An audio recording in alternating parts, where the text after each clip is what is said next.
The left's new golden boy Twitch streamer doesn't even try to hide it.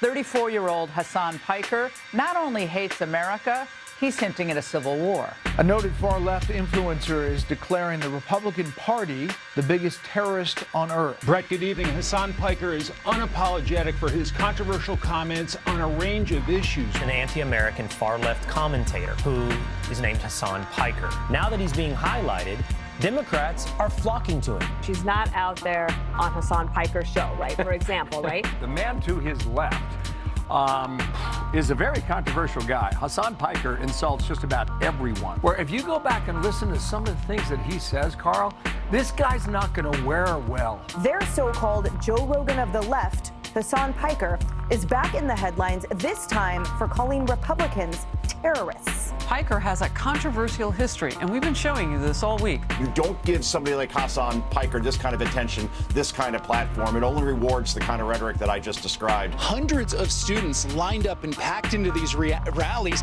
and they ate up the anti-war, anti-capitalist, and anti-establishment messages. That's him, Hasan Piker. They should stay away from him.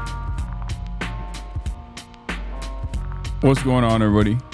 I hope everyone's having a fantastic evening, afternoon, pre-noon, no matter where you are in the world. I'm Hasan Piker, and this is the HasanAbi broadcast coming to you live from sunny California, Los Angeles, folks. We're live and alive, and I hope all the boys, girls, and MBs are having a fantastic one because today's a beautiful day. Today's a wonderful day. Today is Monday. That's right. It's Monday News Day, folks.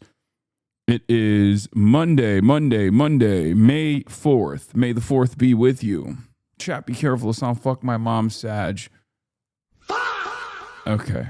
Good start. Good start to the broadcast. She enjoyed it. Okay? That's what matters. Anyway, yeah, it's May 4th. My hair is a little crazy. I have not had time to fix it because I was running around. I'm late. It's 11:33 a.m. and I'm late, and I apologize for the tardiness, but it's Monday, May 4th, 2026, 62 degrees and sunny here in the greatest city on earth, West Hollywood, Los Angeles, California. We're live. We're alive, and I hope everyone's having a fantastic one. Rotisserie chicken Kaya is getting cooked in the background as always. You already know what's up. Dock my pay, dude. Dock my pay. See if I care. See if I care. I mean, I deserve it. I deserve to get my pay docked. What is this?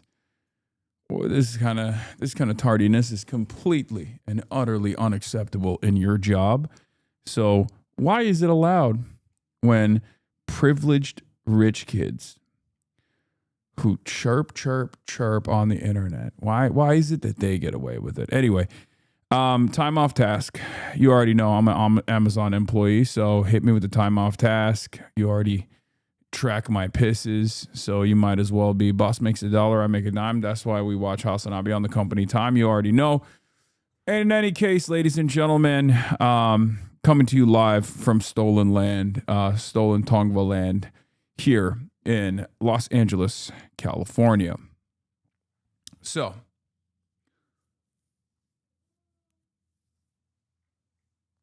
we're here. We're live. We're alive. Tuning in for the last time before I go to sea. It says Soviet tuba. The fuck? Go to sea where? What are you, like a pirate? What kind of seafaring expedition are we talking about? Like, are you gonna go find some ancient artifacts at sea? Going to the HORMUZ? Anyway, oh God, we got a new loomer. Oh no, we got a new loomer emote in the chat. Oh, that's devastating. Okay, so Fox will have a continuous segment on you if you make this joke. What? What is this? What is this boomer ass bullshit, dude? What is this boomer ass shit? Yeah, chat said he's gonna go find. Chatter said he's gonna go find the One Piece. That's why he's going out to sea. Iran war is likely restarting. We'll be talking about all of that and more. But before we do that, personal news. This is part of the broadcast where I tell you about my personal news about what's going on in the world of HasanAbi Piker. Yes, India lost its last left-wing government after 5 decades. I know. Everybody calm down, okay? We'll get to that as well. You should collab with a burnt peanut and relentlessly push him on his politics. Yeah, no, let me be annoying. That will be good. This will be a successful method.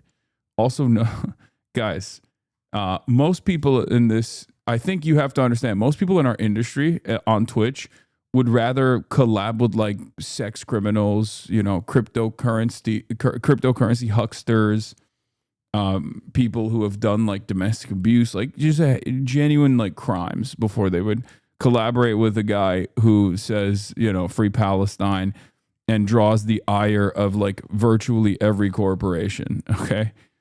Because all those other guys, they don't actually impact the dollars. In some ways I do.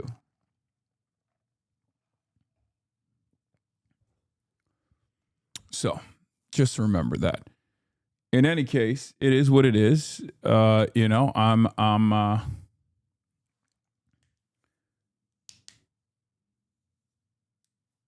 doesn't Speed say free Palestine? Yeah, but Speed is a behemoth. That doesn't count. And also, he's not seen as like a political entity.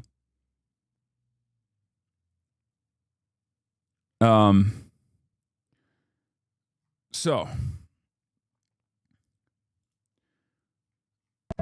what is this? If you're about to give up, just remember what Arnold Schwarzenegger said. What?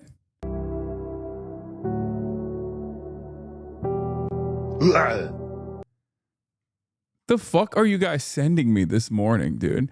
Y'all missed me. This is what it is. This is what happens when I take a day off and then everyone just misses me and they're like, you have to take a look at these things that I have. You're like some of the chatters are like a bad dog bringing home like a dead squirrel. You know what I mean? Some of you are literally like, some of you legitimately.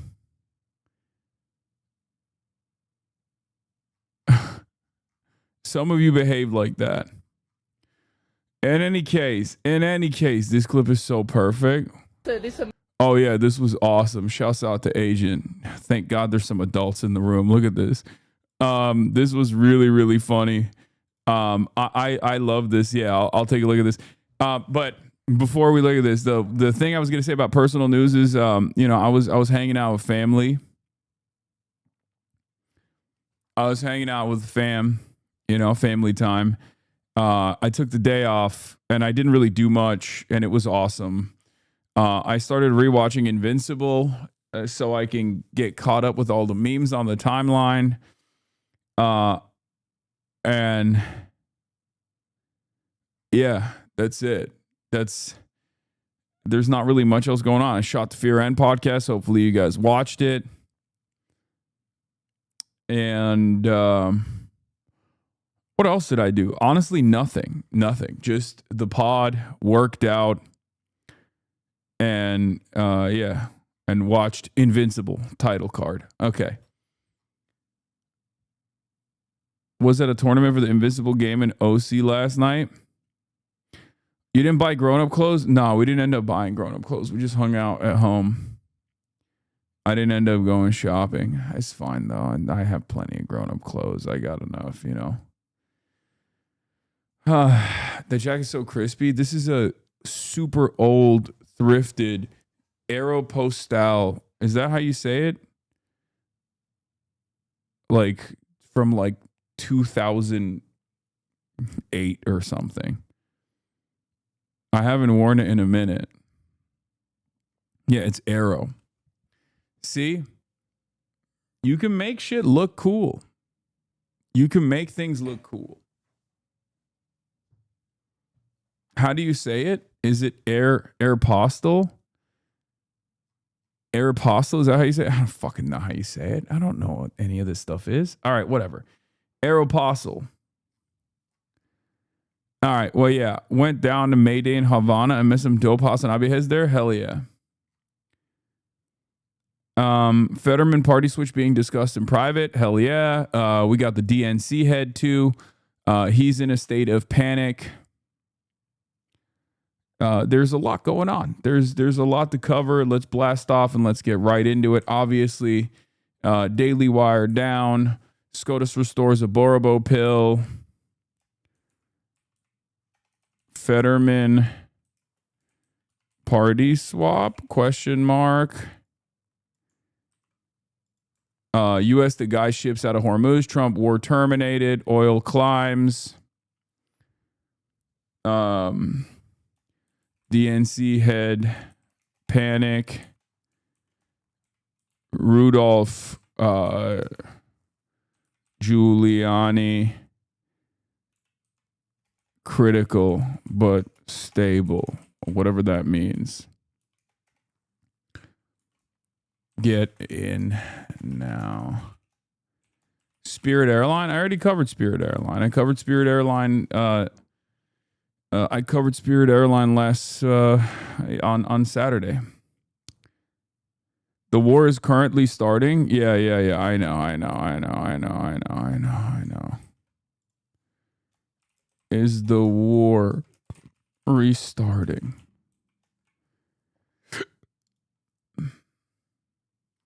Also, Tom Steyer's team or Tom Steyer himself, probably his team, sent me Clash Trader hats, and I don't know how to feel about that. Like on the one hand, I'm like, bro, like you're supposed to be the Clash Trader, okay?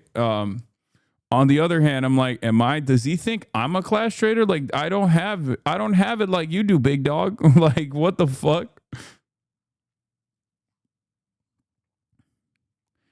Becerra for governor? Fuck no. Oh my God. Oh my God. Oh my God. At least he likes Deng Xiaoping, so.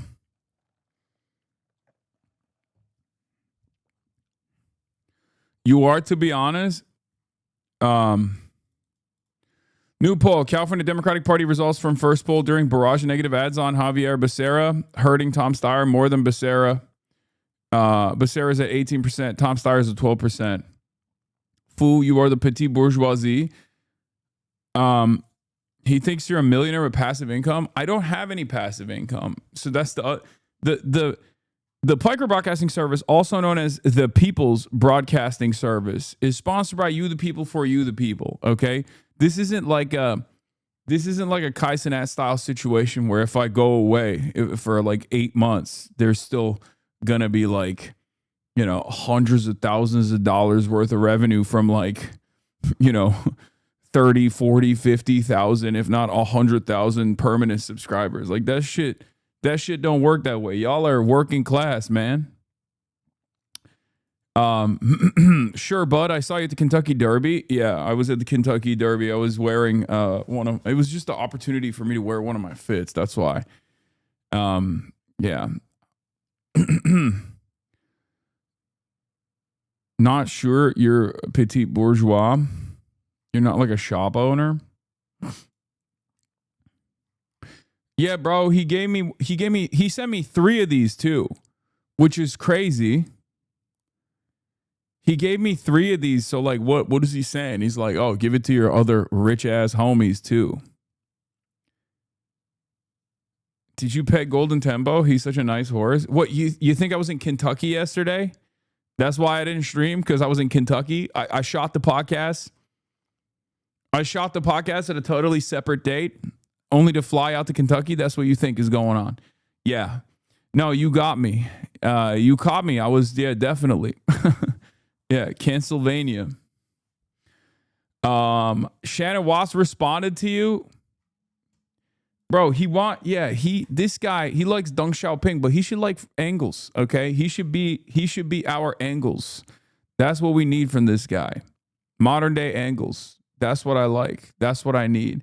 He's not there though. He's just not ideologically committed whatsoever. In any case,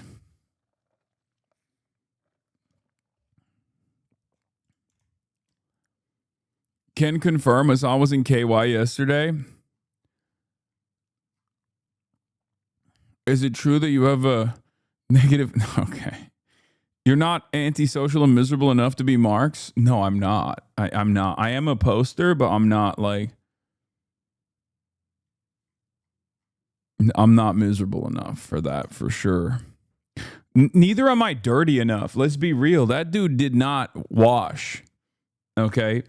He was under surveillance, as I'm sure I am under some semblance of surveillance as well, either by the Israeli state or by the American one at this point, I suspect, right?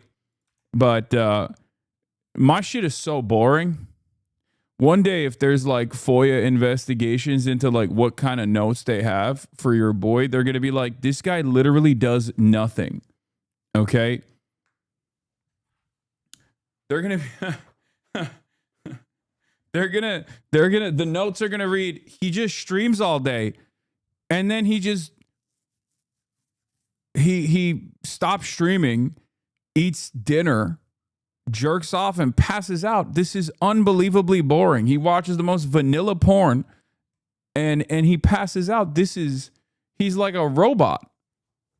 Every day it's the same shit. He wakes up in the morning, he works out. This man's life is unbelievably boring, with the exception of what he's doing for a living. Yeah, I don't even listen to music. Well, the FOIA definitely won't say you game. That's for damn sure. Okay, dude. Eventually, they'll just go home and copy paste their notes over and over again to pretend they're working. Yeah.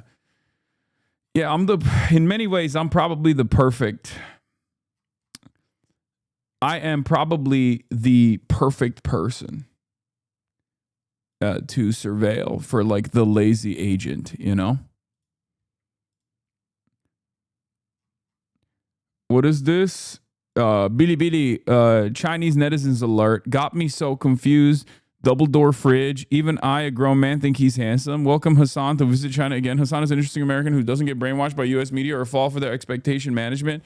Hasan has his own perspective, and I think he's an interesting American. Hasan actually overlooked that visiting China would allow him to experience per electric cars, electronic products, etc., which would greatly increase his global reach because people around the world love seeing China's technology and infrastructure development. True. Dude, so handsome. This guy's looks a peak, bro. You're too handsome. Why are there so many comments saying he should run for office? It's much more effective for him to campaign for progressives than to run himself. He rose to fame as an internet celebrity, and his influence among his mainstream young audience isn't limited by geography. Running for Congress requires local relevance. Otherwise, what's the point of constituent services? Oh my God, what the hell? Chinese netizens are so on it. They know me. They know me better than half of this community knows me. You know what I mean? They get it.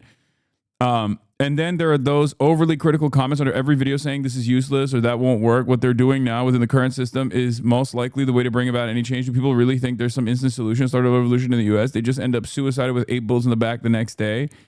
Warning, for every streamer neglecting their bitty channel, each glazing comment will cost them 20k yuan. The only way to clear the debt is to resume Piker Bilibili service. RFN. Day 152 of PBS, not for us, the CN people. Fun fact, International Workers' Day was established to commemorate the struggles of the American working class in the late 19th century, yet Americans don't celebrate it. Most eye-catching in the crowd, so handsome. Chinese posters understand U.S. political system better than most Americans do. I mean, that's normal. That's actually so normal. That's not just exclusive to China either. That's just the rest of the world. I think I had a better understanding of American politics growing up in Turkey than the average American did. Like that's a totally that's a normal thing for the rest of the world because you kind of have to pay attention to American politics when you're living over there because everything that America decides to do touches the rest of the world in you know, very devastating ways. So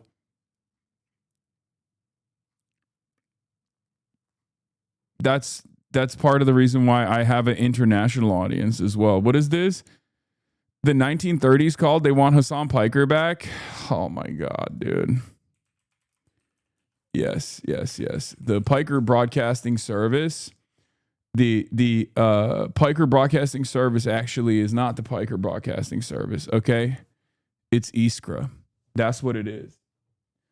That's what it is. The PBS is the real, the real Marxist newspaper. For the Social Democrats.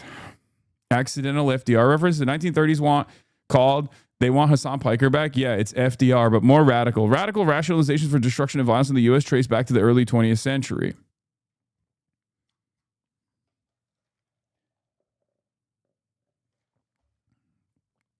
PBS, the Pravda Broadcasting Service. Ay. Psychosexual delirium about Hasan will continue until morale improves. Me to my wife. If you're more trusted by me shacking up with a stripper than by millions of people lacking healthcare, you don't understand morals. Wait, what? Dude, what the hell, Jonathan Chait? Why is he so crazy? Why? New hit piece angle. You're Al Capone. Wouldn't PBS be the Daily Worker, not the Pravda? No, it's just, well, adjusted to the current time frame, it'd be Iskra. That's what PBS would be.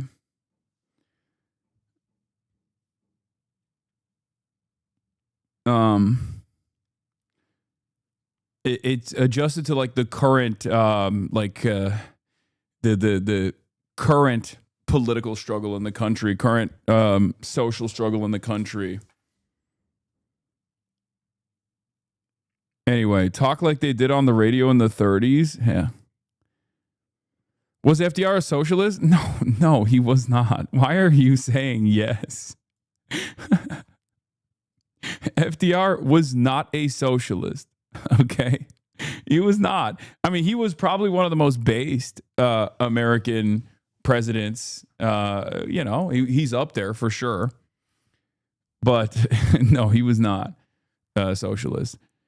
Anyway, we'll get to all of this. FDR, he was he caved to the demands of the socialists, the communists, the trade unionists, the anarchists, right? I mean, he kind of had to. He was a Trotskyist. Okay. Anyway, it can be argued that every single U.S. president was a war criminal. Yes, you can. I mean, at a certain point, yeah, no shit. I mean, it's true, but like, it's to every fucking president, every leader around the world. There is, unless you have no motion whatsoever, you're gonna do some fucking crimes. Okay, don't make me go back to on authority. That's just what authority is. Okay, it's true.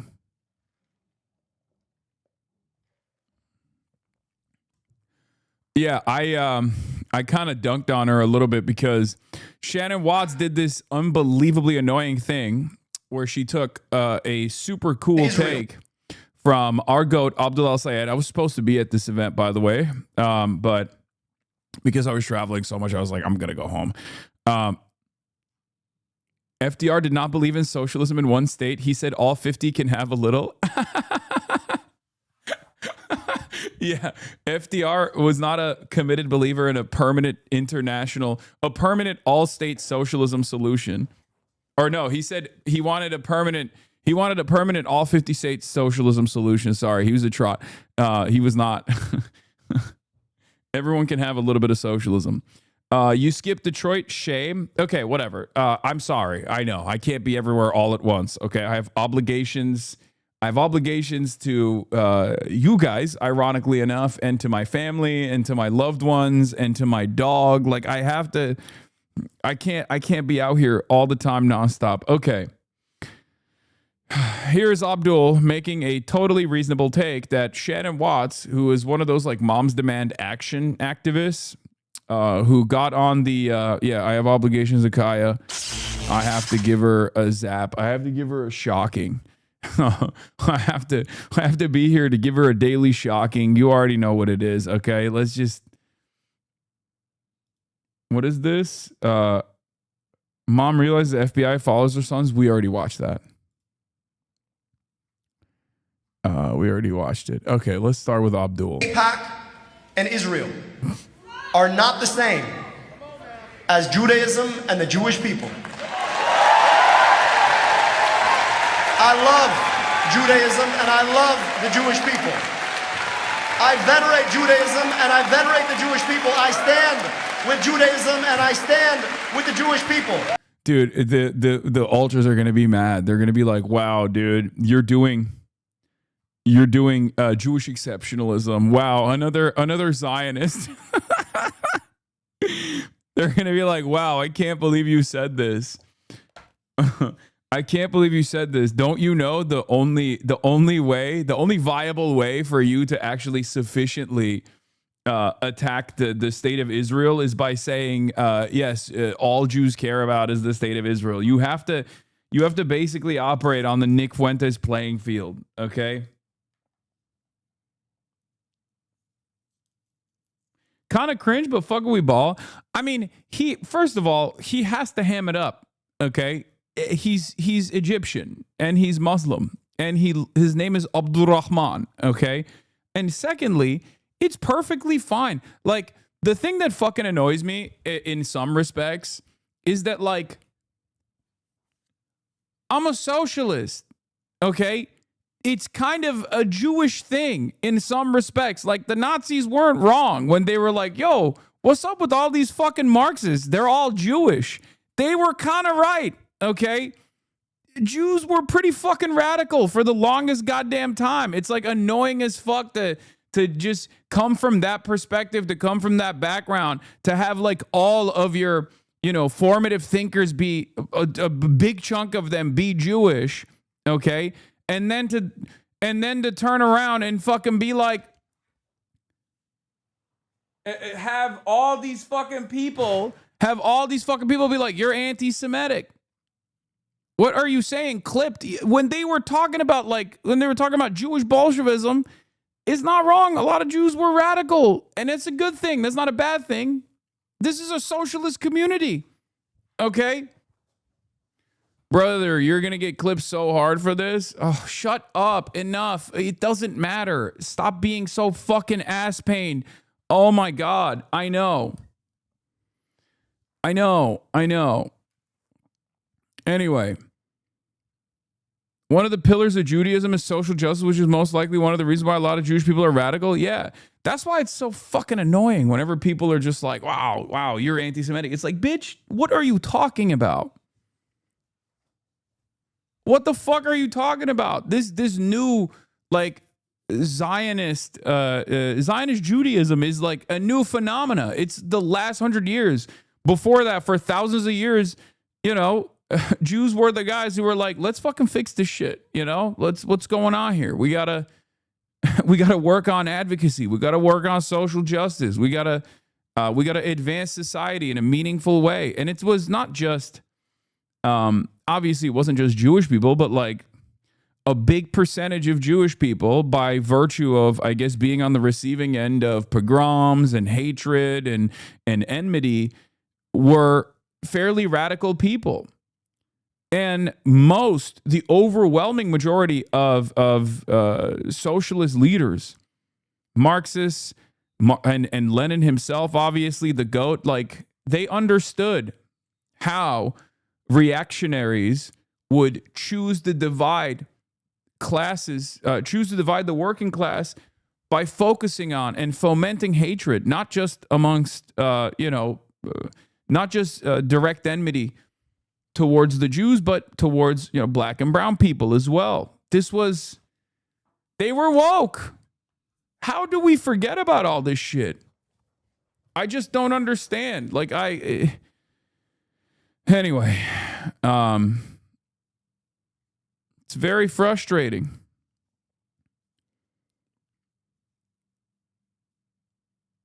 Unrelated, but did you see the Bourdain biopic by the Nirvana guys? No.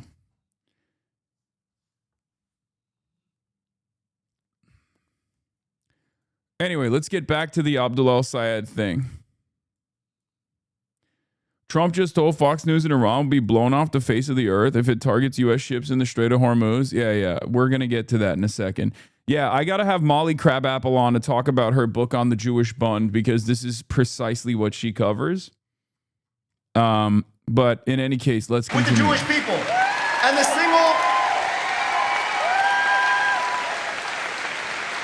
And the single most dangerous thing that they've tried to tell us is that somehow they can extend the definition of anti-Semitism to include a foreign government and its leaders. I call bullshit. No.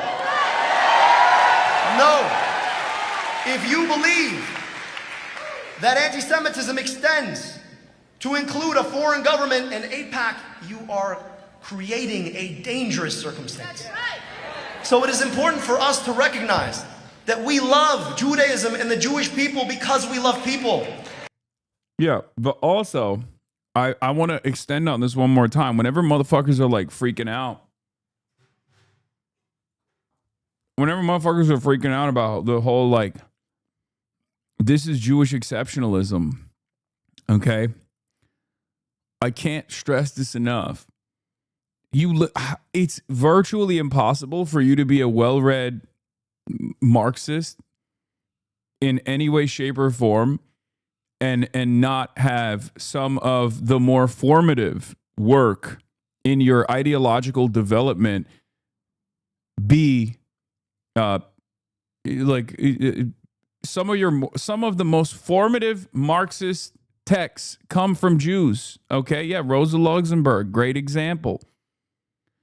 Like, even if you are repeating things that you've heard from myself or repeating things that you heard from other people without recognizing where that comes from, you're most likely repeating something that a radical, revolutionary Jewish thinker wrote about probably 100 years ago.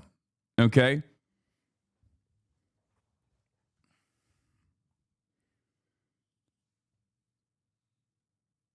Brother, one is for talking, the other is for private time. Wait, what?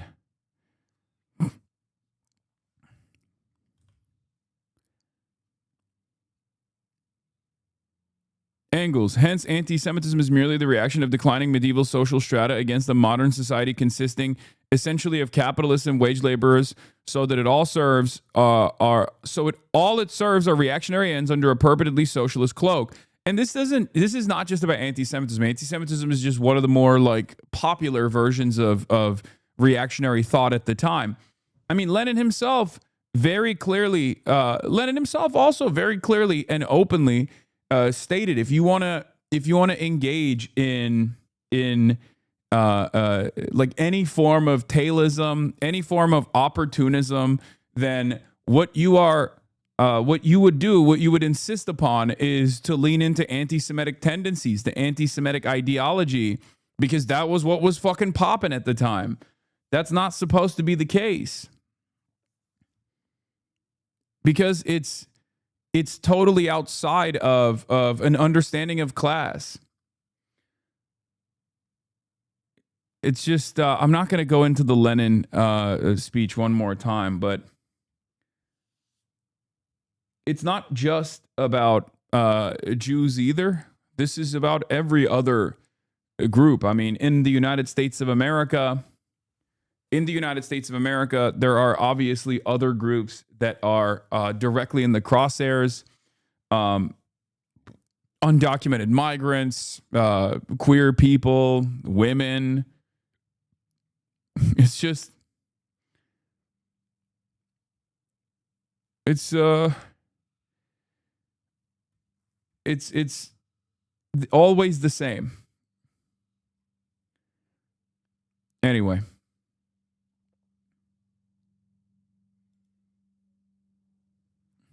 The Jews in Germany were murdered precisely because they were wealthy. Lord, this is insane stuff. Oh my God.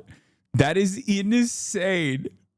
That is insane. Neera Tanden, you're so fucking stupid. But hey, she's pro-Israel, so she is to say it. Dude. She read Mein Kampf and was like, yeah, this Hitler guy. What the fuck? Hey, yo.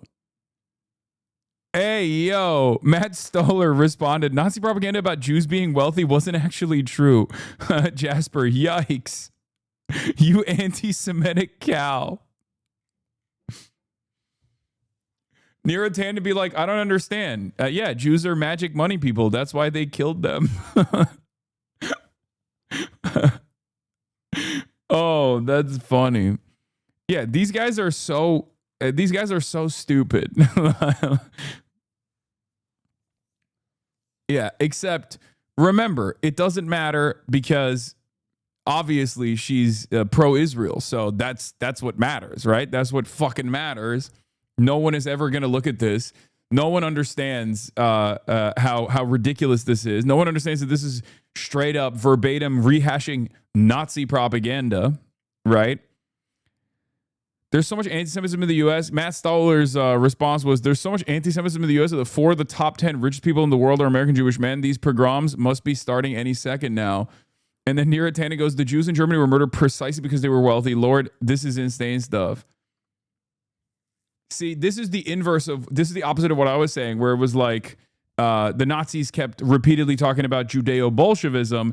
There is definitely a little bit more truth about Jewish communism, Jewish socialism, and Jewish radicalism and revolutionary politics within large subsects of Jewish society than the idea that they had their hands in like all the money and controlled the money supply and were profoundly powerful in Weimar Germany or whatever the fuck.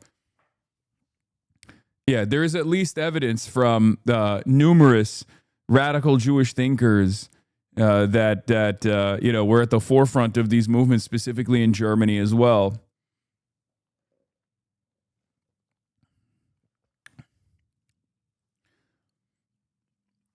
Yeah.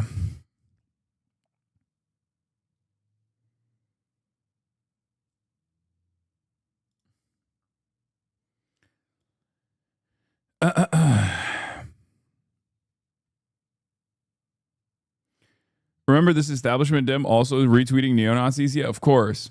I can't believe I couldn't finish this one Abdul El-Sayed statement from start to finish. It's 1 minute and 27 seconds. I'm going to run it. AIPAC and Israel are not the same as Judaism and the Jewish people. I love Judaism and I love the Jewish people. I venerate Judaism and I venerate the Jewish people. I stand with Judaism and I stand with the Jewish people. And the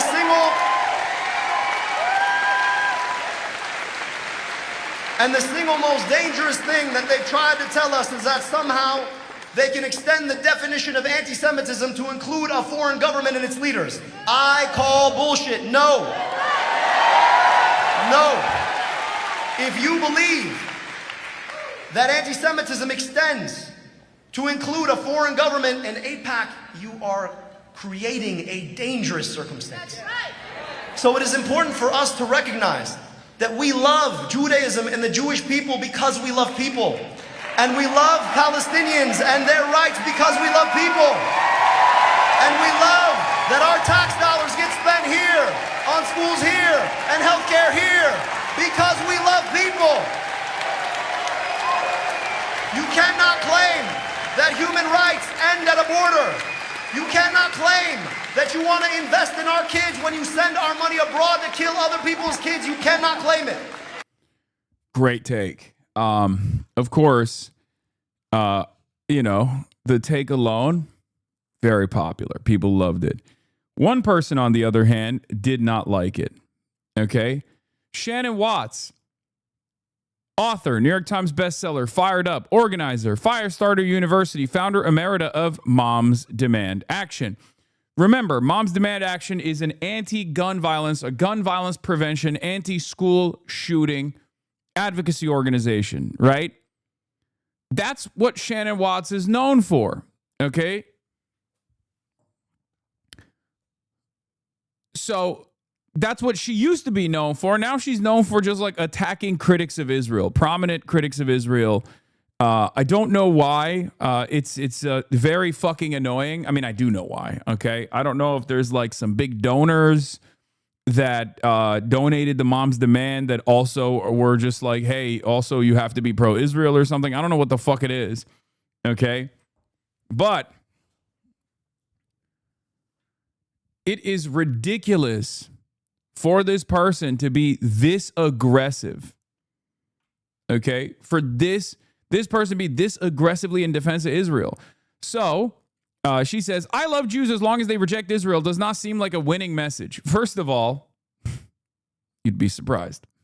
Secondly,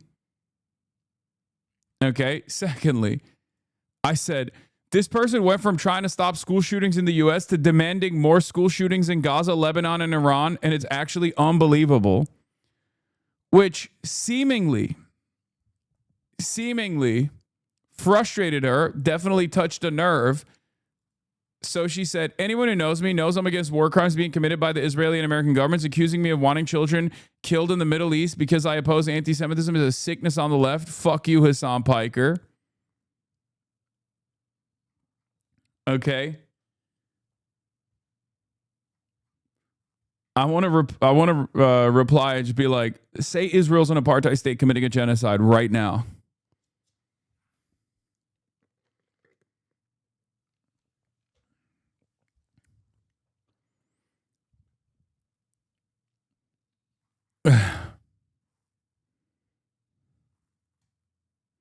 And apologize for going after critics of Israel.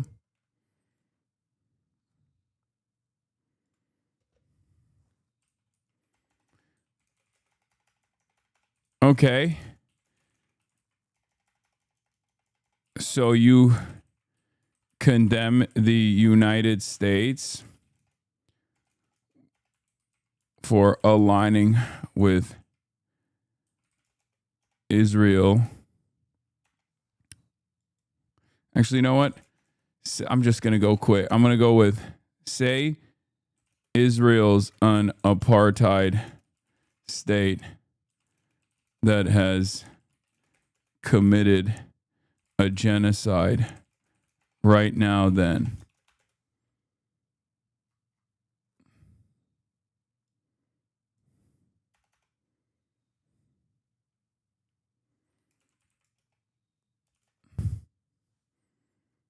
Tweet it. This is so high school.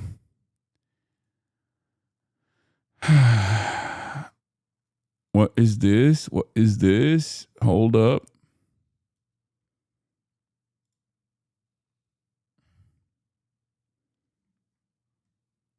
Is this the guy liberals are trying to whitewash by saying you're just as bad as him?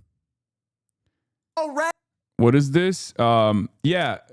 Yeah, USA Today, there was another article by a person who's like unbelievably pro-Israel, a person who's like Israel first, who wrote another USA Today article comparing me to Nicolas Fuentes, okay? Nicolas Fuentes. And of course, we know it's bullshit, right? We obviously know it's bullshit. It's complete bullshit.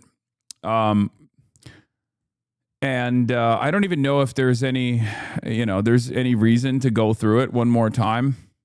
But every other week, it feels like they keep writing this same exact article over and over again. I mean, AIPAC promoted the article as well. There's also an unheard article that came out. Apparently, Shoykot was going beast mode back in the day. Wait, what?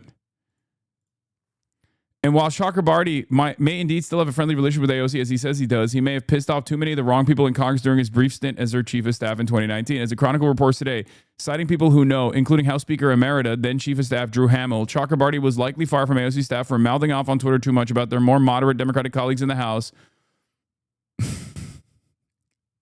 Thus, his tenure in that role was only about 7 months long.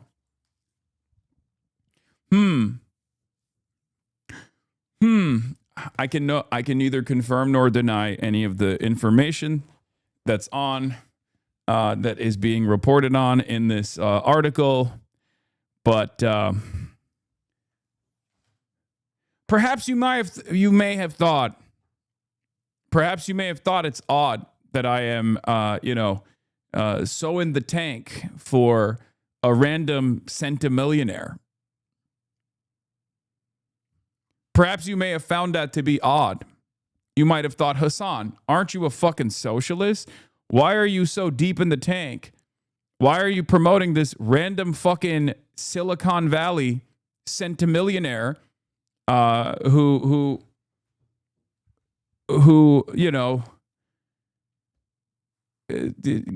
has definitely donated to like random right-wingers too?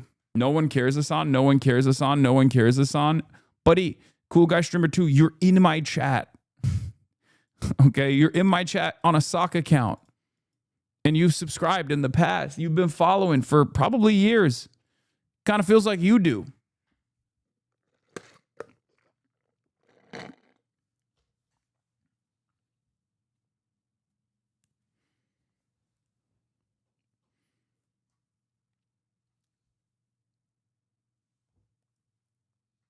Yeah. So, as I was saying, this is not surprising to me, or at least this part is not surprising to me at all. And it was, if you were paying attention back then, you would have known. What is this? You were mentioned on Geopold, and it threw me off, Lamau. Is this a 2-hour video on Epstein's empire? What the fuck? And it threw me off? What is this? fixer rich dude who roped in influential men. Ghislaine was also extremely well versed on the internet. And talking about the brain rot online connection to Epstein, I would like to make it clear how I was not on the island, okay? I don't know how many people have seen this fucking bullshit yet, but the other day, one of the biggest political commentators on the entire internet decided to imply I'm like involved with Epstein or something. Yeah, Hasan Piker, the man himself, posted. Pay close attention to who's silent about the new Epstein drops. And I took that personally, he said. He said, I took that personally. Bro, see? His ass felt called out. His ass felt so called out. He had to do a fucking 2-hour documentary on the Epstein leaks. Okay? That's all I'm saying. If the shoe fits. This on X. My friend who owes me loads of money replied, Geopold ... as a joke. It was a joke. It was totally a joke. Then Hasan Piker replied to him saying, that's what I'm saying! Exclamation mark. Bro! Yo! The fuck I do, bruh? What? Dude. What did I do? Let's not go there, man. Look.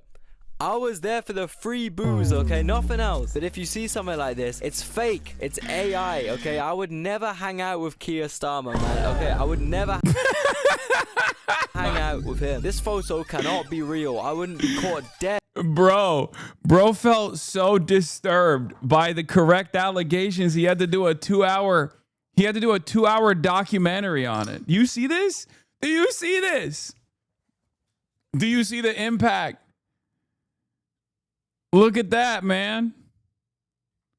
Head flicked up with Starmer, okay?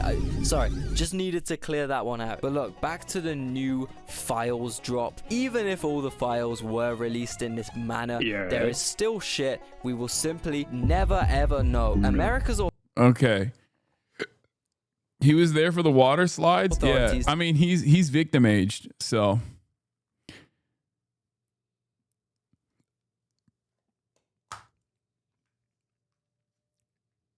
Keir's not in those rooms. Keir and Elon Musk, the only two men that were so unbearable that even the international consortium of pedophiles were like, bro, you shouldn't show up.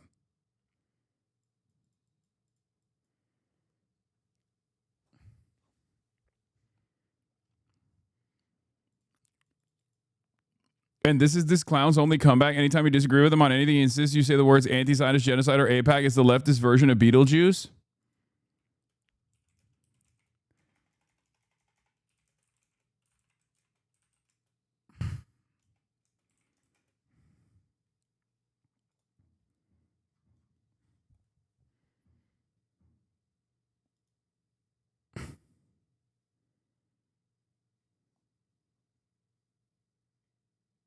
It just kind of feels like she can't say it. She can't say it. This clown's only comeback. Anytime you disagree with him on anything, he insists you say the words anti-Zionist, genocide, or AIPAC is the leftist version of Beetlejuice. Kind of odd. Kind of odd that you can't say. By the way, I like that this is a leftist thing. Yeah, the classic leftist international criminal justice. International Court of Justice, the classic International Criminal Court. Okay, you know, these are the leftist institutions.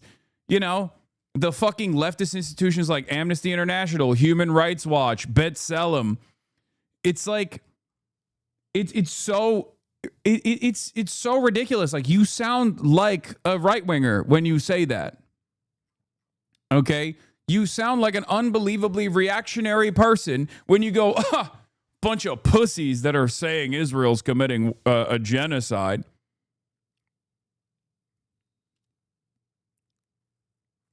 Debate Lord reply. Sometimes you gotta entertain it. If someone is behaving that bad faith, you have to also entertain it, you know?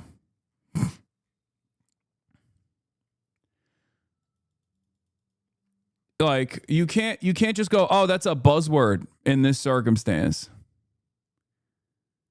Okay? Sometimes you are condemned to the tools of your enemy. Yeah.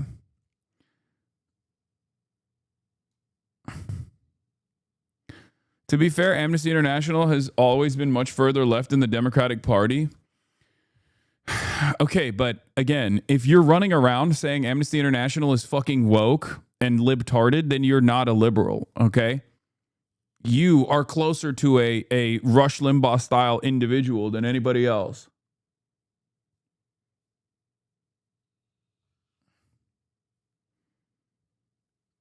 That's it.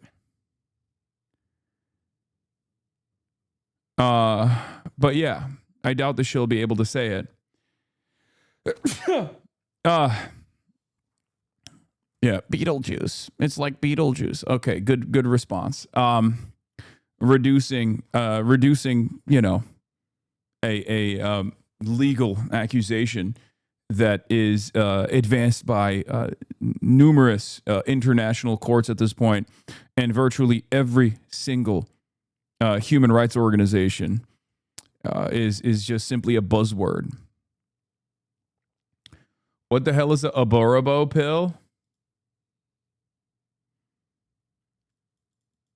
I have said it's a genocide. That's certainly searchable here on this hellscape.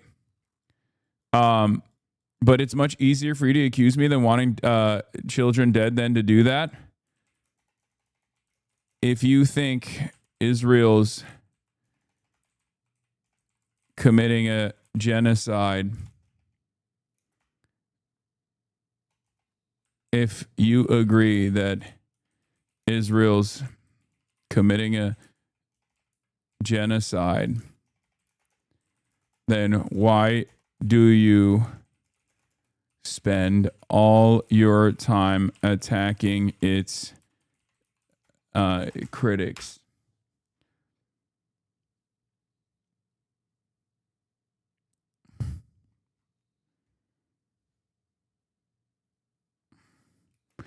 Like, if Israel the state is committing a genocide, and you have already acknowledged that Israel is committing a genocide, then any kind of separation from the nation state of Israel and Jews would not be something that frustrates you.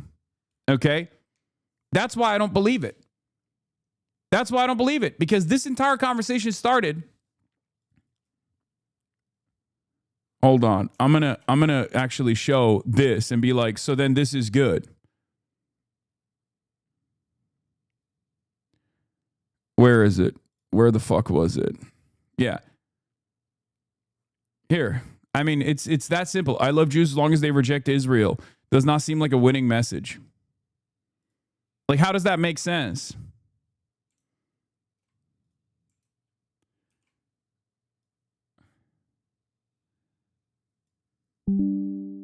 It is bad faith. Of course it's bad faith. I'm just going to fucking slam that.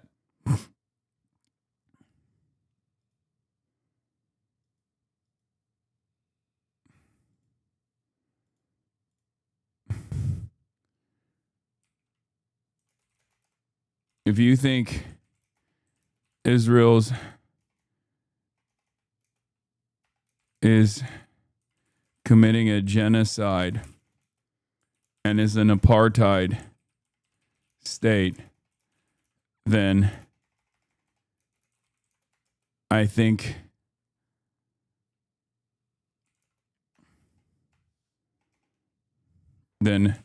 separating this state from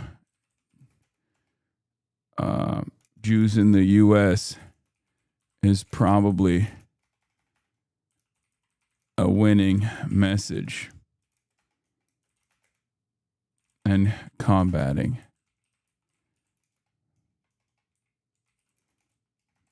Don't you think?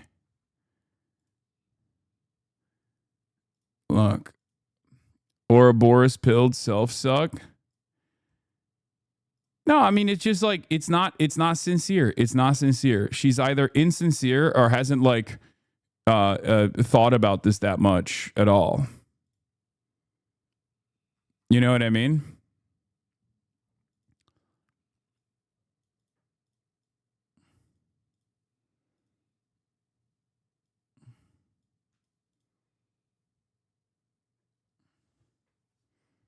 You know? Can we separate Israel from its genocidal, settler, colonial actions and just go back to business as usual? Yeah. Like, it doesn't make sense.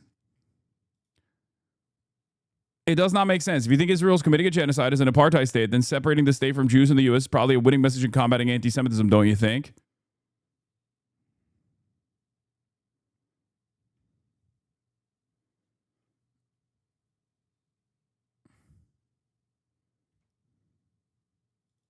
If you agree that Israel is committing a genocide and is an apartheid state, then separating the state from Jews in the U.S. is probably a winning message in combating anti-Semitism, don't you think?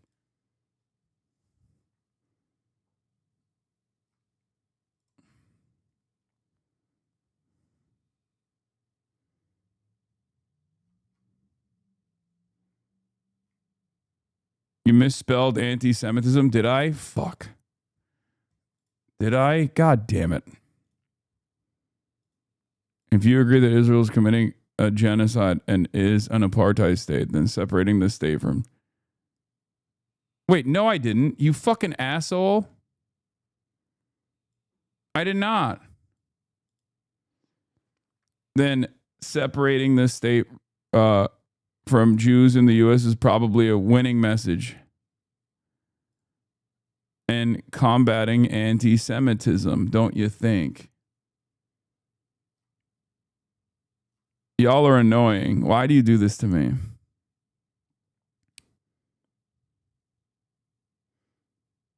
Now they're really gonna think you're anti-Semitic, law? No. Why would that be anti-Semitic? This is my point. My point is states are states, people are people. Okay? Like, the idea that an entire religion of people are monolithic in their approach to the violence of a state is unbelievably stupid. It's not just for Jews either. It's for every group. Like, it's stupid. It's a very stupid attitude to have. I don't agree with it at all.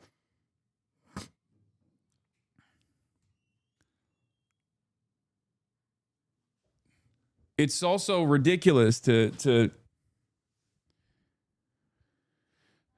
Chowder was making a joke on if you had typoed anti-Semitism. Bro, we get called that in bad faith. There is no way to avoid that label, but I appreciate your efforts nonetheless. Yeah.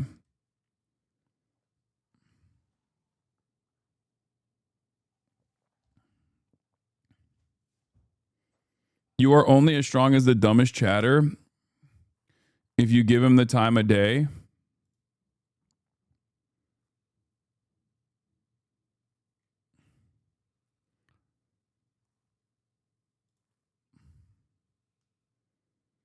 Also, I don't even know if she has ever said it. Has she ever said it? Has she ever said that it's a genocide?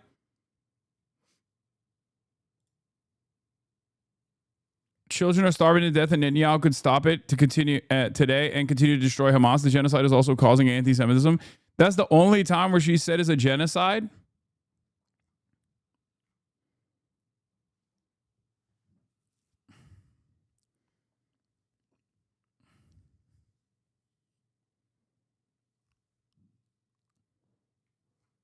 So what's the argument here? So July 25th, 2025, she agrees. I assume you would agree if you, because this is a statement of agreement. The genocide is causing anti-Semitism.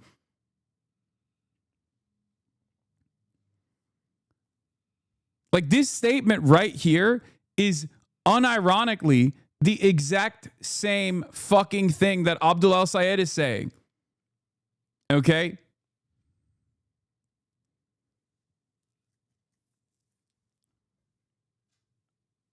This is, I mean, Abdul al-Sayed obviously, takes a principled stance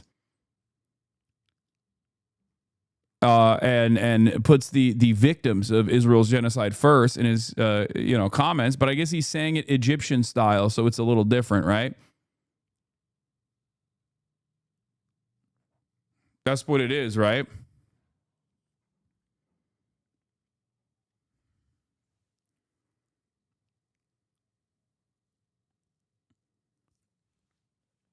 It's entering into some weird political space where you ought to hate the people who support the genocide, but it shouldn't be looped into their Jewishness. I think y'all arguing across semantic distinction that's important to only one of you. Wait, what? We are the ones who are saying it shouldn't be looped into their Jewishness. She's attacking that argument. That's Abdul El-Sayed's argument. Abdul El-Sayed's argument is literally AIPAC and Israel are not the same as Judaism and the Jewish people. I love Judaism and I love the Jewish people. The single most dangerous thing they've tried to tell us is that somehow they can extend the definition of anti-Semitism to include a foreign government. That is in agreement in principle with the argument that she's presenting here. The genocide is also causing anti-Semitism. So what is it? Is it when a Muslim man says it, you get scared? You get worried? Is that what it is? He said it Muslim style? What's your fucking issue? What's your goddamn problem?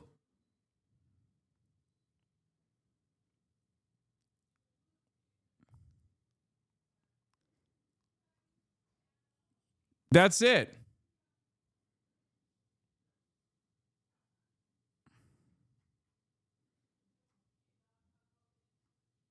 I guess the big issue here is who's saying it, not what they're saying. Okay? That's the real problem here. Who's saying it? If it's a Muslim saying it Muslim style, then we don't like it. Yeah, he said it after narrowing his gaze.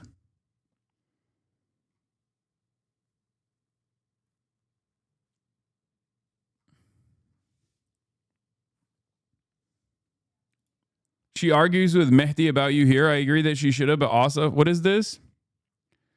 Asa was the list under dark horse candidates. Sleeper means he'd support him. He wouldn't support Harris. He supported her to an extent. He was rightfully extremely critical of her cozying up with Liz Cheney. He said she was too moderate, yet Asaf is to her right on almost every major issue. On the issue Hasan and many on the left care about most, Gaza, Asaf, despite being in a purple state and being Jewish, showed willingness at times, though not always admittedly, to condition aid to Israel. Harris never did, even when she was the nominee and was free to do so. I agree that she should have, but Asaf, like much of the rest of the party, began opposing the genocide after the election. But as recently as April, he voted against withholding broad military aid, arms sales to Israel, and in July, he voted to oppose blocks on bombs and major munitions to Israel. Hardly Piker's positions. Yeah.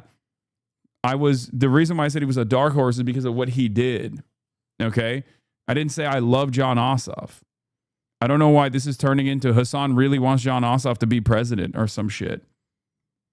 I said, depending on how he maneuvers around this issue and others, okay, John Ossoff could be an interesting candidate.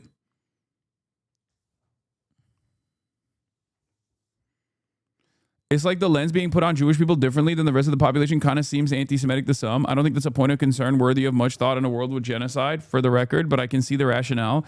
No, their rationale is unbelievably stupid because we are the ones who are saying, we are the motherfucking people that are literally saying that this is state violence. This is a state that's conducting an apartheid. If you support that, then you suck. It doesn't matter if you're Jewish, doesn't matter if you're Christian, doesn't matter if you're Muslim. Okay, you suck. You're a bad person. Okay, it has nothing to do with Judaism in particular. While the wires have been crossed for years and years deliberately to conflate Zionism and Judaism in the United States of America and all around the world, we oppose that. Okay, we oppose that because it actually feeds into anti-Semitism.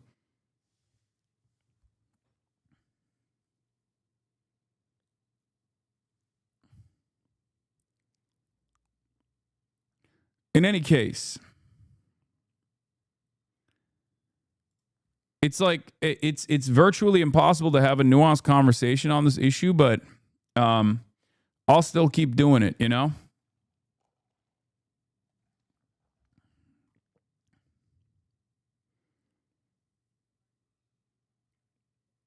But what's really fucking stupid about this argument is that she seemingly agrees with it. She just doesn't agree with the messenger. Okay, so perhaps there is some underlying biases there that causes her to not understand this message when it's coming from someone like Abdul or when it's coming from someone like myself, for example.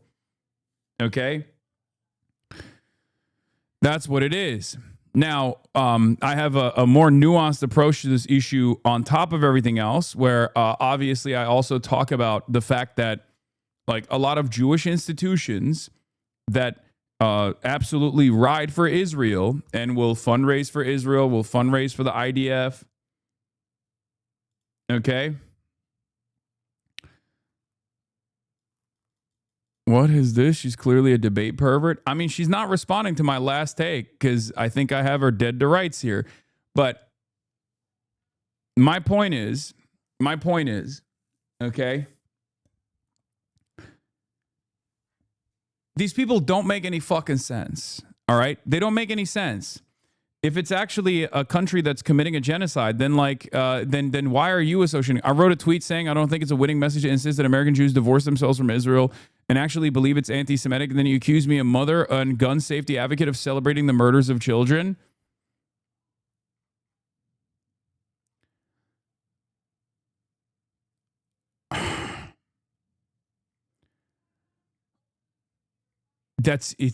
Oh no. Moms could never attack every fucking critic of Israel. If you agree that Israel is committing a genocide and is an apartheid state, then separating the state from Jews in the U.S. is probably a winning message in combating anti-Semitism, don't you think? Again, answer my question. You're not answering my question.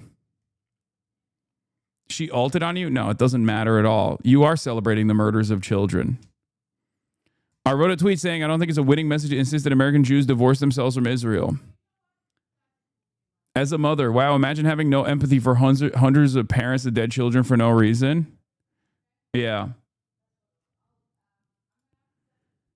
Just answer my question, please.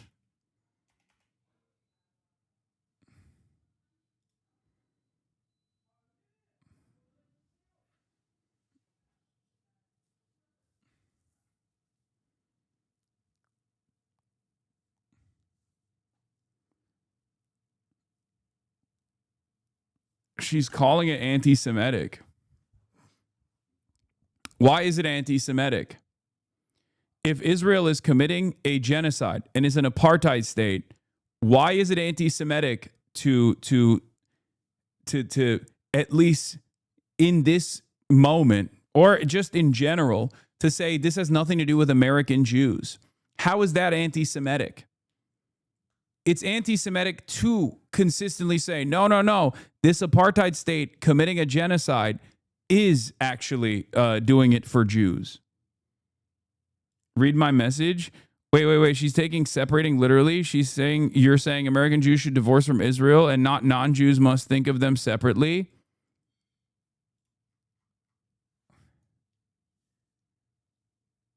What are we talking about?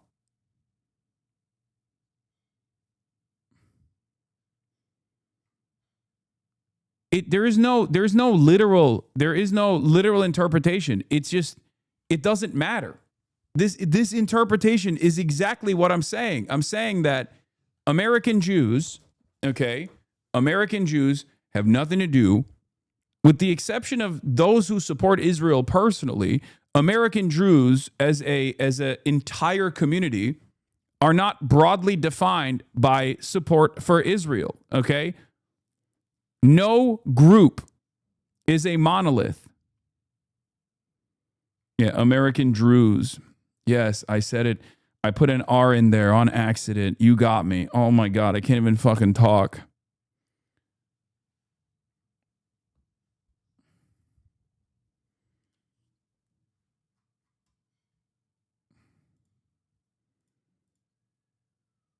I just did.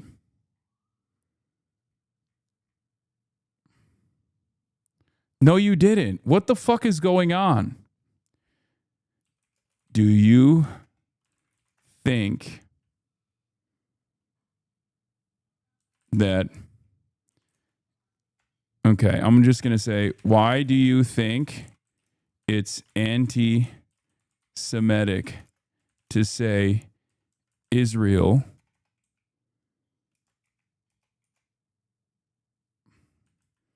an apartheid state that's doing a genocide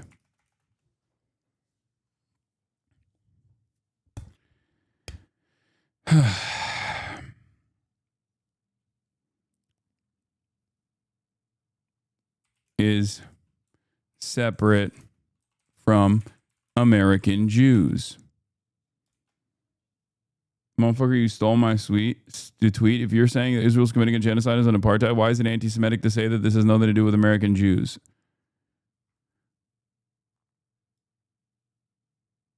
Is separate from American Jews. I know she knows what I'm saying, and she's just fucking playing dumb. I know she knows what I'm saying. She's just playing dumb.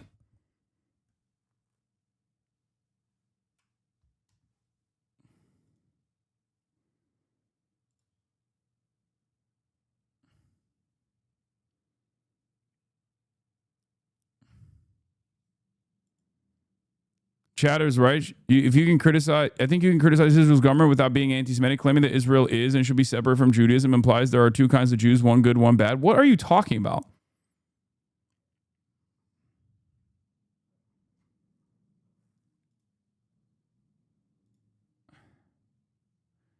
Why do you think it's anti-Semitic to say Israel, an apartheid state, is doing a genocide, is separate from American Jews?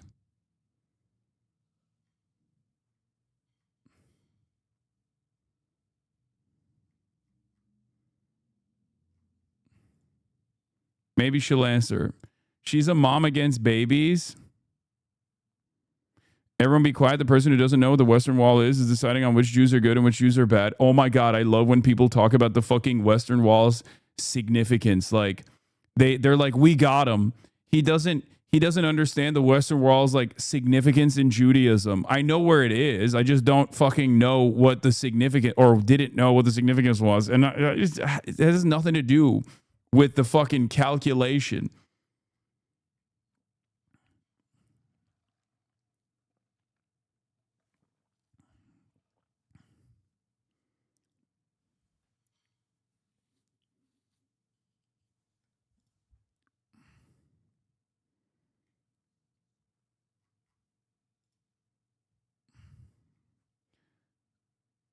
I feel like reading comprehension is playing a big role. No, it's not. It's not reading comprehension. This is her being deliberately obtuse.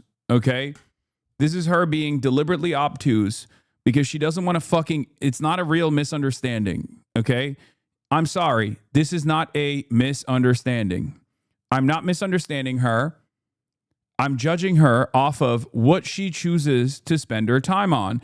If someone truly thought Israel was committing a genocide, they would not be spending every fucking waking moment going after its prominent critics. Okay? This is her being intentionally obtuse, trying to play a fucking semantics game. Yeah, new meta is that people admit it's a genocide but act like it isn't actually a big deal. Yeah, that's ridiculous. Why are you trying to get this concession from this dumbass? I'm not. I'm trying to show that she is inconsistent. I'm trying to show to those who are paying close attention that not only is she inconsistent, but it doesn't make any sense. It's kind of like the we have to send Israel defensive weapons argument. No, we have to punish Israel, okay? If we agree that Israel is committing a genocide, which many people know that if that agreement is something that like government officials will openly say, right? All of a sudden, there are going to be demands for punishment, demands for accountability. That's the reason why many people refuse to say Israel is committing a genocide. This person has said Israel is committing a genocide. At least, you know, she claims she has said it over and over again, which means that there has to be punishments. You can't let a genocide go unpunished. That's fucking ridiculous, right?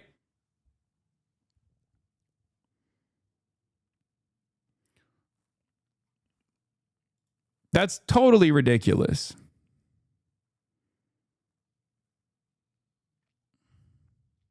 You can't have it both ways. So if she were to turn around and say, yes, Israel's committed a genocide, but you guys are being anti-Semitic, if we went that back and forth, if she conceded on these positions, then the question is, why are you spending all of your time attacking prominent critics of Israel who are calling out Israel for doing a genocide? Do you think genocide is some inconsequential statement? I do not. I'm anti-genocide. It seems you're not, right? The goal here for people who are actually anti-Zionist or actually anti-genocide, even anti-fascist, is to at first stop Israel, okay, and then punish Israel. It's that simple.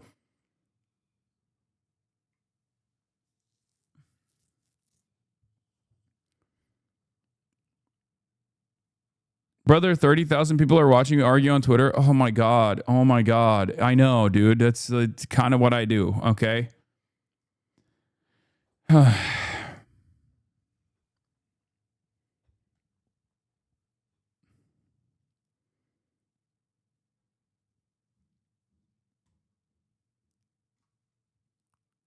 Did you see the pastor of the biggest United Methodist church in the U.S. is running for Senate as a Democrat? I'm intrigued about him and how he will handle Israel-Palestine, because the UMC largely supports Palestine in the conflict.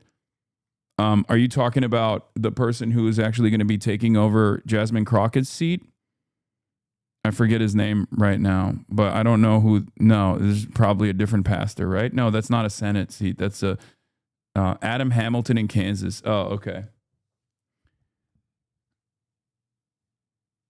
Not Tallarico. No. There's a person in Texas that will be taking over Freddie Haynes. Yes, Frederick Haynes. He's goated. He's awesome. Frederick Haynes is beast mode. And I'm very excited about that. Anyway.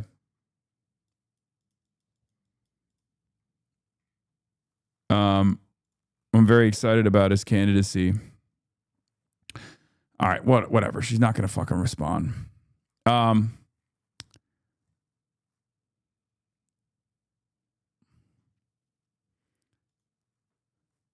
But yeah, so there's also the AIPAC. What is this?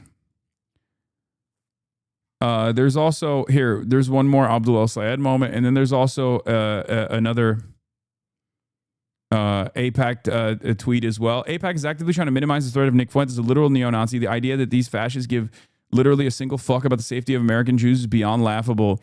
AIPAC, for all the legacy media's obsessive warnings about far-right extremist Nick Fuentes, it has shown far less interest in confronting a dangerous left-wing counterpart, Hasan Piker. Okay?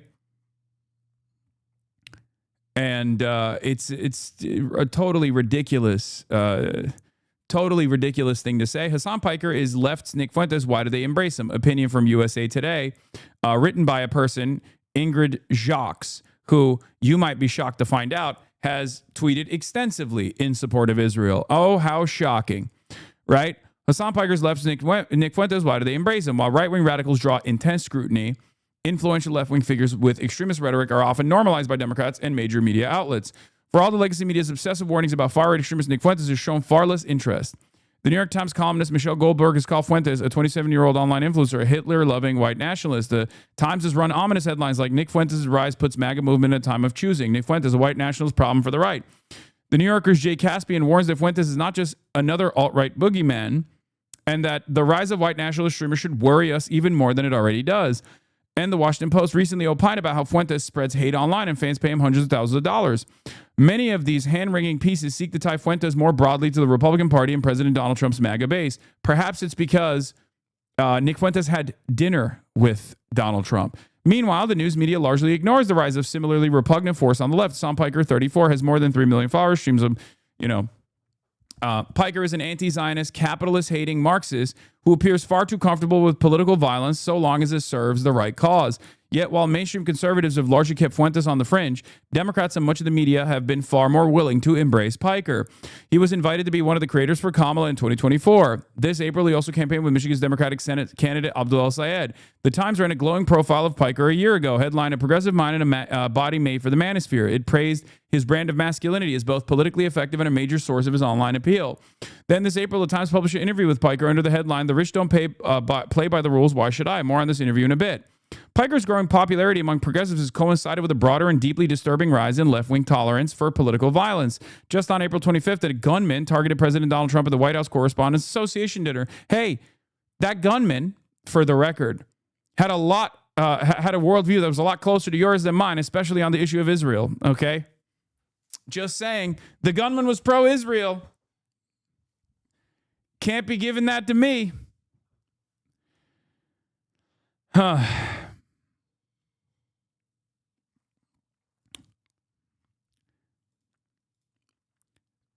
Polling also suggests alarming ideological divide. After the December 2024 assassination of United Healthcare CEO Brian Thompson, another survey found that a shocking 41% of voters under 30 viewed his murder as acceptable. The cultural environment makes Piker's rhetoric especially concerning. On a show, he said, yeah, killed him, killed his motherfuckers, murdered his motherfuckers in the streets, blah, blah, blah. The New York Times platforms Piker's extremism. Despite Piker's long record of violent and revolutionary rhetoric, the Times has shown little hesitation in legitimizing him. In an April video conversation with the Times opinion culture editor Nadia Spiegelman and New Yorker Gia Tolentino, Piker casually joked alongside plenty of laughter about shoplifting or microlooting as a form of political protest. The premise was absurd but revealing. Yeah, perhaps that's the reason why I was joking around, because I also consider the premise to be absurd, because I don't think it's like a serious or sincere. Dog, is shocking and electrifying how many bad articles coming out about you. Big dog, what's going on? I love this kind of thing because these guys sincerely think that, like, I'm terrified of you saying that accusing me of shocking my dog. You know? Oh, man, you are so clever. Hey, Boomer, you are so clever and so smart. You really got me. Well done, chatter. We all think you're brilliant. You know? Yeah, I shocked Kaya to death, as you can probably see right here. She's dead now. I shocked her so hard. Got him. Yeah, you got me. I'm terrified of this. 2014 account, bro is 45 years old. Yeah, bro, go fucking build a family, okay? Go build a home. Start a family, buddy. The fuck are you doing?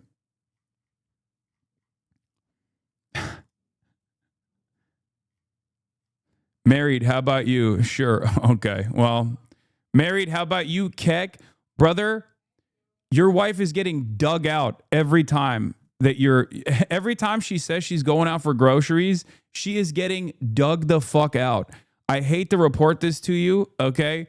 But she is getting the most leg cramping orgasms she has ever fucking received. You understand? Every time she says she's going out for groceries,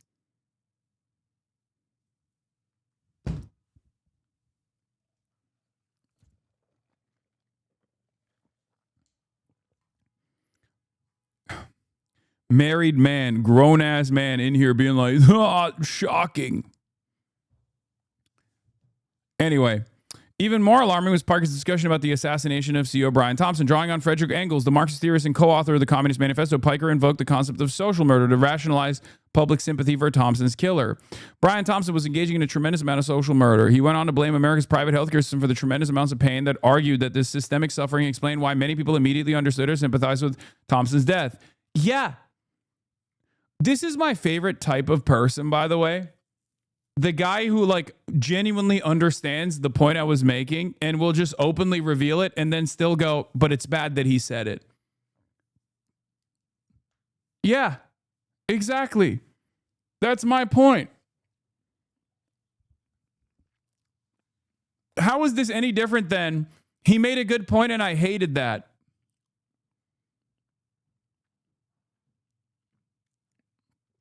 You're on your valuetainment right now, King. Thank you. Shots fired at the White House. Hadi eyvallah. Reports of shots fired near the White House has placed the building on lockdown. Press had been gathered on the North Lawn and been ushered into the press briefing room. Jesus Christ. Trump is live from the White House at the Small Business Summit. When you look at, I guess they don't give a shit. The shots were fired. We don't get covered correctly, but in terms of the truth, we're having 5,000, 6,000, 7,000, 10,000, 11,000. We need the ballroom. Shots fired. We need the ballroom.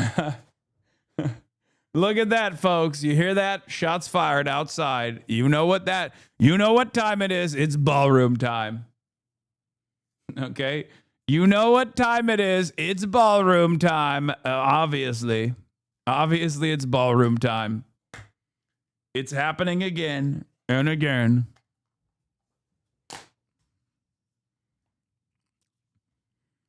No shots would have been fired if the ballroom was there. Anyway, let's get back to this. Rather than clearly condemning murder, Piker framed... I did condemn it. I did. In other words, Piker sympathizes with cold-blooded murder for social reasons. Democrats and legacy media are right to call out Nick Fuentes. He deserves it, but that's no excuse for the very real extremists on the left. Okay, so... yeah, so she wrote this article. AIPAC boosted it, right? Comparing me to Nick Fuentes. Here, let's take a look at Nick Fuentes. Let's take a look at what Nick Fuentes is saying. We're already a non-white country. I just want to... Trigger warning. Trigger warning. He will be saying the N-word with a hard R. Country. Get a grip. Get real, bro. This is already... We already live in Mogadishu. We already live in Islamabad. Have you been outside? LA, Chicago, New York. We live in nigger hell. And that's just what, and you know, it's what it is. I got my James Fish back. I shouldn't have said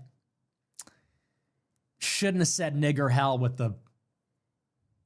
the quarter. I told myself before the show, I was like, don't say anything out of pocket. You're repping the campaign. I'm not on the campaign. I'm not involved, but I was like, don't say anything too crazy. Yeah. If you look at a guy like this and say that, like, wow, this guy is like basically the same as HasanAbi Piker, you're an insane person, right? Yet AIPAC is making that comparison. This author is making that comparison. Perhaps there's a reason why a lot of adults in mainstream newsrooms don't make that comparison, because that's an insane comparison to make. And it's not one that actually ends up hurting me. It's one that ends up normalizing Nick Fuentes. Okay? Said these groups openly erode our democracy for unlimited support to kill Palestinian children, and we have to act like their paid stooges in the media class have anything worthwhile to say. Which most people don't. Most people don't actually see that. Most people don't actually consider that to be worthwhile anyway, but they're still chirping regardless. And the reason why they're doing it is because there's a lot of very powerful big donors that obviously care about this, and they just want to continue this media cycle over and over again with the hopes that it just it disciplines the rest of the media, or at the very least gums up the works, right? Make sure that every time I fucking have any conversations with anyone outside of my immediate circle, I have to address the same fucking 5 quotes over and over again. They also have to address it. It's a way to try and punish people. We're now on month 3 of the media cycle, right? The combo of Israel's committing a genocide and they criticize Israel and criticize Jewish people broadly because that many Jewish people support Israel is actually Nick Fuentes' view, widely and correctly regarded as rooted in anti-Semitism. Exactly. We don't play by these rules. We don't assume that like an entire population is in support of a country. It's just not how that goes. And you're never going to get me to agree with that statement. Okay?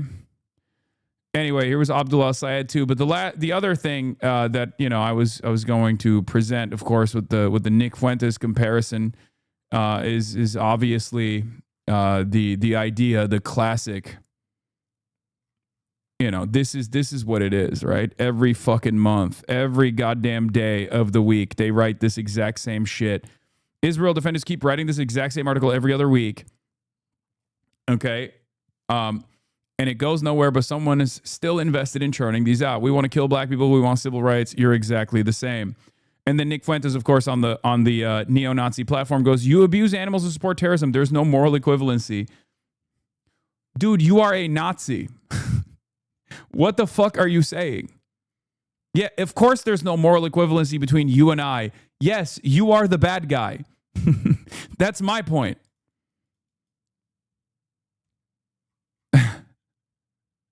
He said, you support terrorism.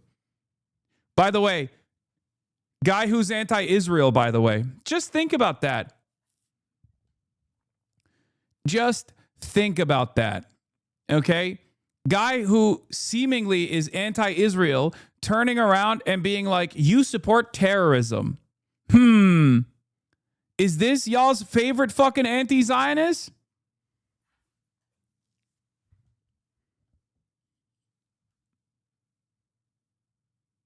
His like ratio compared to yours, I mean, it also shows that it's botted into oblivion, the platform is. Not only is it a fucking neo-Nazi shithole, but it also shows that it's very clearly botted too.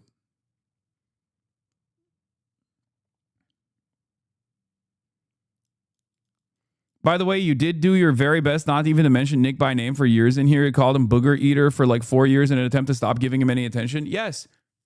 But that was a very different media environment. Okay. That was an unbelievably different media environment because back then, Nick Fuentes was devoid of a platform.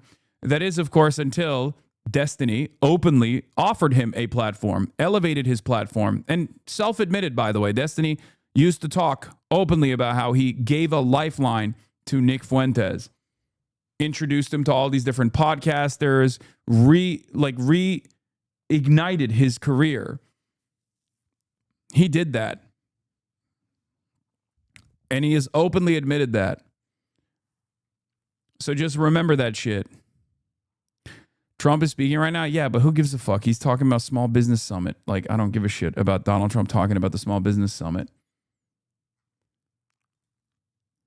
In any case, there's another one. There's just like an unbelievable amount of op-eds that are coming out of Wall Street Journal, Washington Post, all these other fucking newspapers, day in, day out, writing extensively about how like Hasan is the biggest danger to American politics. We must put a stop to him.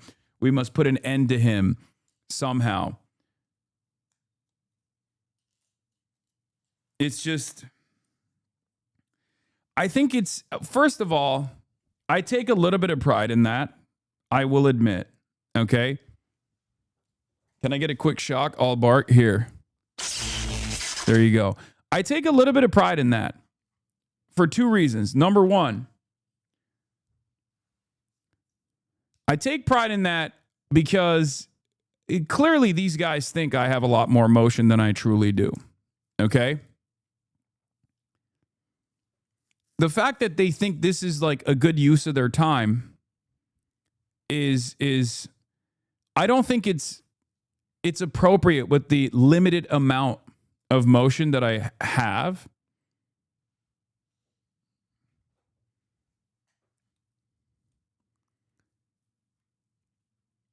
The other reason, any chance that you have more motion than you think? I don't have this level of motion. Dude, come on. You're talking about like 3 to 4 think pieces in numerous publications every single day. You're talking about like at minimum 4 different news hits on Fox News every single day for the past 2 months. Nothing, and I mean nothing in our current media cycle has that level of standing power. It's virtually impossible. It is virtually impossible for me to have that much motion. No one has that much motion. Presidents maybe have that much motion. Okay? It is ridiculous, but it's clear that there is a coordinated effort here.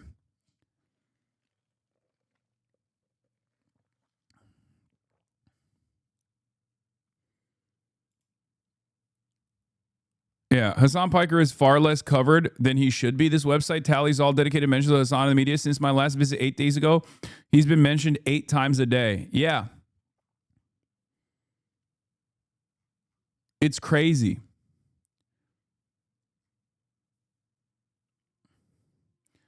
But the other thing that I appreciate about all this is that this is a clear-cut indication that we're winning. What do I mean by this? Back in the day, the Israel lobby, one of the more powerful lobbies in this country, would busy themselves unseating candidates. Okay? That's what they would work on. They would work to make sure that they had a pliant administration, Democrat or Republican, doesn't matter. Now, they're failing to cancel a fucking Twitch streamer. Okay?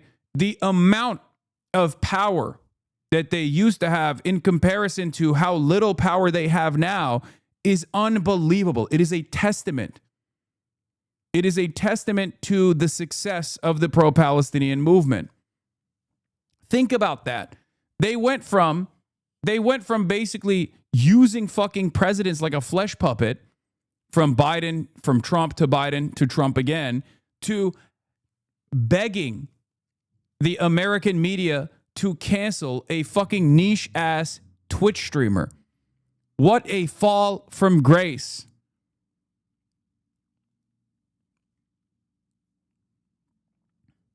That's it.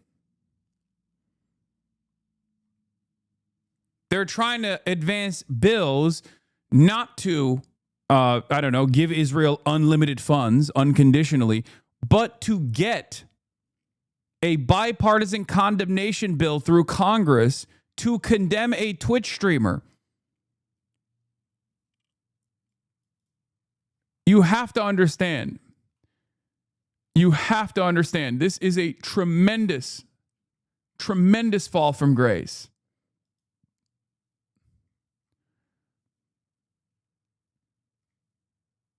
The fact that they haven't been able to get you deplatformed is kind of shocking, to be honest. I mean, it's just, the point is, even if they were to get me deplatformed, right? Even if they were to get me deplatformed, what does that solve? Nothing. That's the point I'm making. The point I'm making is, let's say that condemnation bill passes and then they start pressuring Amazon. They start pressuring YouTube to demonetize me, to like deplatform me, right? They try to turn me into fucking Nick Fuentes or whatever. Okay.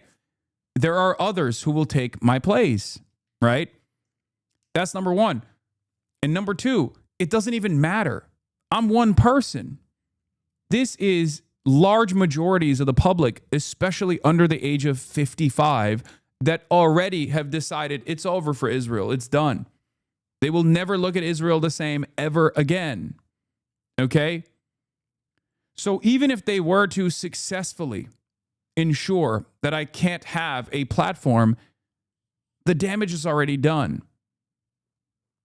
In the minds of the collective conscious in the Western world, and certainly even in the United States of America, Israel is a pariah state. For good reason, it should be considered a pariah state. It's done untold amounts of violence to a captive civilian population. Toothpaste is out of the fucking tube. That's it.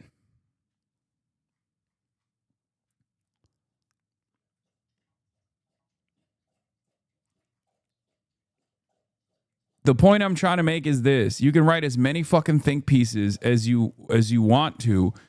Cat's out of the fucking bag. The US and Iran trading toothpaste is out of the tube.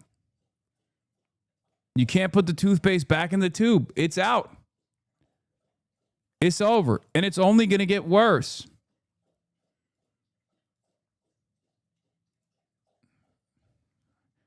That's part of the reason why all of these hit pieces don't even fucking work. All these smears don't actually have any salience whatsoever.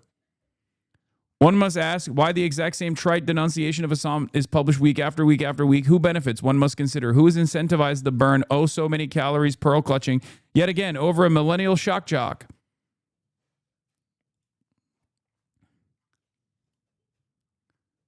This totally manufactured media narrative, unlike in the past, is also not succeeding because most people don't fuck with Israel, and most people are aware.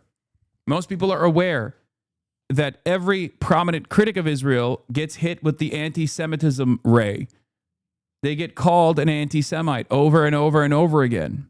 So we're living in very different times than, like, you know, even 2-3 years ago, where this level of this level of a smear campaign would have absolutely destroyed any chances I ever had in continuing a media career. I would have been deplatformed. I would have been probably even debanked at this point. You know what I mean? They would have fucking been like, yeah, you can't have a bank account in America. It's over for you.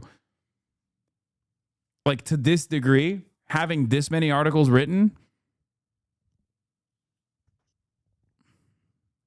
would have been over.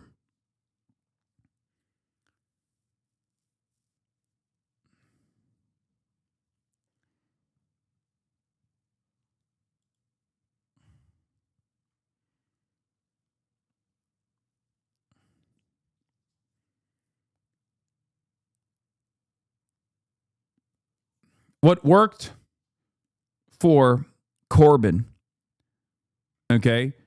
Like, it worked for Jeremy Corbyn because it was a very different time. It was a very different time.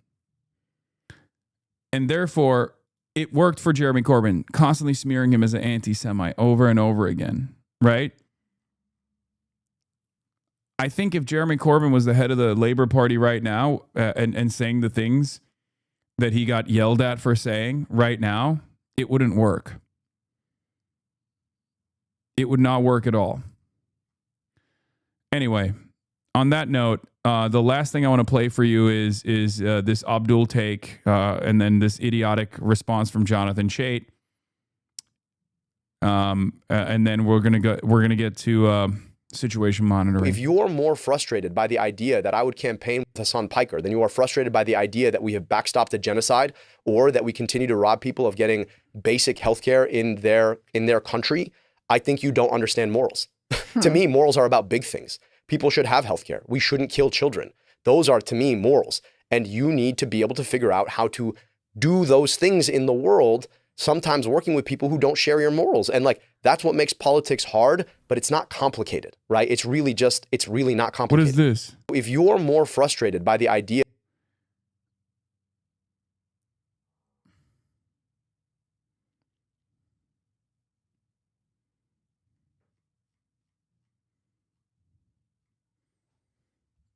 I don't know why you sent me the fucking ass man tweet.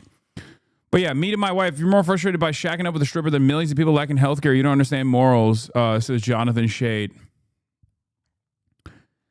Again, very weird take from Jonathan Taint. Your wife would probably be happy to not have your ugly ass around. John, stop frequenting strippers. Why the fuck are voters supposed to care about your marriage problems?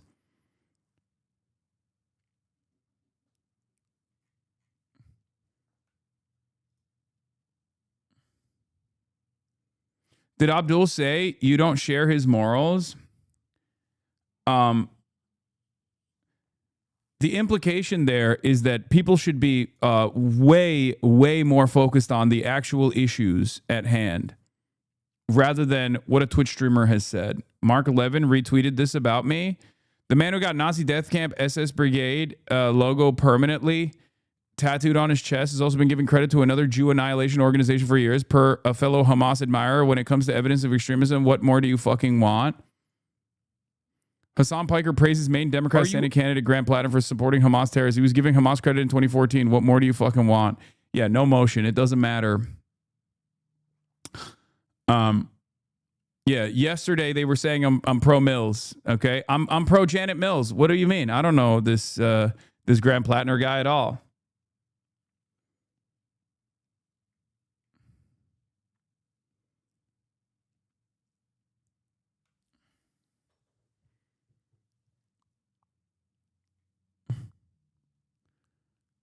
It is pretty crazy that they could just say some of the most unhinged things like, I am in favor of like Jew annihilation or whatever. You were replying to ultras for context there. I know, but it doesn't matter.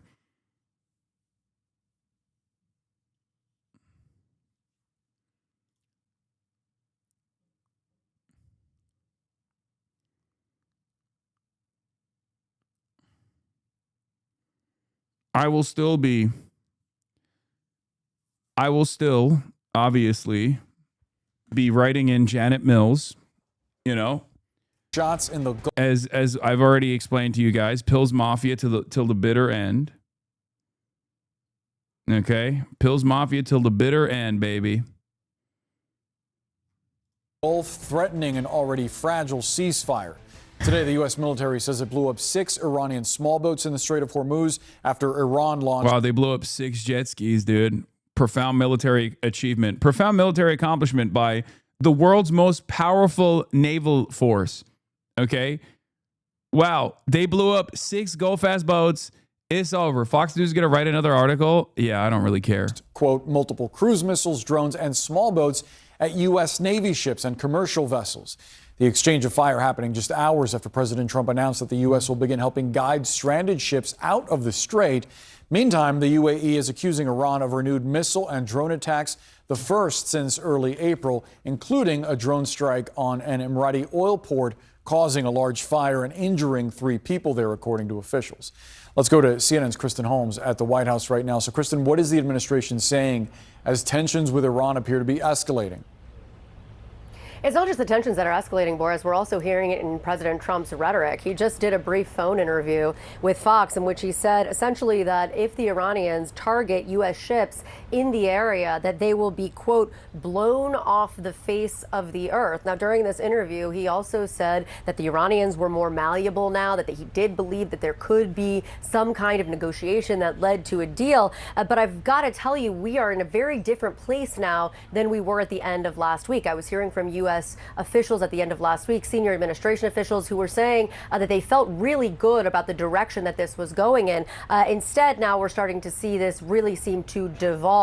And President Trump posted on social media about what we were seeing in the Strait, saying Iran has taken some shots at unrelated nations in respect to the ship movement. And he also noted it was a South Korean cargo ship. Then he essentially says that maybe South Korea should join them on this mission, talking about the war in Iran. And then he goes on to talk about the fast boats, which we've heard about, and then that tomorrow there's going to be another one of these press briefings by the Secretary of Defense, Pete Hegseth, and the Chairman of Joint Chiefs of Staff, Dan Kane. But where we are right now, talking to these officials, is it does not seem as though they are in a place where they feel that they can get to some kind of agreement here, which is very different again than what we heard at the end of last week. Kristen Holmes, live force at the White House. Thank you so much. Let's turn to CNN national security correspondent Natasha Bertrand. Natasha, what are you learning as the U.S. and Iran are trading strikes now? Yeah, Boris, our U.S. Central Command Chief, Admiral Bradley Cooper, he held a call with reporters earlier today, and he kind of outlined how the U.S. military is going about trying to guide these commercial ships through the Strait of Hormuz, essentially via a huge U.S. military presence that involves guided missile destroyers, over 100 land and sea-based aircraft. Yeah, it's incredible. He didn't even mention the ongoing strikes on the UAE, lol. Iran has taken some shots at unrelated nations with respect to the ship movement, Project Freedom, including a South Korean cargo ship. Perhaps it's time for South Korea to come and join the mission. We've shot down 7 small boats, or as they like to call them, fast boats. It's all they have left. Other than the South Korean ship, there has been, at this moment, no damage going through the strait. Secretary of War Pete Hegseth and Chairman of the Joint Chiefs of Staff Dan Kane will have a news conference tomorrow morning. Thank you for your attention to this matter, President Donald J. Trump. CENTCOM's commander wants to keep it a secret whether he knows if Iran has hit his own ships. Yeah, Commander Admiral Bradley Cooper says more commercial ships are en route to travel across the strait after 2 U.S. flags successfully traveled out of the strait. When I asked how many ships had been hit by Iran, he declined to give a number. Don't tell the enemy you know what they've been able to achieve. Seems great. Seems like a very seems like a resounding success, chat. Seems like a lot of victories are taking place. Sources tell me the idea of Dubai is stable. Please, God. CENTCOM Chief Admiral Brad Cooper says UAE has exceptional capabilities and is well positioned to defend itself. UAE has been a great teammate to the U.S. Iran's military capabilities dramatically degraded, but that doesn't mean it's all gone.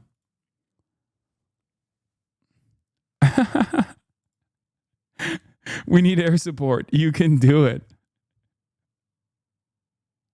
Oh my God. Trump is Putler. Trump literally is Putler. So this image for those of you who don't know, if you're not like super autistic and tapped into,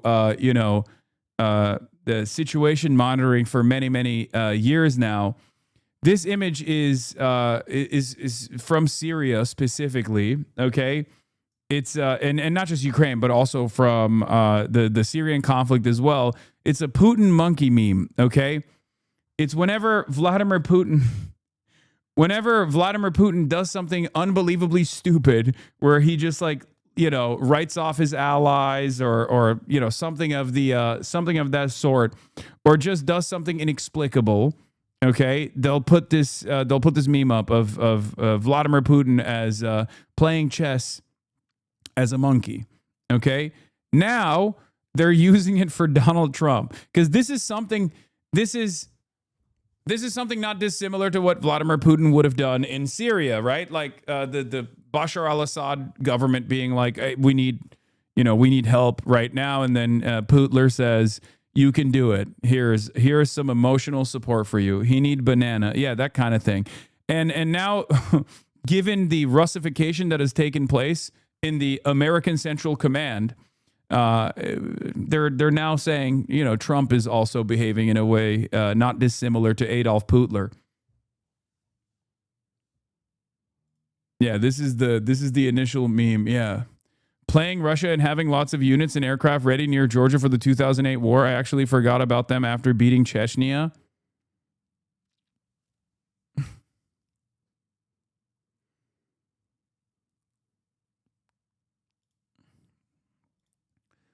Yeah, Monkey Putin is like a classic meme. It's even funnier because Putin is allies with the new Syrian government. That is the most expected outcome of all time. It kind of harkens back to that joke. Okay, that the whole joke is that, yes, Putler has no friends whatsoever, only immediate goals. He doesn't give a shit. That's why I always laugh whenever people are like, Vladimir Putin is engaging in an anti-imperialist war against the Western forces. It's like, that's not true.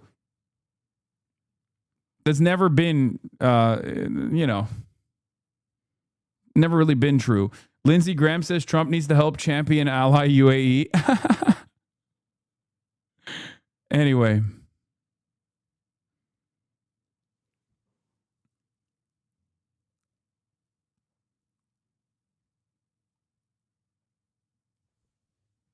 Okay. Borzo Daragai says the UAE, the fact that or Sultan Al Ali, the fact that the Arab League is silent while the IRGC targets the UAE and threatens shipping is unacceptable. Why haven't we heard clear condemnations on these attacks? The pattern is obvious, and the ambition to expand influence across the Gulf is no secret. Silence at this point isn't neutrality, it's complicity. I wonder why the GCC is not saying a goddamn thing about the UAE being pummeled again. Perhaps it has something to do with the fact that the United Arab Emirates has literally decided to become, Muslim Israel. They left the GCC, and on top of that, they said, yeah, we're backing America and Israel all the way. The UAE allowed itself to be turned into an Israeli base at a time when not just the Arab world, but much of the entire planet has turned against Israel as a genocidal rogue state. Now, the UAE advocates are frustrated that no one is coming to its defense. Of course, no one's coming to his defense. It's really funny that America is not even coming to the UAE's defense, by the way. What's happened since Trump announced his plan to move ships out of the Hormuz, says Sina Tusi, senior fellow at CI Policy. UAE appears central to it, and indeed to contingency plans to restart the war. Iran has responded with reported attacks on UAE and expanded its control zone over all UAE ports. Tehran isn't letting up. Or not, sorry, the UAE didn't leave the GCC. The UAE left OPEC. I apologize. Which, is the center of power for the GCC. The cartel that is OPEC Plus, is the only reason why the GCC has fucking power.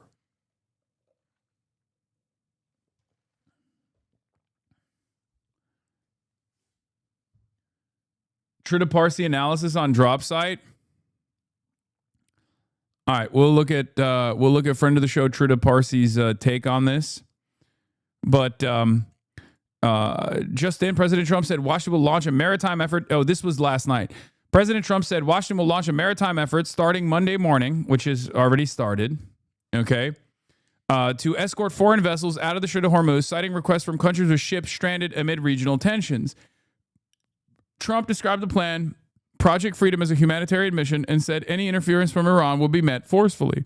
He also said, I'm fully aware that my representatives are having very positive discussions with the country of Iran and that these discussions could lead somewhere very positive for all. Iran had also released some demands that are basically the same as the previous demands, but parsing it up in a short-term and long-term negotiations process. They did that yesterday. But what's funny about all of this is that all the oil futures pumping from Operation Freedom has already been wiped out by the missile and drone attacks on the UAE, lol.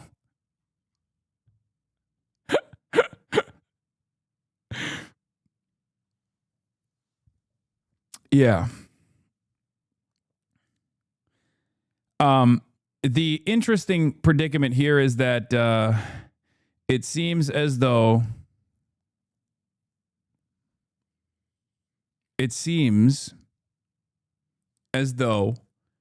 the Trump administration is going to continue conducting military operations rather than engaging Iran diplomatically.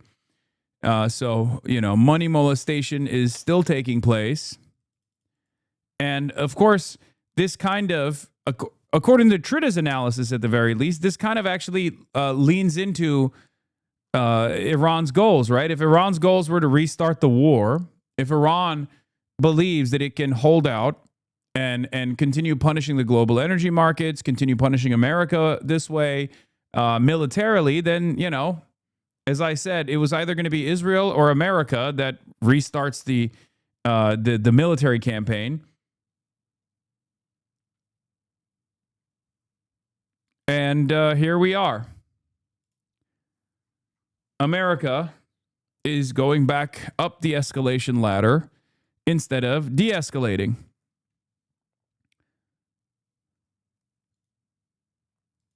All right. So let's get back to it here. Unmanned platforms, so things like Reaper drones, and 15,000 service members who are now stationed there to respond, essentially, if Iran does attack any of these ships trying to pass through the strait. And that is exactly what happened this morning. According to Admiral Cooper, the Iranians began launching drones, cruise missiles, and small boats at some of these ships, including U.S. Navy ships.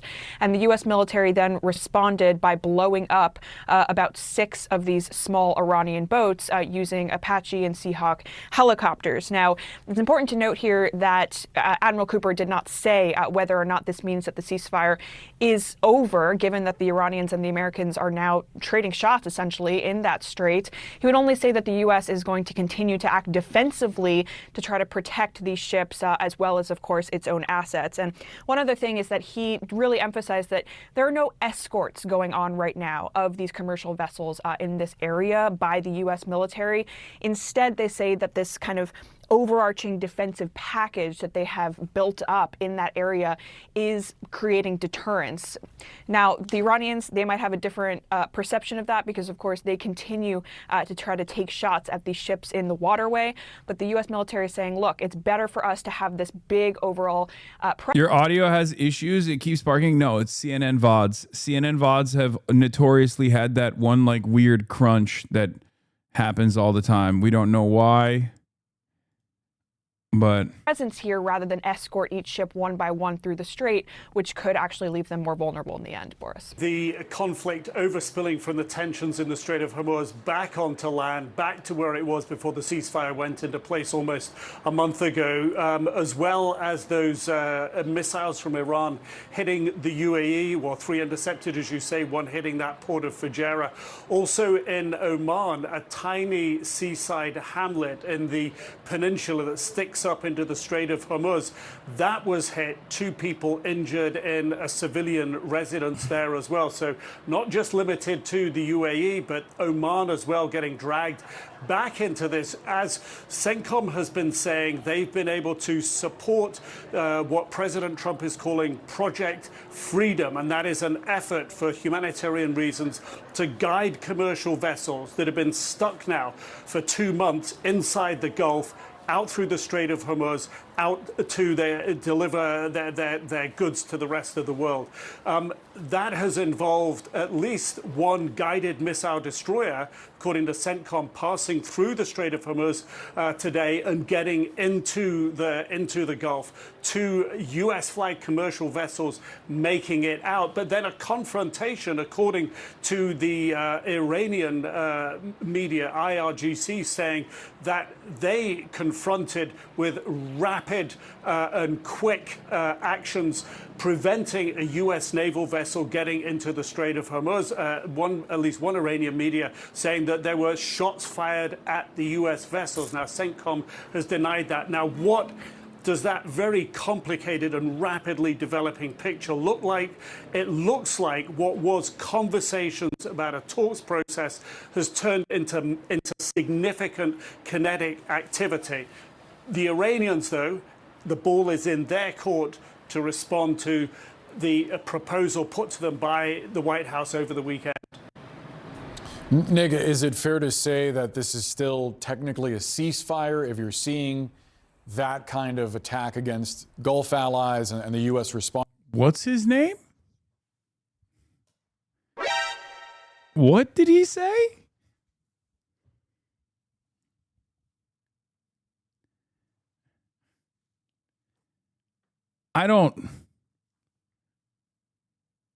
That was weird. That was a moment.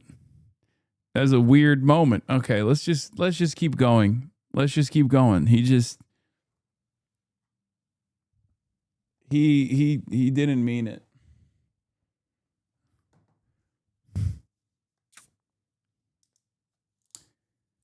I wasn't alone, it seems, in hearing the words that came out of his mouth, but let's just keep going. Against these boats in the strait?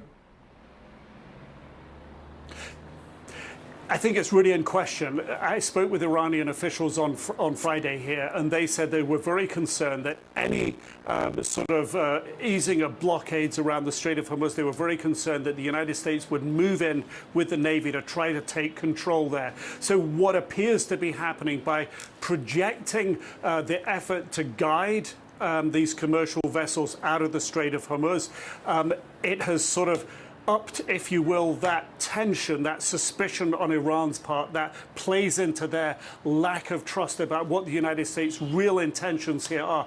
I have to say, despite that, we've seen these spikes in tensions before, and after a few days, things can potentially calm down. But Iran, again, has escalated beyond the tensions with the U.S. What do you... Is there a world where we actually look at this stuff sincerely? Iran has escalated tensions. Buddy, there is currently a tolling process on the Strait of Hormuz and a negotiations process.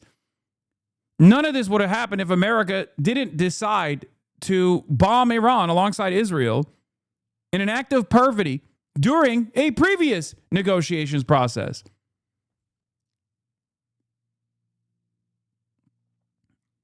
This is ridiculous. Iran has escalated? What do you mean?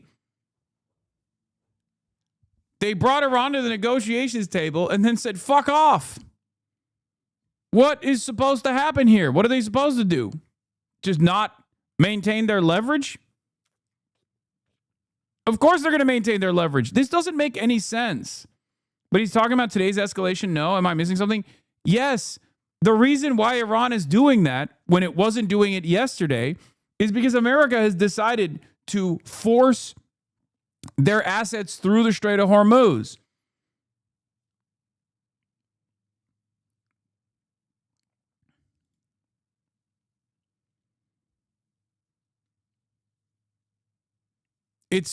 That's the reason.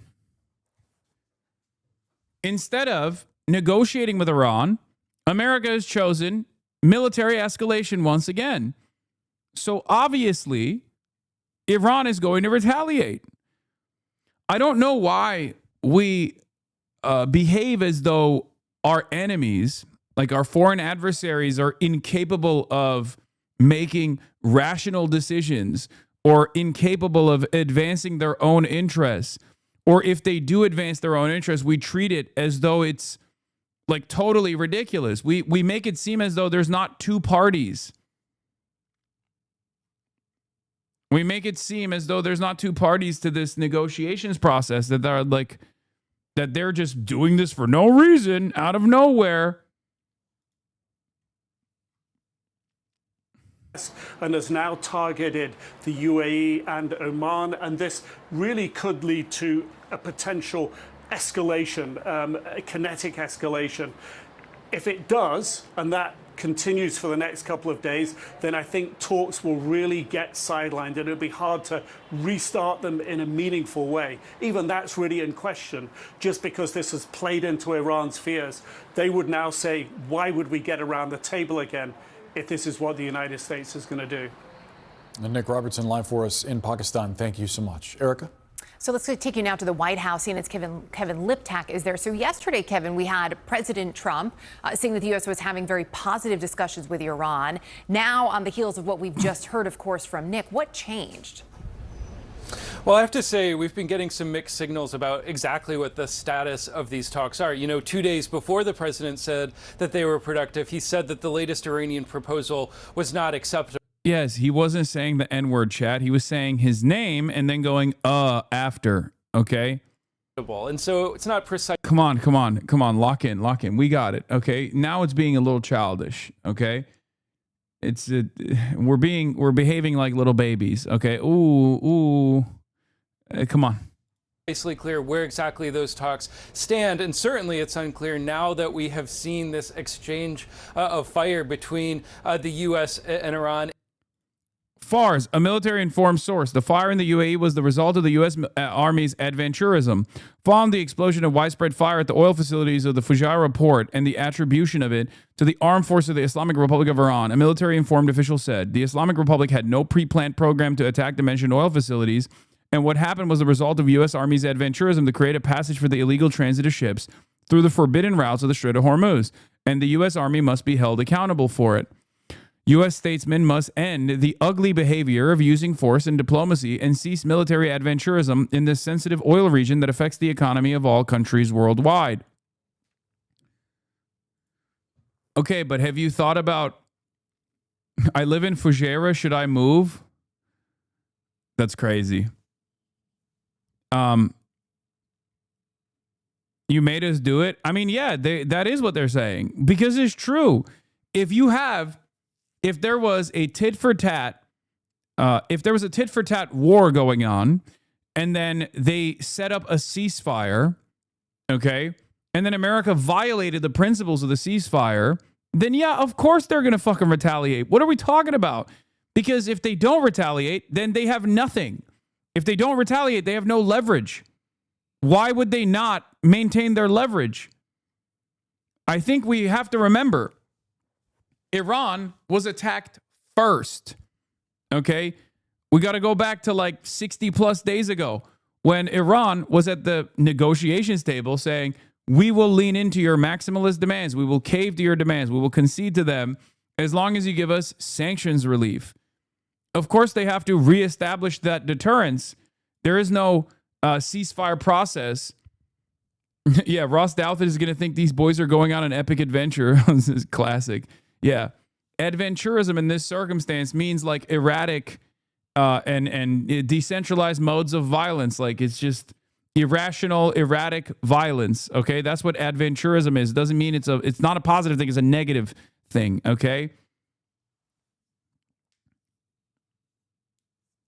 The reason why I'm explaining it one more time is because a lot of people don't know, and I use the term adventurism with a negative association to it, and yet people often People often think that that means, going on an adventure. You know, it's not a positive thing, okay?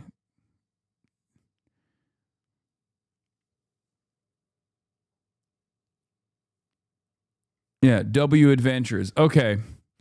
Iranian officials have been abnormally quiet despite over 3 hours of strikes being reported in the UAE. Well, they released the statement already. In the Strait of Hormuz, I think it was clear leading up to the president's decision to put this new initiative into place that he had been growing relatively frustrated with the stasis that had occurred. The war was not happening because the ceasefire was in place, but the Strait was also not reopened, and the talks seem as if they were deadlocked. And this seems to have been his attempt to try and break some of that stalemate to get the ships flowing through this very critical waterway. But of course, the risk there is that the Iranians... Why is Iran attacking the UAE and not Israel? I don't know. Maybe because currently, as it stands, the United Arab Emirates, which can be seen as an extension of America and Israel, is participating in breaking through the blockade alongside the United States of America.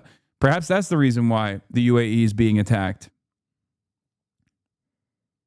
Fire on some of these ships. The ceasefire is off, and all of a sudden, the U.S. is back at war with Iran. It had been, I think, unclear this morning what exactly Project Freedom would entail. American officials were quick to point out that this was not an escort mission. The word the president used was guide these ships through the Strait of Hormuz. Just in the last hour, we have heard from the head of Central Command, Brad Cooper, describing this as a, quote, a multiple layer effort using aircraft, using ships to sort of create a coordination cell that would allow these ships. Also, Israel did send Iron Dome batteries, apparently. An Israeli air defense system deployed to the UAE was used to intercept an Iranian missile today, CNN reports. It was recently reported that Israel deployed at least one Iron Dome battery. Bro, if I'm Ukraine, I'm pissed, by the way. Dude. Famously, if you recall, in the early days of Russia's invasion of Ukraine, Zelensky came out and was like, Mr. President, we would like to get the Iron Dome, okay? And Israel, because of its, neutral allegiance to Russia, said, fuck off. They literally refused to give Ukraine an Iron Dome or any Iron Dome batteries whatsoever. They said, we can't let them fall in the hands of our enemies, Russia. So in the eyes of Israel now, the United Arab Emirates is worthy of an Iron Dome defense system as opposed to Ukraine. If I am Ukrainian, if I am Zelensky, I look at this and I go, what the fuck are you guys doing? Well, Ukraine kind of well without, though. That is crazy. You think it would not have been good to rush ship a bunch of Iron Dome batteries in especially the beginning? Are you fucking crazy? To to population centers especially? You would have avoided civilian casualties.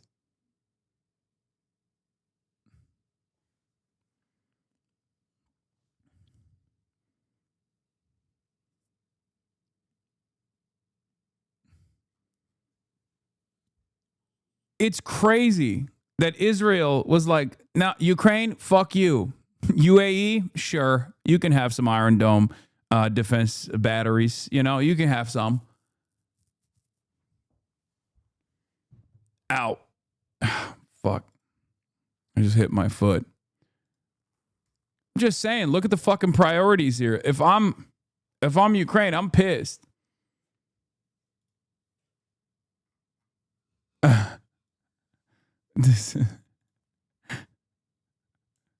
They are spending my missiles.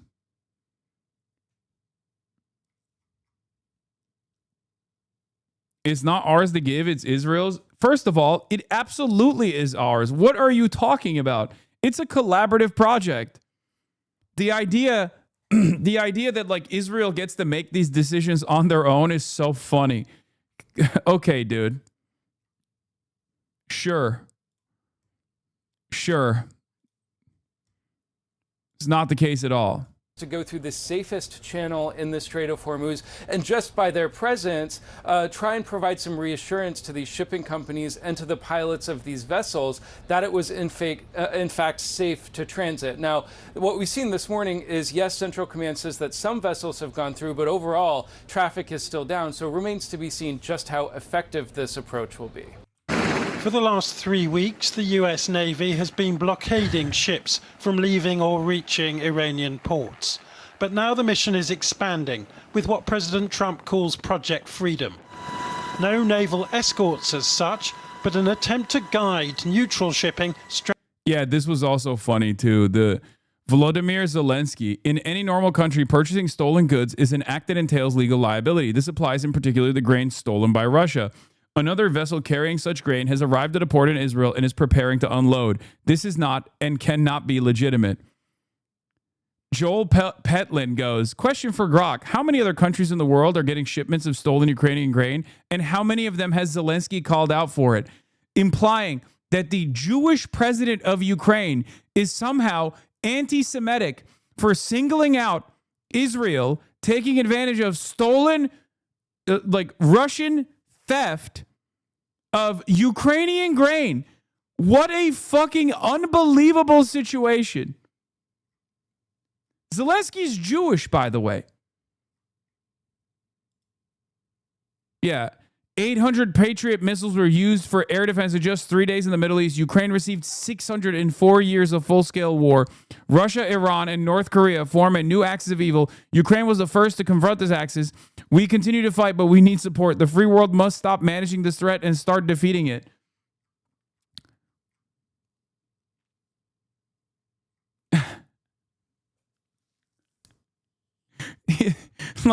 If there's one country that is more worthy of these defenses, I would say it's Ukraine. Ukraine was illegally invaded by Russia, okay? Illegally invaded and occupied by Russia. Under the standards of international law, not that it fucking matters, obviously. We all know that it's not worth anything. There is a legitimate reason to aid in the defense of Ukraine. We bombed Iran. There was no reason for us to bomb Iran at all, okay?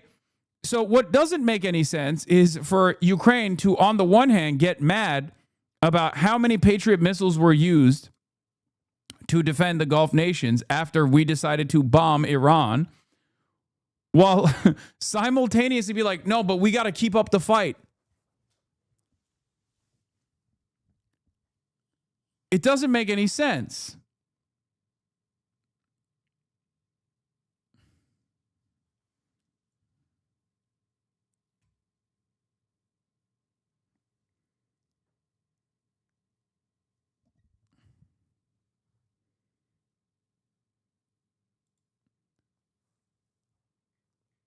Israelis in general care way less about Ukraine in either direction than pro-Israel Anglophones. What you're seeing is a crazy, jilted lover's reaction from people with Ukrainian flag, American flag, and Israeli flag in the bio.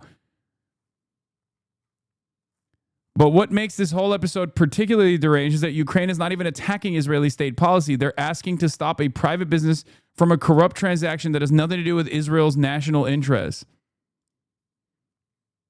The disconnect I'm seeing between Hebrew language and English language Israel Twitter is utterly fascinating. I'm actually pretty optimistic that the black market grain issue will be resolved, but someone should probably look into this as well. In Hebrew, we should probably stop this, maybe boycott whatever company is doing it. In English, those ungrateful Ukrainian swine must learn their place.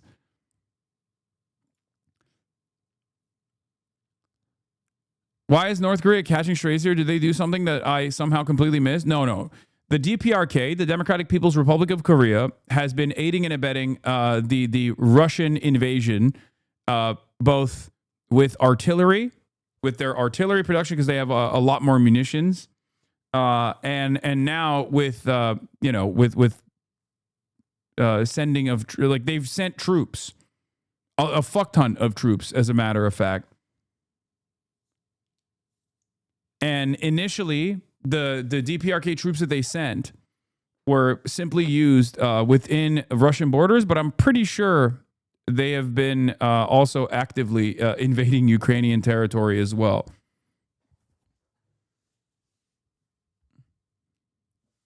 It was initially sent to defend Kursk, but since then I don't know if they're. Since then, I feel like they've been on the front lines as well. They've been captured inside of Ukraine. So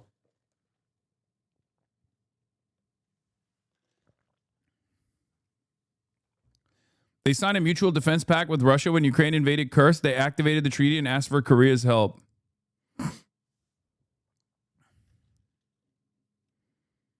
Yeah, and I think the North Korean state has said that 1,400 troops have died in the process as well, right? Isn't it? I think it's 1,400 troops, if I'm not mistaken.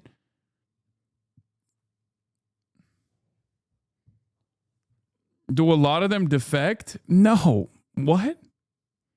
No. Dude, that is no, of course. No, they do not defect at all. What do you mean? The Ukrainians used to initially make jokes about the DPRK soldiers. But no, their attitude has shifted as well about the DPRK soldiers in general. That they say that they're like pretty fucking pretty tough overall. What? I genuinely do not understand what you're saying. Can you please repeat? What? Repeat what? What are you? Oh my God. HasanAbi Beauty is a classic. Can you please look up my previous statement, chatter? I have literally banned you in the past. I have literally banned you in the past for this. I've suspended you in the past because you always do this. No, please. Also, there are hella Ukrainian FPV drones hitting down DPRK soldiers. What? I read it. What? Okay. Do you feel like this was...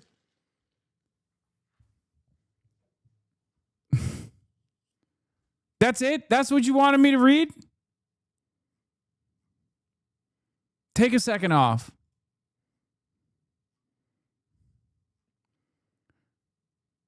I hate when people say check logs. HasanAbi Beauty is one of the routine abusers of check logs. Check previous. Please don't want to spam. Read last message. No.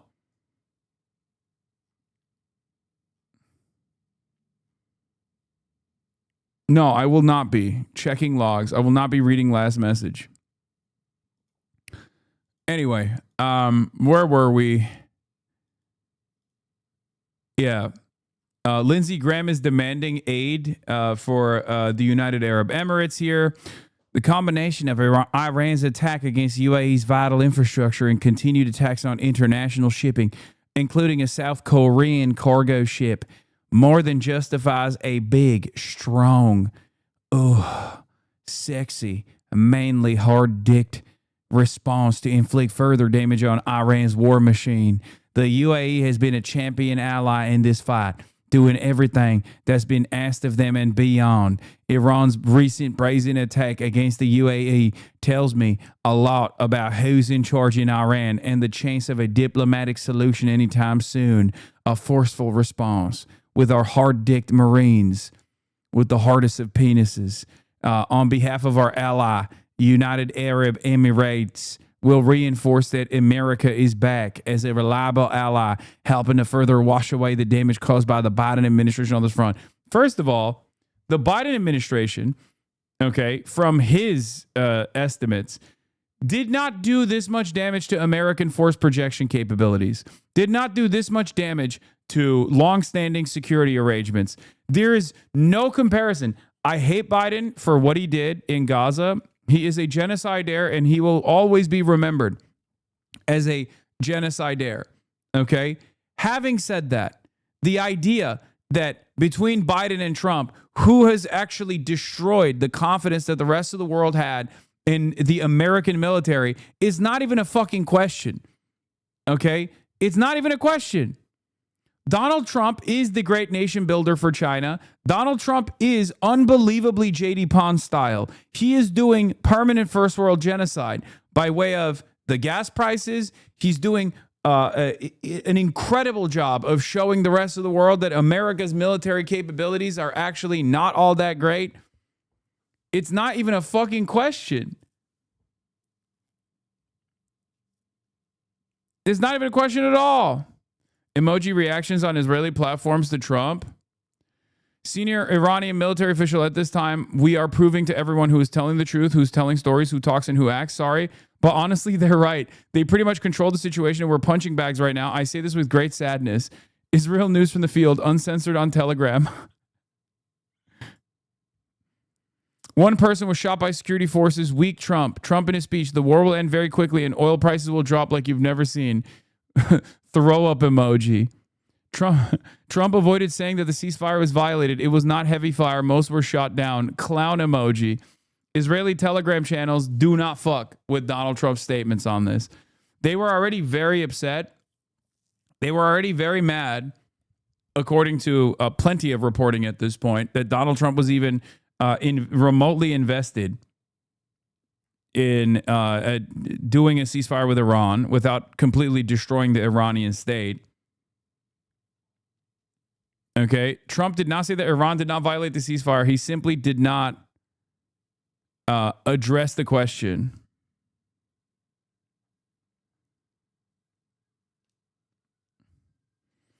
Israeli news without censorship.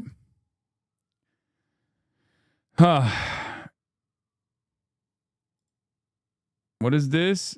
The mom on Freaks and Geeks is a top 10 mom actor and so underrated. 8-year-old take still as relevant as ever. Thank you for speaking the truth. Why did I fucking click on this dumb shit, dude? We're monitoring the situation, chatters. For many, many days, I have not been able to monitor the goddamn situation. And the first time I start monitoring the situation, you want me to look at some other dumb shit. Okay, what are we doing here? What the fuck are we doing here? Lock in. It's situation monitor time. Okay, Piker Broadcasting Service, sponsored by you, the people, for you, the people. Okay, the People's Broadcasting Service. Please subscribe.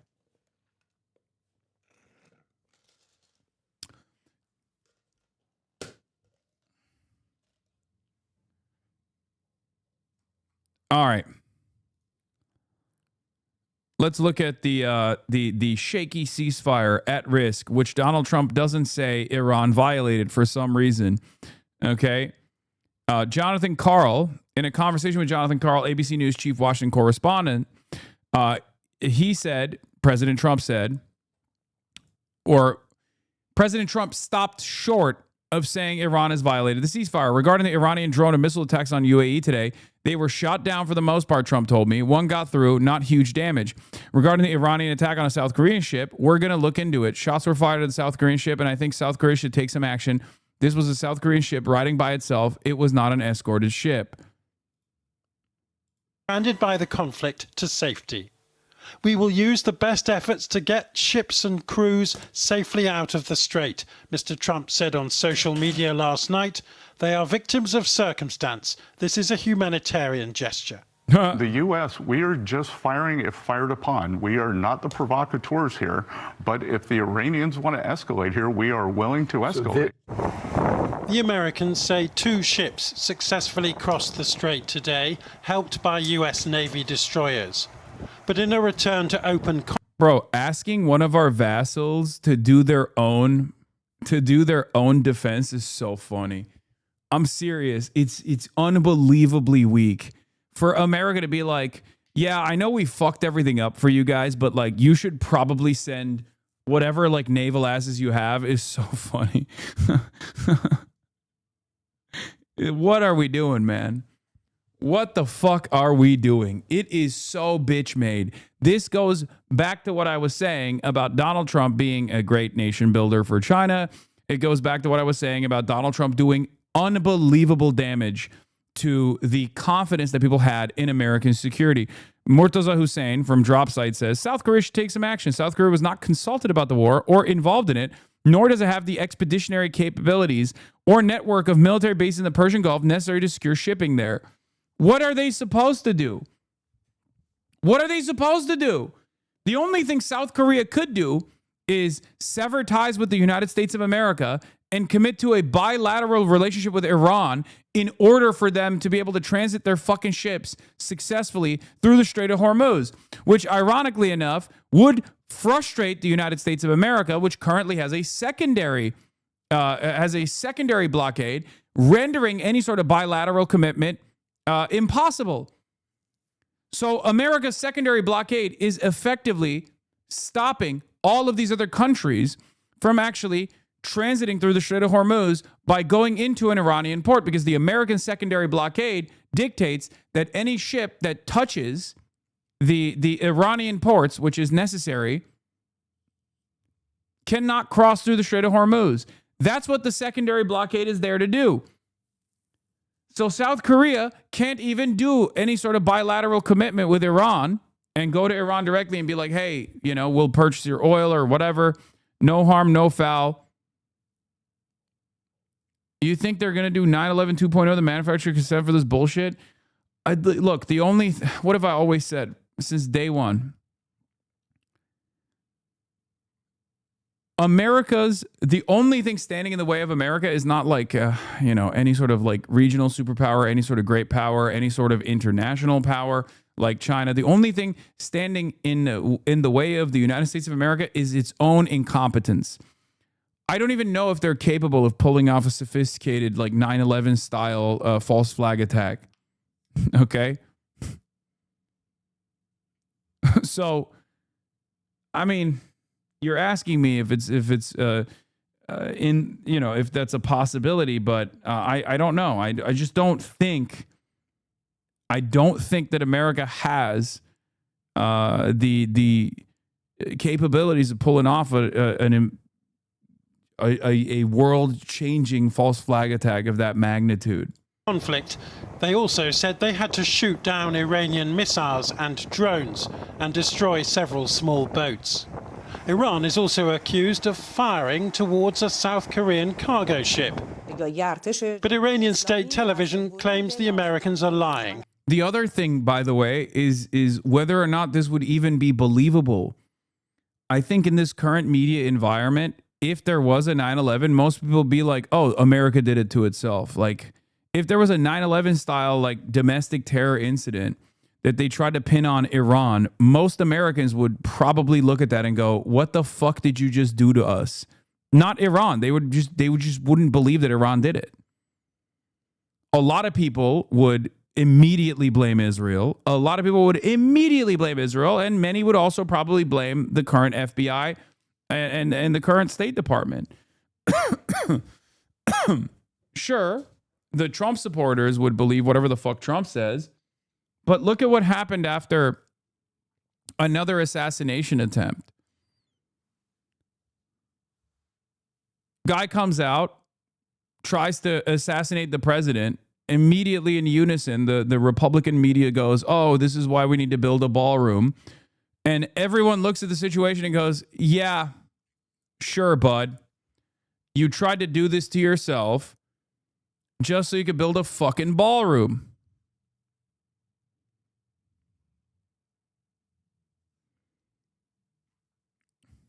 That no ships have crossed the strait and that any foreign forces will be attacked. Ships, their owners and shipping companies know well that to ensure their security and safety, they need to coordinate with relevant bodies in the Islamic Republic of Iran. Tonight, Iran seems to have gone further. This footage from opposition media reportedly showing a fire at an oil facility in the United Arab Emirates after a drone attack. The Emiratis say 3 Indian workers were taken to hospital. The International Maritime Organization says around 800 tankers and container ships are trapped across the Persian Gulf. These ships have an estimated 20,000 sailors on board. This is the only internationally recognized safe route for them to travel through the Strait of Hormuz. But instead, the Americans are now advising ships to travel through territorial waters off the coast of Oman. Iran's Revolutionary Guard is doubling down in response, claiming that the entire waterway between these 2 red lines is under Iranian control. So a day of tension rising in the Gulf once again, with President Macron among America's allies, no doubt worried that the 3-week ceasefire has either collapsed or is about to. What we want most of all is a joint reopening between Iran and the United States. That's the only solution that will allow us to permanently reopen the Strait of Hormuz, allow free navigation, and do so. Bro, this guy literally fucking...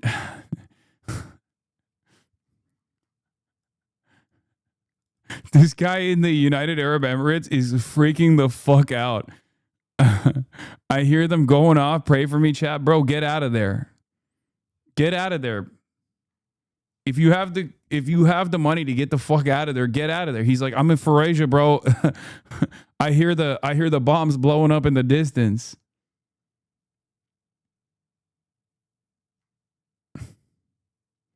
We're praying for you. We're praying for you.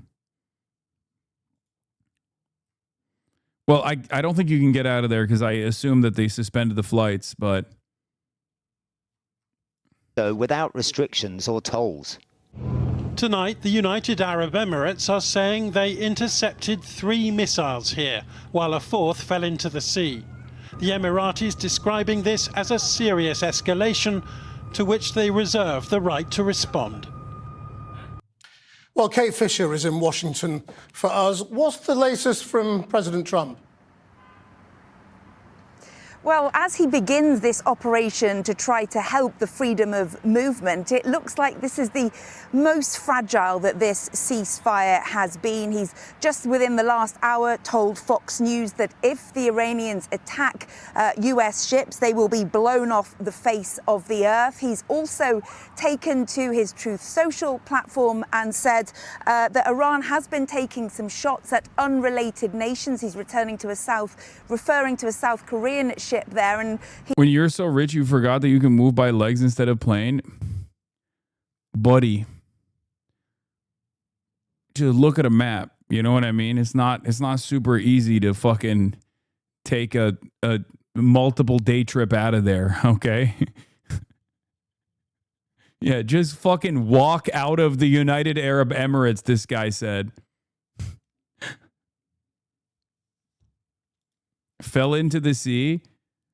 What is this? Much worse than last time? Nearly 1.2 gigawatt fire detected. This was 30 minutes ago. Fujairah was struck. Yeah, it's a lot. Guys. And to the chatter who's right there, he can confirm for us, but clearly it's a laundry fire. Okay, these things happen. It's probably another laundry fire. Okay.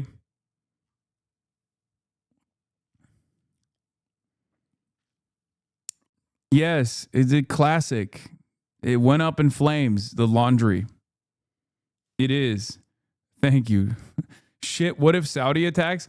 Oh, yeah, that's the other. Well, I don't think they're going to do that right now, but, you know, you could also be invaded by Saudi Arabia at some point. There's that, too. I would just get the fuck out of the United Arab Emirates if I lived there. I'm just saying. he joked, maybe now South Korea will join my effort. He has regularly wanted other countries to support the US here. And he also reiterates that the US has shot down these fast boats. He says that is all that Iran has left. We also know that for the first time since this ceasefire was brought in around a month ago, the United Arab Emirates has sent out a missile threat warning to its citizens. So it certainly feels as though this ceasefire is in its most fragile phase yet. And the oil price going sharply up, what does that mean for the US economy? Yeah, 4% rise today. Gasoline prices here, Americans love their cars. They've jumped to nearly 50% more than when this conflict began. And it's being reflected in Donald Trump's poll ratings. His disapproval. You are correct. This is likely a Qatar 280 laundry fire launched from the Bushehr laundry and dry cleaning facility. Many such cases of this happening, you know.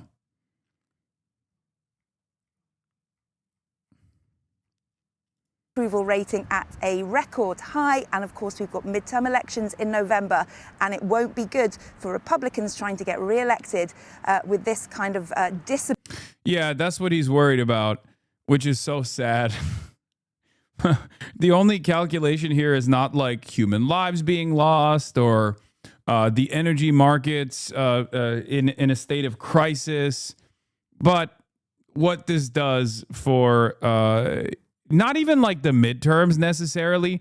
When they say, oh, Trump is worried about the midterms, like for the party performance, he's not even worried about, I think, the Republican Party failing. He's worried about what that does to his confidence, right? Like what that says about how much people don't fuck with Trump any longer. That's the only thing he cares about.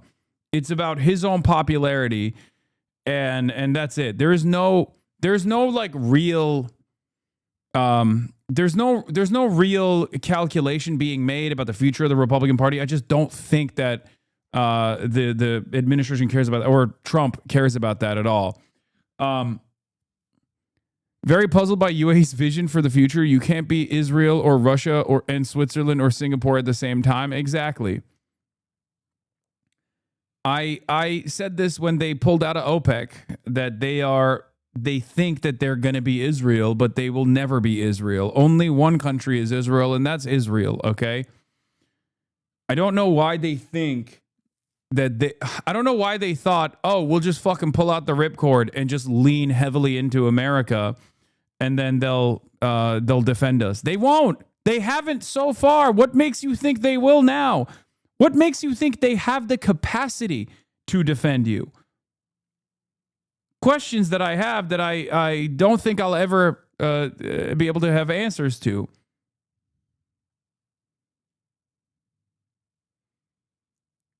Not only do they not have the AIPAC equivalent, but like Israel was able to develop this relationship, this insane relationship with the United States of America over years and years and years of being a reliable and loyal ally and an asset. Like there's no comparison here. One leave OPEC, one singular Iron Dome missile. Yeah, we're talking about 80 years. We're talking about the Cold War, right? We're talking about pan-Arabic nationalism, which necessitated a force that could destabilize and cut through the pan-Arabic nationalism, oftentimes militarily destroy countries that were making moves that could damage America's interest in this oil-rich region. Like even by today's standards, America being an exporter of oil, they wouldn't have cared about Israel as much, right? This is before the shale revolution in America. So, like, there's no way that you can design a similar sophisticated relationship with the United States of America that will never exist ever again.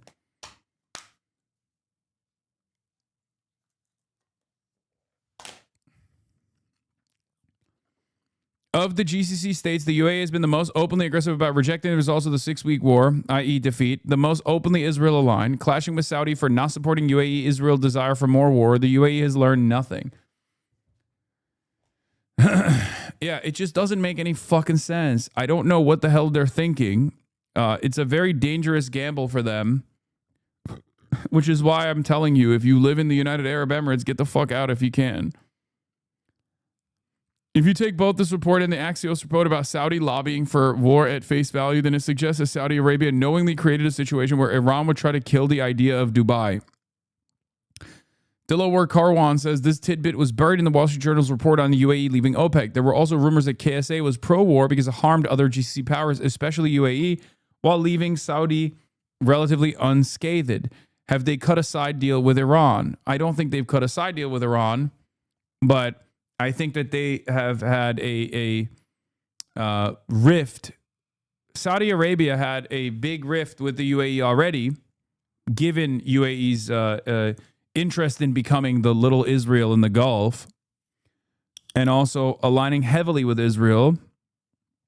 So they're trying to game it out in a way that favors them. Approval for the president. Because remember, the United Arab Emirates has been the #1 defender of Israel in this region, okay? Kate Fisher, Well, joining us now is Barbara Leaf, who served as Assistant Secretary of State for Near Eastern Affairs under President Biden and was previously the US Ambassador to the United Arab Emirates. What do you make of the situation today? Well, I think fragile is exactly the right way to describe the ceasefire. Look, there were completely, as far as I can tell, unprovoked attacks by Iran today on the UAE in several different places, one on Fujairah port export facility, and then 4. What does Little Israel mean? How do I explain this to my parents? The United Arab Emirates is a part of the Gulf Nations coalition, the Gulf countries, right? GCC.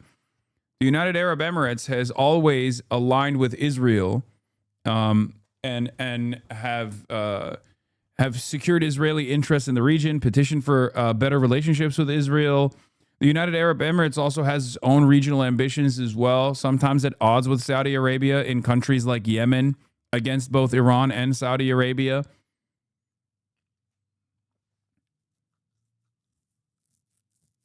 Like these countries that are vassals to American empire. Hey, Hasan, how does the UAE work? I know Saudi Arabia has princes. The United Arab Emirates is a collection of, I believe, 7 emirates, right? Is it 7? I can't remember the exact number, but they're like tiny micro states that are all under the banner of one emirate, okay? They're all monarchies.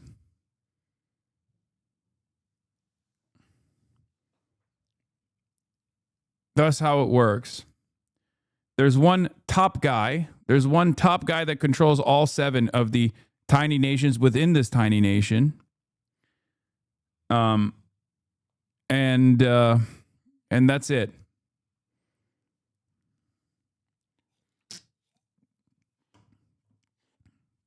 Yeah, there's 7 emirates. Each has an emir, and they have a council together. But Abu Dhabi's emir, MBZ, dominates the rest. Makes the final decisions for the rest of them.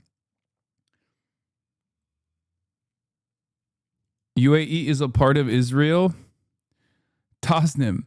An Iranian military official warns that if UAE becomes a pawn of Israel and takes action, Iran will respond forcefully, adding that Emirati interests could become targets. The official adds, any escalation would trigger a broader response, with Iran no longer exercising restraint and potentially treating UAE as a part of Israel in this conflict. Truth nuke, but it's all, some might even say it's been there all along.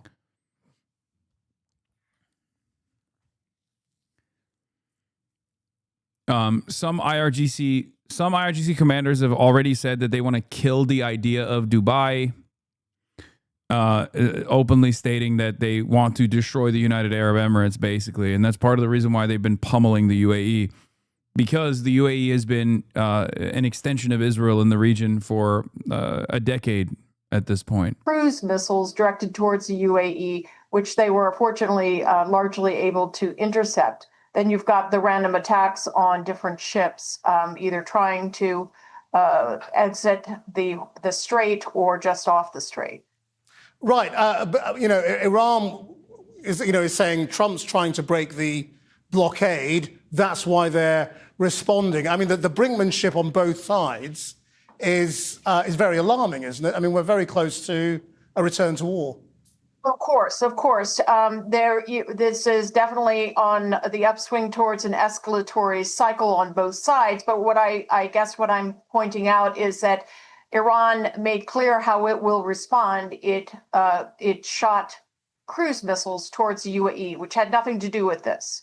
The U.S. Navy trying to clear a way for ships transit. I know one of those ships that transited because I was conversing with a captain on one of them. So like people who are asking, what about Azerbaijan? They're like the UAE too. Azerbaijan is a relatively new player in all of this. Azerbaijan is also an extension of Turkey, and Turkey plays ball with both sides. It's not like the UAE. The UAE does not play ball with any side other than Israel and America. So Azerbaijan is not like a serious player at all. They're just an energy provider to Israel, and they're mostly just an extension of Turkey's interests and they're like a junior partner to whatever Turkey's ambitions are in the region. So they get most of their notes from Turkey.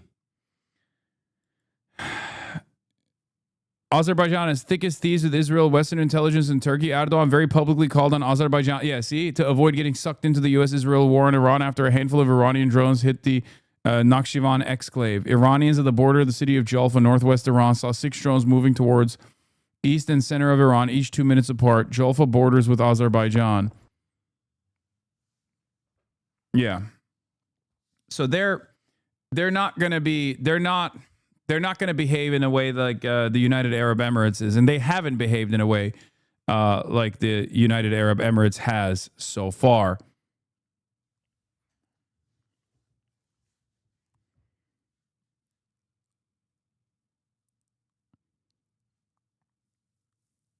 It's not good for Turkey, nor it's good for Iran to also broaden this regional conflict and bring Turkey into the fold as well. So they're not going to do anything. It's not beneficial for Turkey. Erdogan does have like a crumb of sovereignty here, even though it is a vassal. Erdogan and Turkey is a NATO country. It's a vassal for that reason. But Erdogan does have some semblance of sovereignty and will make decisions that keep Turkey out of this broader conflict. And that is what's going on so far. Turkey has no interest whatsoever in participating in this war against Iran. Israel wants to Gaza Turkey. What do you mean? Israel will not be able to Gazify Turkey. Turkey is not Lebanon. Turkey is not Hezbollah. Turkey has the second largest standing military and its own indigenous military industrial complex. It's the largest military in Europe, if you want to call Turkey a part of Europe. So there is no comparison. It's a fucking giant country, almost the size of Iran by population, and has a standing military.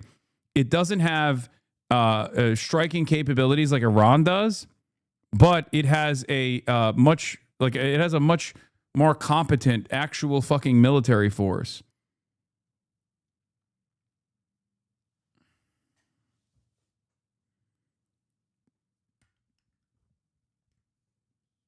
How many New Jerseys is Turkey? I don't know how many New Jerseys Turkey is.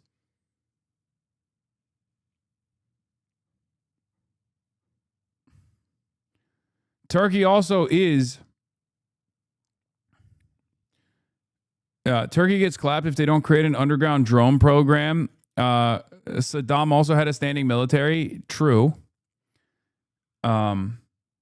But again, America supports Turkey. It's a profoundly important military base for the United States of America in the region. It's a partner that plays a huge role. Without Turkey, Syria and the Bashar al-Assad regime would not have been toppled, okay? It's totally fucking ridiculous. Like, Turkey plays a major role in America's interests in the region, a bigger role than Israel does. It's also a NATO country. Turkey also, given its fake sovereignty, can play the role of a mediator between Russia and America at times. Turkey always plays both sides.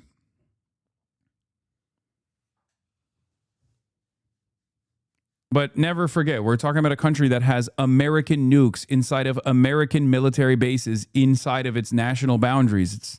It's ridiculous to be like, oh yeah, America's just going to drop Turkey and NATO in general at the behest of Israel. I mean, never say never, obviously, because this is an unbelievably pro-Israel country, but I don't know if it would go that far. That would not be beneficial for Israel, I don't think. Of course, Israel has been saying that they want this to happen regardless, but that was successful, and Iran's attempting to show what it will do in reprisal, which is again direct its fire towards the Gulf states. Right. I mean, do you see any diplomatic progress towards any kind of settlement here, or are we edging towards, military action being the way Trump gets out of this? I think it's clear we're edging towards another round of military operations. But what could that achieve? Very little in my view. I think it's clear that this effort at economic attrition is the main game, but there are the preparations for another round of military pressures, and I don't see either one of those moving the dial with this regime. There's really, what the administration really needs to do is set itself to a tough diplomatic course, and they don't seem to have the appetite for that. What do you mean by that? I mean, what would that involve?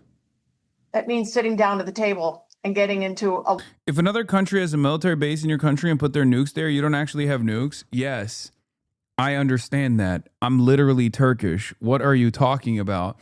I'm simply stating that Israel attacking a country with American nukes inside of American bases has never happened before. It's a nuclear umbrella. Turkey is a part of the American nuclear security umbrella.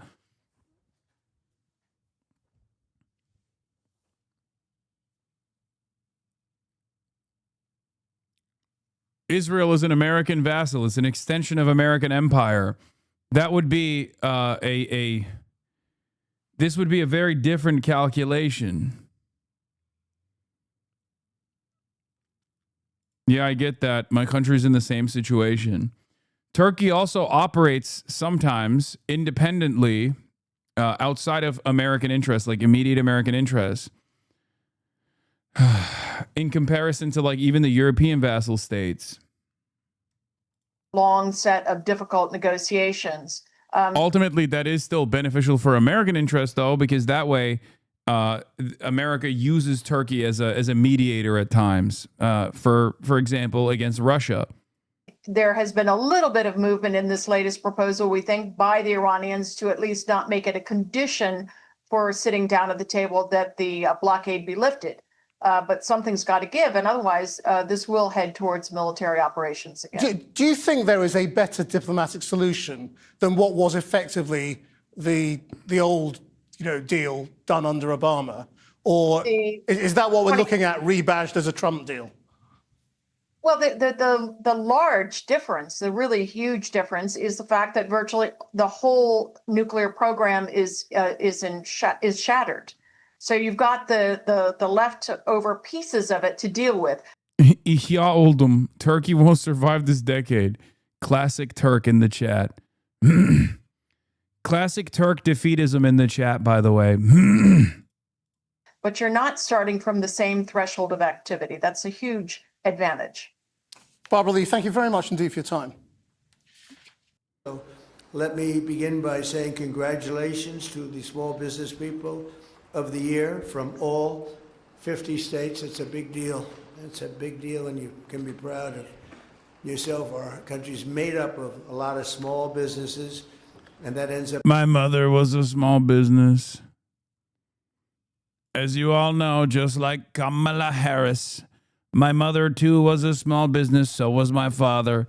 We love being a nation of tiny businesses, the tiniest of all. Size of New Jersey, all of our businesses, they're so small. Don't we love it, folks? Being a really big business. As small business owners and operators, the people in this room represent the 36 million small businesses who create 40% of all economic activity in the United States. Think of that. A group of people added together. You're essentially the most important factor business-wise in the whole country. And this country is leading the whole world. We are now. That I can tell you by a lot. You're the lifeblood of the American economy, and with your help, we're truly making America great again. We're doing record business. We have a stock market that hit even with this military operation, call it what. Can we redact questions? Yo, you think they're going to jail my ass for saying stuff to you? And if they do, you got me though, right? Brother, not Turkey, not America, nor Israel is exactly fond of me, okay? I can't begin to explain to you that you are so on your own, okay? There's not a single country on this planet that would that I have any sort of influence over, okay? The only influence I have is negative. You are on your own. Whatever you want. We can't let Iran have a nuclear weapon. We hit all new highs, and I said, He said, can I redact my questions? You'll be fine. You're anonymous. Take care of business because we can't let that happen. So we did a little detour, and it's working out very nicely. They have no Navy. They have no Air Force. They have no anti-aircraft equipment. They have no radar. They have no nothing. They have no leaders, actually. The leaders happen to be gone also. But can't let them have a nuclear weapon where you'd have problems like nobody would believe. And it's going very well. We're also pleased to be joined this afternoon by Secretary of Energy Chris Wright, who's been amazing. Where's Chris?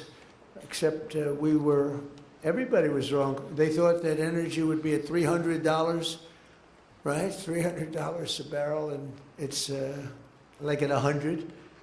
And I think going down, and I see it going down very substantially when this is over, Chris. And I think very rapidly too, at levels that you've never seen, because there's a lot of energy out there. Ships all over the world that are loaded up with it. They can't do much with it because they got kidnapped by a pretty evil place. But we're taking care of it. So it's day 66 of the Iran war. The Strait of Hormuz is closed. Oil is not flowing freely. The US blockade shown here is still in place amidst a battle for who is actually in control of the Strait of Hormuz between Iran and America, amidst loads of claims and counterclaims. Today, Iran issued a new map showing the boundaries of where it claims it's controlling the Strait of Hormuz, either side of Oman. They also claimed that they'd fired 2 missiles and struck an American warship, although counterclaims eventually, although this was just off the coast of Jask outside that area, but the Central Command turned around and said that nothing had been struck. Iran modified their language after that. US command had also claimed that 6 of the fast patrol boats that Iran has been using were blown out of the water. President Trump later said that there were 7 blown out, and also that there had been cruise missiles being used against shipping in the Strait. Again, Iran denied all of this. This comes amid President Trump's claims that 2 US carrier vessels were actually escorted through the Strait of Hormuz successfully earlier on in the day, all part of Project Freedom to restore freedom of transit for commercial. Have you tried to get Mark Carney on the stream? He's been on podcasts in the past, like Scott Galloway's. Brother, do you think I'm comparable to Scott Galloway? I highly doubt that Mark Carney would come on my broadcast. I mean, I open invite if he wants to, but I don't think he would be down to do that. I'm gonna be honest with you.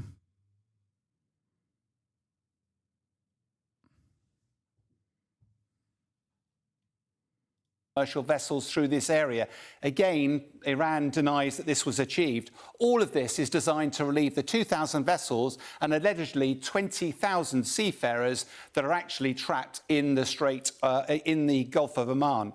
But US Central Command, how are they actually going to police this new operation? Well, they've got a number of assets they claim to be using, 15,000 troops. There's a Marine Expeditionary Unit in the region. Probably that's where they're going to come from. You've also got aircraft carriers like the Lincoln mounting fighter jets, not only off the carriers, but also off land basing, and then missile destroyers in the region as well. The threats are quite significant. One of them is obviously anti-ship missiles provided by China. They can be deadly. That's why you've got the missile destroyers in place, but also the fighter jets that will look to target the launchers as well. We've also had reports that cruise missiles are being used, again the destroyers, but these are very easy targets relatively for the fighter jets to take out. But the big threat is these fast patrol boats, numerous, often packed full of explosives. And as we can see a couple here, and we'll see a bit later in the shot, significantly more, they can be incredibly dangerous. But if you remember, for the Somali pirating activities, they were very quickly solved by putting armed personnel on board the commercial shipping, because that's a stable platform, soldiers with machine guns. It's relatively simple, but the fast patrol boats have no answer for that. That's almost certainly how the Americans dealt with this threat earlier on. The key issue, though, for all of this is time. If we look at the Strait of Hormuz map, you've clearly got the blockage of the minefield. We're still not sure how many mines are actually in there, but that forces any shipping to go up to the north, just south of Iraq Island and back again. That puts it very close to Iran and therefore a very high threat. It's also, if you're going to get 2,000... In politics, I don't think you're comparable to Scott Galloway, but in region audience size, yes, you're comparable. No, I have a bigger audience than Scott Galloway does, but that doesn't mean anything because Scott Galloway is safe. Scott Galloway is like a known entity in liberal circles. He's like a well-respected liberal.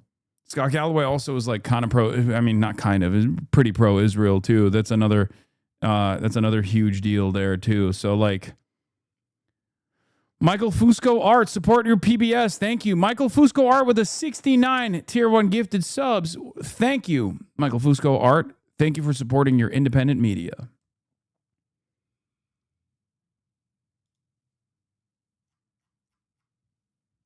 $69. Nice.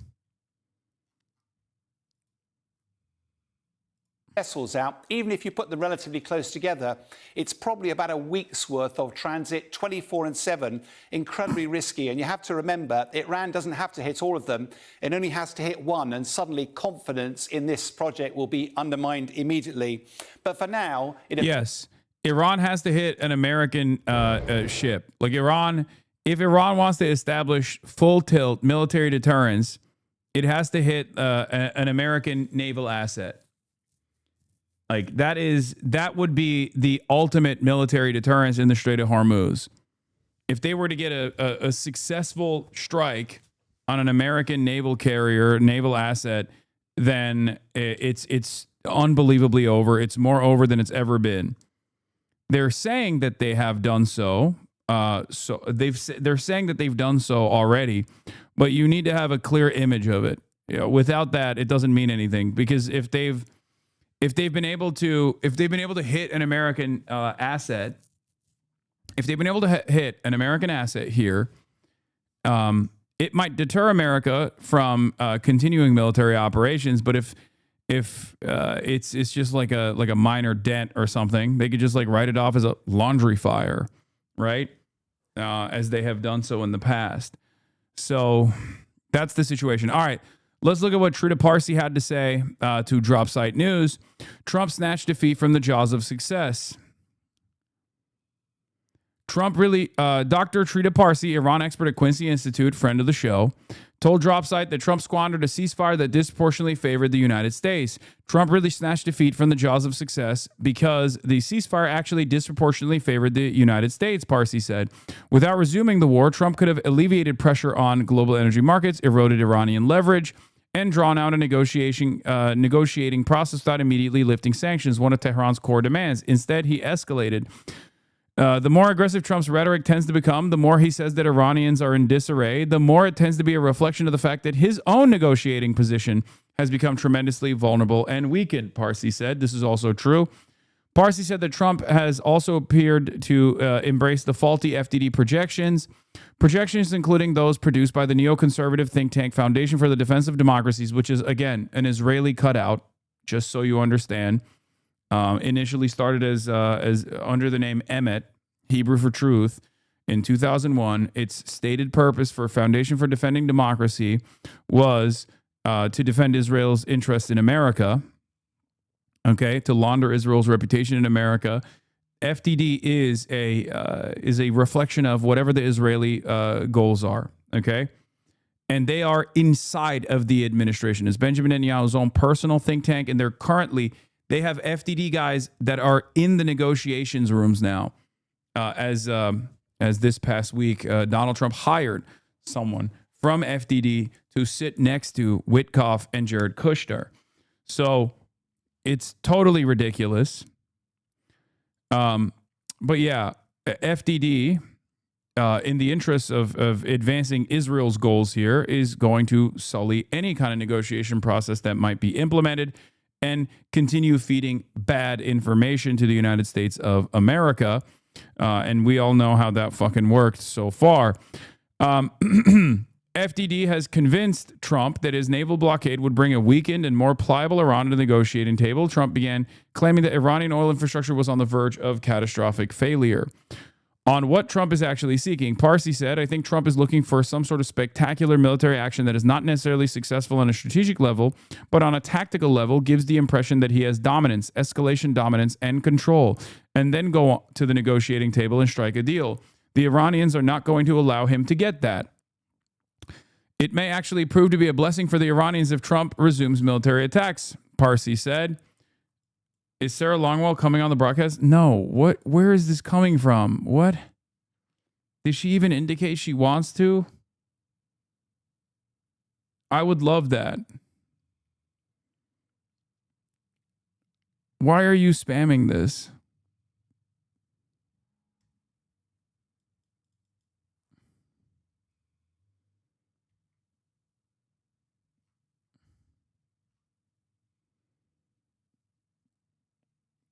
Anyway, Iran still has escalation dominance in this scenario. On the contrary, I think the Iranians have now further honed their strategy. They are more confident about exactly what they can achieve, Parsi said. Iran would likely expand attacks in the Gulf, particularly targeting the UAE, Israel's closest Arab ally. The report was published just before the U.S. attacks on Fujairah, UAE, were confirmed later in the day on Monday.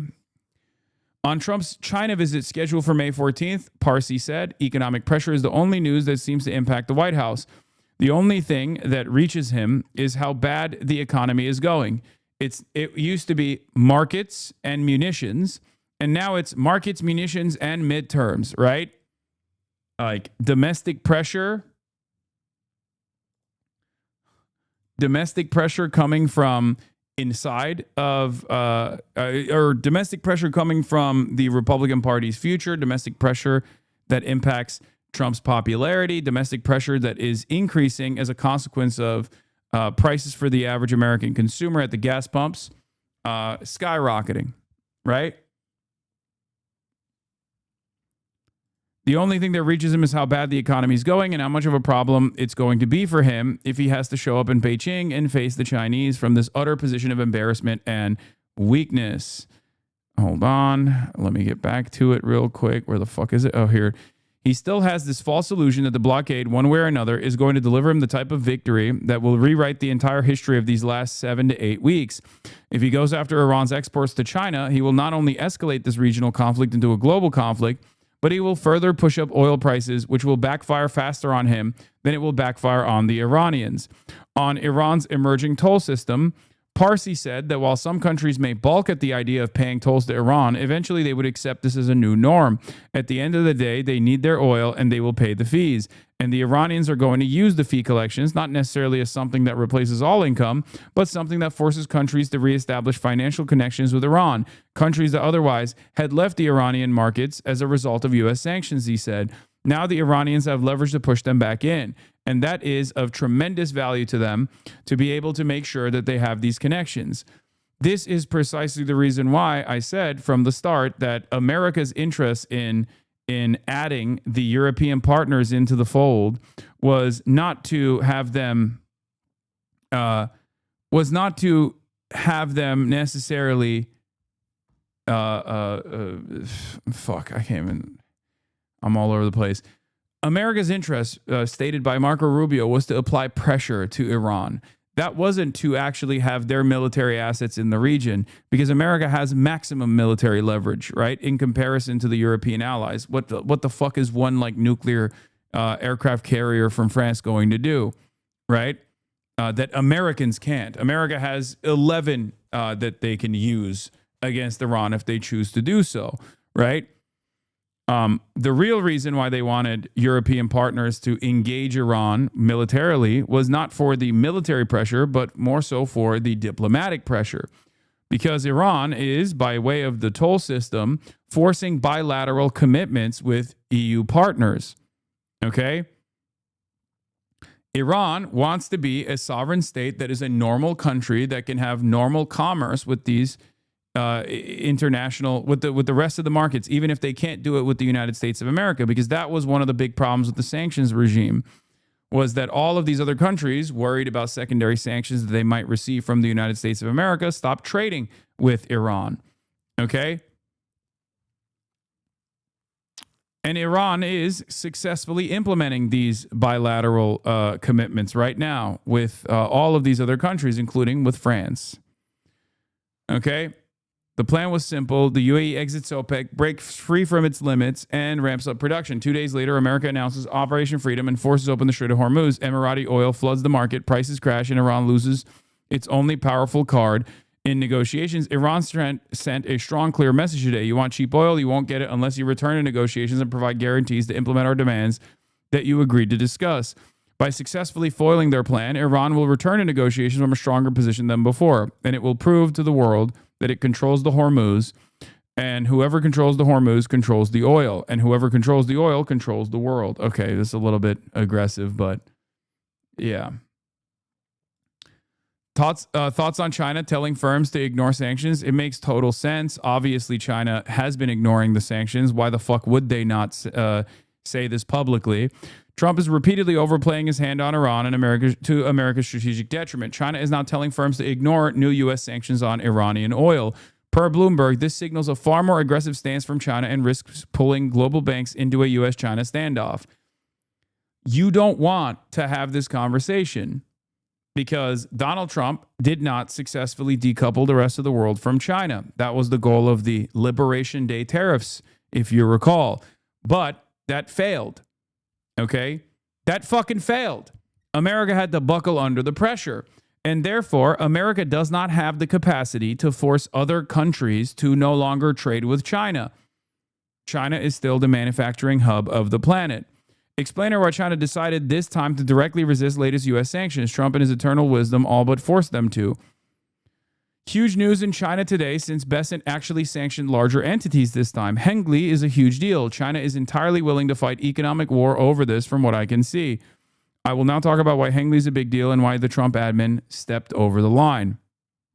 Yeah, this was China invoking the blocking statute for the first time. China's Ministry of Commerce has for the first time activated its 2021 blocking rules, ordering all Chinese firms and individuals not to comply with U.S. sanctions targeting 5 independent Chinese oil refineries accused of purchasing Iranian crude. This leaves only one option for the United States of America. Either the United States of America now will forcibly overtake Iranian oil tankers that are slated to arrive at Chinese oil refineries, or they just have to back away from it. America, that has had a terrible time so far trying to militarily dominate Iran, a much smaller country than China, now has to go up against the manufacturing base of the entire planet. It's not going to happen unless they're fucking insane. And, you know, the reasonable option here is to back the fuck away. But also, the reasonable option has always been to also negotiate with Iran. The reasonable option was to never bomb Iran. But America never takes the reasonable option.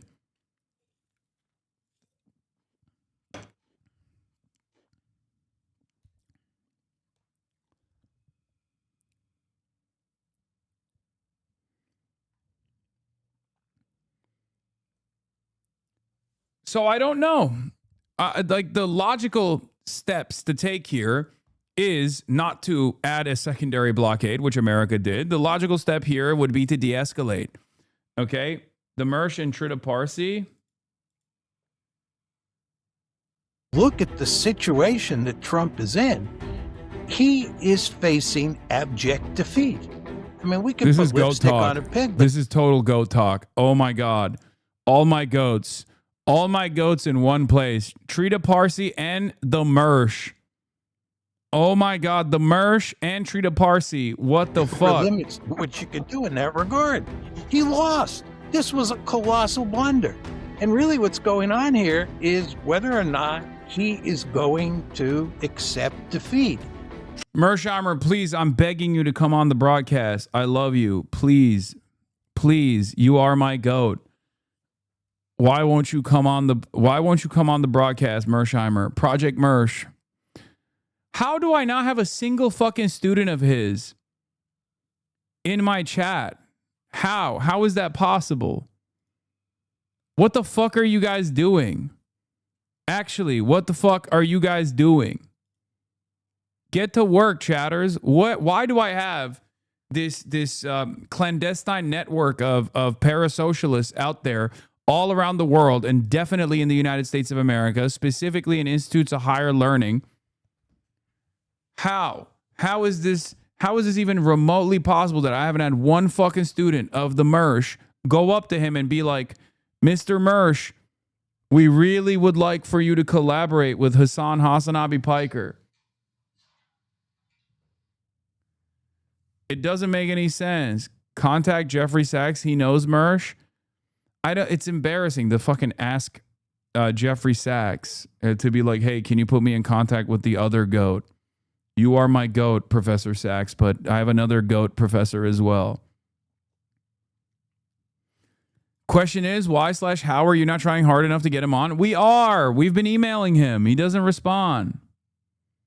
And I don't even know why. We have emailed him a couple times at this point. I don't think he looks at his emails that much. Become a professor and you can talk to him professor to professor. I am a professor.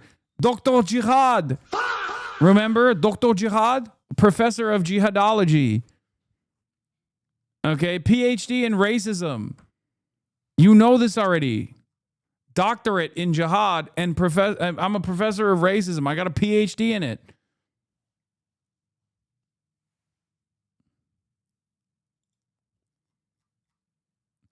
Events in Hormuz from Sayed Abbas Araghchi. Another person I've tried to have on the broadcast, but he's definitely a little bit busier than Mearsheimer. Events in Hormuz make clear that there's no military solution to a political crisis. The talks are making progress with Pakistan's gracious effort. The U.S. should be wary of being dragged back into a quagmire by ill-wishers. So should the UAE. Project Freedom is Project Deadlock. I mean, this is about Israel. He's basically saying, like, don't fall into the trap.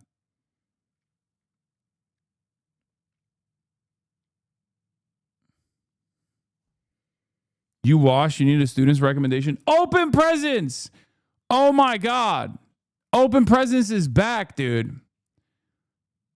Is the Strait open now? Is that what that means? Open Presence, thank you for the hundo.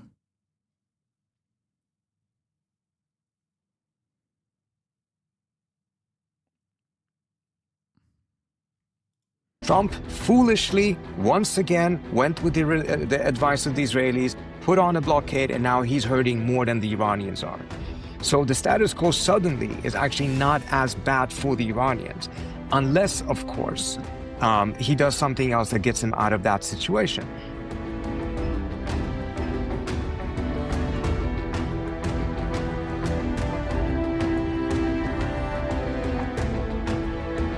Hello and welcome to Switzerland. I'm Tom Switzer. Always great to have your company. And our guest today... That is not the voice I was expecting from this fucking guy.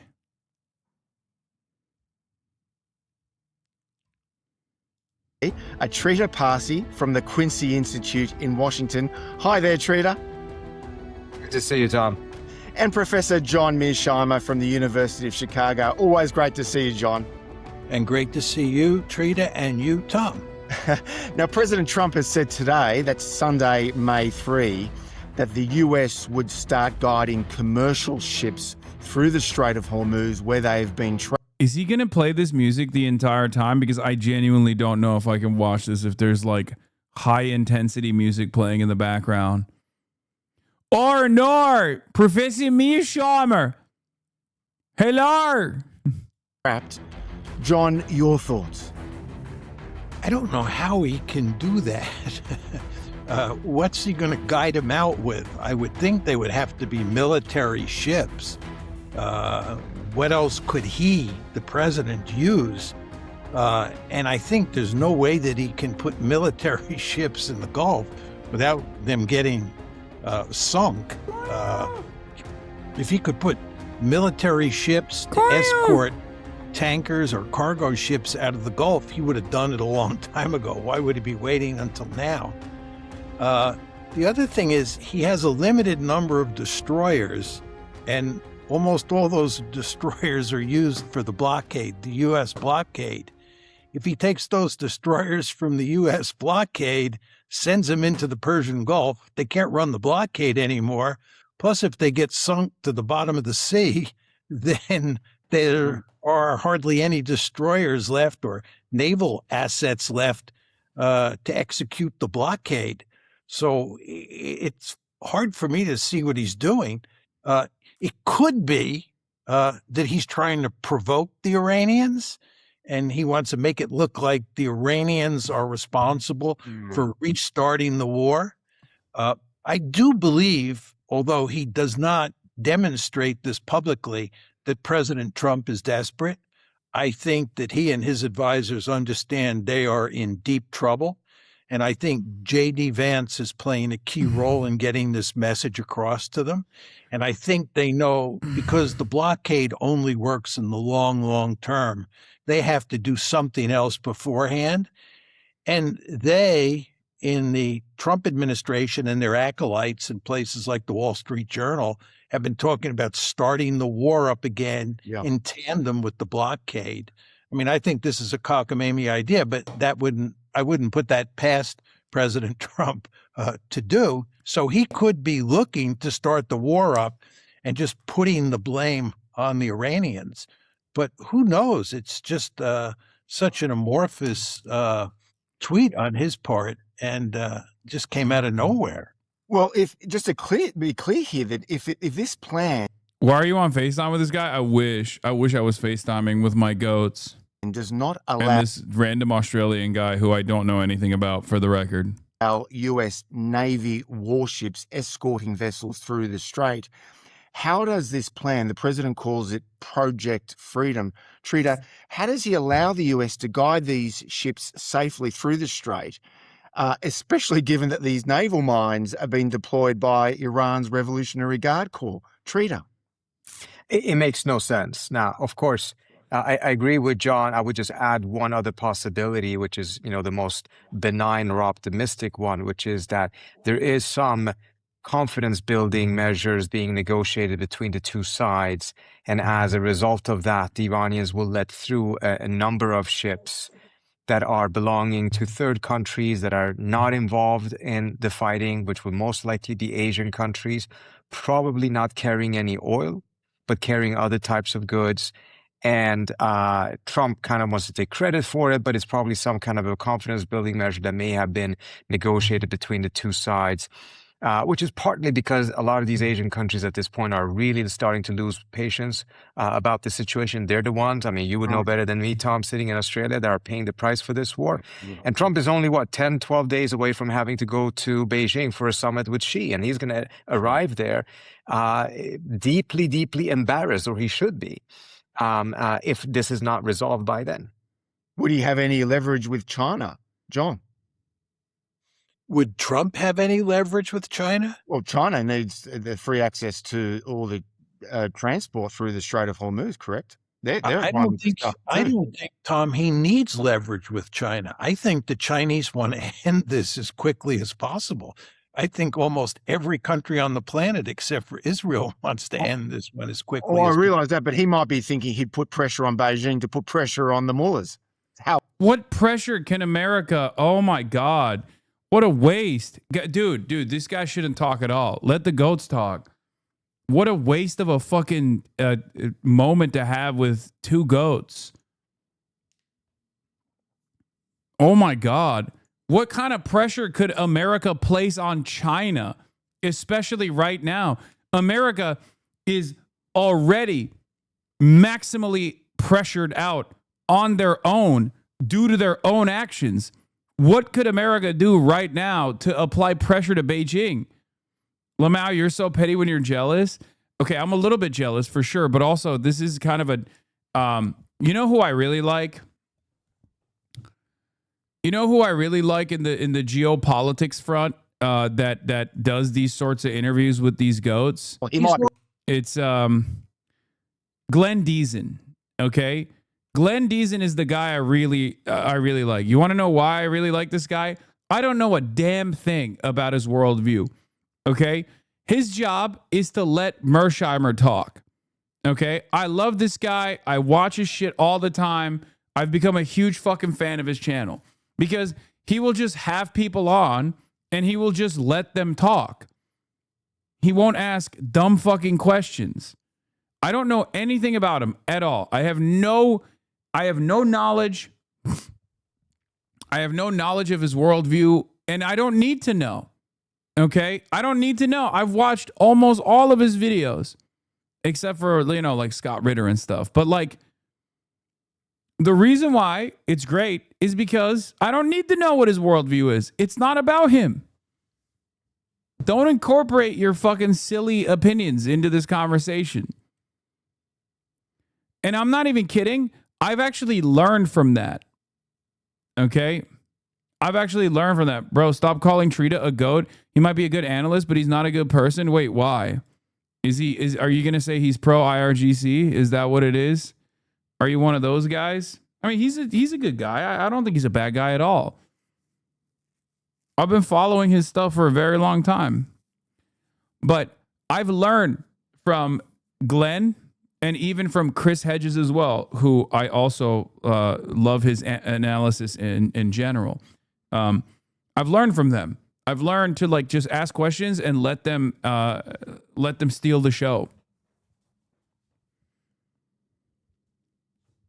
Like, if you noticed, and I'm sure some of you have noticed this, I stopped asking like super long-winded questions or you know, let my opinion be heard when I do these kinds of interviews with people like Trita and all these other people. My interviewing skills have improved. It's because I just don't fucking talk as much.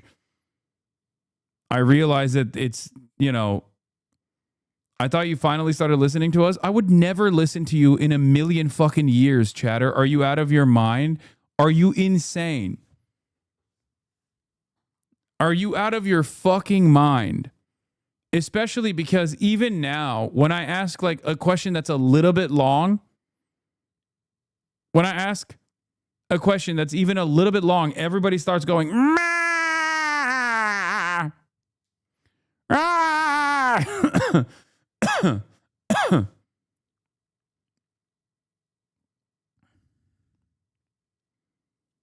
We've been saying this for years, bro. I don't care. Even if you were right, I don't care.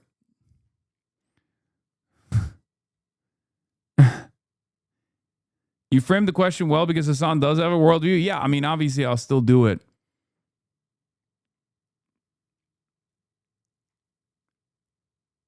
Can I be honest? You still interrupt sometimes and it just turns into a conversation instead where you go back and forth. Shh. It's okay. It's okay. Your ass sounded like a goat there because you guys do sound like you're yelping goats sometimes. Anyway, speaking of the goat, let's get back to Mearsheimer. He doesn't even have to do that. Beijing is putting pressure on the mullahs, and it put pressure on Pakistan. There's no question about that. But the fact is the Iranians are not going to give in to the Chinese any more than they're going to give in to the Americans. The Iranians face an existential threat. They don't have many friends in the world, and they're not going to let the Chinese pressure them into a situation where they're at a disadvantage vis-a-vis to genocidal acts. Trita told me that wasn't the case, by the way. So there's actually a disagreement here. I don't know if he'll advance that or not. But I asked this exact same question to Trita, if you guys recall, where I said, do you think that the Chinese are applying pressure to Iran? And do you think Iran will listen to the pressure by the Chinese? And Trita said, I don't think that Chinese are applying pressure to Iran. I think they're staying out of it. adversaries, one known as Israel and the other known as the United States. Just not going to let that happen. Well, that brings Can I add something? Well, I was Can going I to add say something? Yep. I think it's also important to note that the relationship between Iran and China is not one in which the Chinese easily or happily would put pressure. They would have their negotiations with the Iranians and try to get something, but not using the type of a coercive approach that now unfortunately has become standard for the United States. What is happening right now is that the Iranians are building and reopening a bunch of different landlines through Pakistan and other countries through Central Asia to reach China. And this is done in collaboration with the Chinese. The Chinese announced just yesterday that they're not going to accept any interdiction by American ships in the Indian Ocean of Chinese ships carrying Iranian oil. Which is a much harsher pushback from the Chinese on this than we've ever seen before, where the U.S. actually has, on a couple of occasions, taken tankers that were... Imagine scoring a three-way interview with Mearsheimer and Trita, choosing Pirates of the Caribbean score intros and on them, and then immediately asking if China secretly likes this war. Yeah. Carrying oil that the Chinese already had purchased. Hasan, important. I dreamed about Mearsheimer changing his opinion on the USSR and on Marxism-Leninism. When I woke up, I thought it was a YouTube video and tried to put it back on and increase the volume on my phone. When I realized what happened, I closed my eyes, laid down, and envisioned myself pressing a big play button on my phone, and the dream continued. Needed to share this with the world. Thank you, Cucumber Skin Harvester. What an insane thing to reveal to this chat. I emailed him for you. Hello, as a fan of HasanAbi Piker, who's one of the biggest and most vocal fans of the Mersh, I am reaching out in hopes of aiding in uniting these two titans. Hasan has endlessly expressed his admiration for President Mearsheimer and says he dreams of having his goat on his broadcast. Thank you for your attention to this matter, a concerned fan. He's never going to come on now. We're fucking cooked, dude. What a ridiculous... What a ridiculous situation. I'm never meeting him now. What have you done, man? So I think you're seeing a toughening position by the Chinese vis-a-vis the U.S. And behind the scenes, I'm sure they're having some tough conversations with the Iranians. But that one is nevertheless more collaborative and kind of solutions-oriented than what we saw from the Chinese, just pushing straight back against any idea that the U.S. would be able to take any of their ships. And yet, meanwhile, Trita, it's been reported that Tehran's put forward this three-phase proposal. You've called it a grand bargain. Tell us more. So this is a proposal that has been reported in a couple of outlets. Some elements of it, I also mentioned in my Substack post, I didn't find entirely convincing. So I don't think the entire package is necessarily accurate, but I think it probably carries the contours of what the Iranians have put forward. It would be a three-phase proposal. What was really striking, first of all, it is that the Iranians really are looking for not an end to the hostilities, not an end to, not just a cease. Exotic blue-eyed blonde. Don't worry, Hossie. I'll just send him a titty pic to make up for that crazy message. Do not do any of this. Oh my God. Stop. Fire, not even an end to the war. They're looking for an end to the U.S.-Iran conflict of 47 years. What the hell is wrong with all of you? They're looking to make sure that there's not only a non-aggression pact, but also something that is embodied in international mechanisms to ensure that the war doesn't restart, which suggests that this had to be... The goat Mearsheimer is happily married to his wife. Be codified at a minimum. Madam Professor Mearsheimer. In a UN Security Council resolution, and that they want the Chinese and the Russians to be guarantors of it. When you look at the language that was released. Interestingly enough, they're putting an end to the war at the very first phase. The reason I thought that was interesting is because if that happens, then in the next phase, when they're supposed to negotiate the nuclear deal, the Iranians don't have that much leverage. They have their nuclear assets. But we've seen that the nuclear assets are no longer sufficient to compel the U.S. to give any major concessions to the Iranians. So I suspect that the reason why they put that in the first part is potentially because it's a concession to the Chinese and Asian countries, trying to essentially make sure that they get the Strait open, etc., first, so that these countries will not suffer economically before they go to the nuclear talks, even though it actually reverses things from the standpoint of where Iran would have the greatest amount of leverage. And the last phase would be, if all of this works out, that there would be a new security architecture set up for the Persian Gulf, which is a long-standing Iranian position already back in Resolution 598 that ended the Iraq-Iran war. The Iranians interjected, I think, the second to last paragraph about that, and that it would actually be done under the auspices of the P5. What about the uranium enrichment, though? So on the uranium enrichment, that's the part that I found most unconvincing. For instance, it said that it would be either downblending or giving up the 60%. I think giving up the 60% is probably unlikely. Downblending is what it was supposed to happen in the Geneva proposal that Trump didn't accept, even though he should have. They're saying a moratorium of enrichment for 15 years. I find that unlikely. I can see a scenario in the Geneva proposal. The Iranians essentially, together with the Omanis, agreed on this idea that they would only enrich uranium for specific needs. How do you think the China meeting goes? Like, what are the outcomes in your assessment? I don't think the China meeting happens. I might be wrong about this, but if Donald Trump goes to China right now, he's fucked. With the way that the situation has unfolded, especially when he did this hasty military operation again, where he's escalating against Iran and Iran is escalating, following America up the escalation ladder. This is an unbelievably bad scenario for the United States of America in the Beijing summit. I don't think that it's going to happen. It's 10 days. Yeah. Trump has 10 more days until his scheduled visit to Beijing. It's supposed to happen in 10 days on May 14th. He could either cancel the visit for a second time, which would make it seem like he's completely lost control over the situation, and really, as I talked to Trita as well about this, really frustrate the Chinese, because remember, they already hit, they were supposed to do this, and they already hit an extension on it. Okay, so he can't even cancel twice, because it's a really fucking bad situation.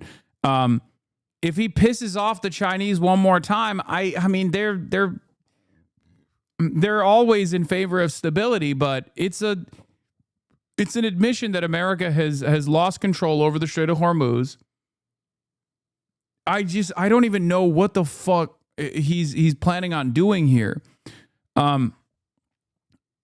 It will make it seem like he's completely lost control of the situation, or arrive and be subject to a situation where he is pressured over the continued closure of the strait, which will wind up becoming the dominating issue in the talks alongside Taiwan. Trump now would want to turn the Iran page as quickly as possible, said Wu Xinbo, a foreign policy advisory committee member in the Chinese foreign ministry. If the U.S. had gained an upper hand, Trump would have much stronger leverage. This is what I said as well, if you recall, for the past month or so. But now it's clear the U.S. simply couldn't handle Iran. So in a sense, when it comes to negotiations with China, its relative bargaining position has been weakened. Yes, Trump wanted to go into China with two cards in his hand, Venezuela and Iran. Okay, this would have given Donald Trump tremendous leverage over the negotiations with Beijing. It didn't happen. It happened in Venezuela with relative ease, but it didn't happen in Iran at all, because Iran was like, fuck off, we're fighting back.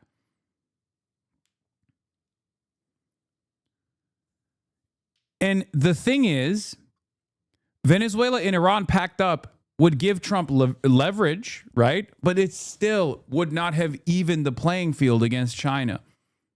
Okay? There's also that as well.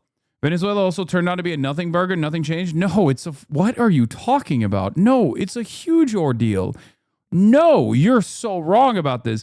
Venezuela was China's entry point into Latin America. Venezuela is a huge deal.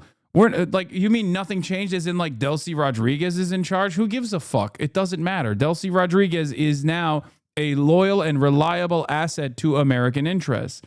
So that is a tremendous amount of leverage that, it's not a tremendous amount of leverage necessarily over China, but like it gives an upper hand to the United States of America. It's a card that the United States of America now holds over the Chinese. meant for the Venezuelans in general, yeah, that doesn't matter. We're talking about states negotiating with one another. We're talking about diplomacy. The little guy is not even secondary in this conversation. Like, the ordinary Venezuelans and their experiences have never been a part of this calculation from America's perspective. America doesn't give a shit about that. This is the exact same thing that I tried to explain with Ukraine, right? America has never given a shit about what happens to average Ukrainians. It's more so state versus state maneuvering here, right? Whenever I say this, by the way, people get very frustrated. I've said this in the past about Ukraine, and people have gotten really upset with me for saying this. It's up to you to believe whether or not America is actually invested in the liberation of Ukraine, but America is not invested in the liberation of Ukraine, as America has made it very clear, right? What's your evidence for Delcy being a U.S. asset? Genuinely asking, I don't know. Her statements that she has released in the aftermath of the attempted White House Correspondents' dinner assassination could give you an immediate inclination into where she stands. I know that a lot of people want to act as though she's like, totally independent here, but that's not the case.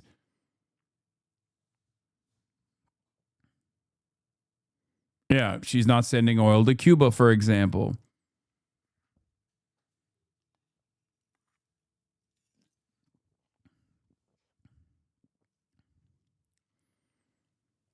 Venezuela had a relationship with Russia. Venezuela had a relationship with China. Venezuela is now sending oil to Israel. Like, what are we talking about? Venezuela is not only sending oil to Israel, but also all the oil revenues are going through the American treasury. You know that, right?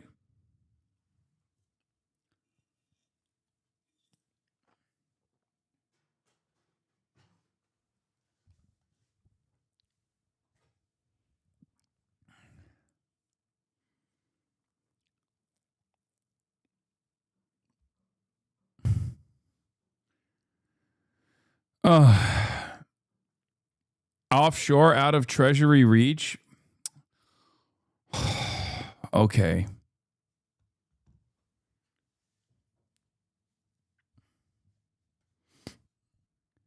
Last I heard, Russia had a tanker on the way to Cuba. Whatever happened to that? Oh, they did. Cuba is receiving oil from Russia, or at least received one oil tanker so far. Not sure if they've received more.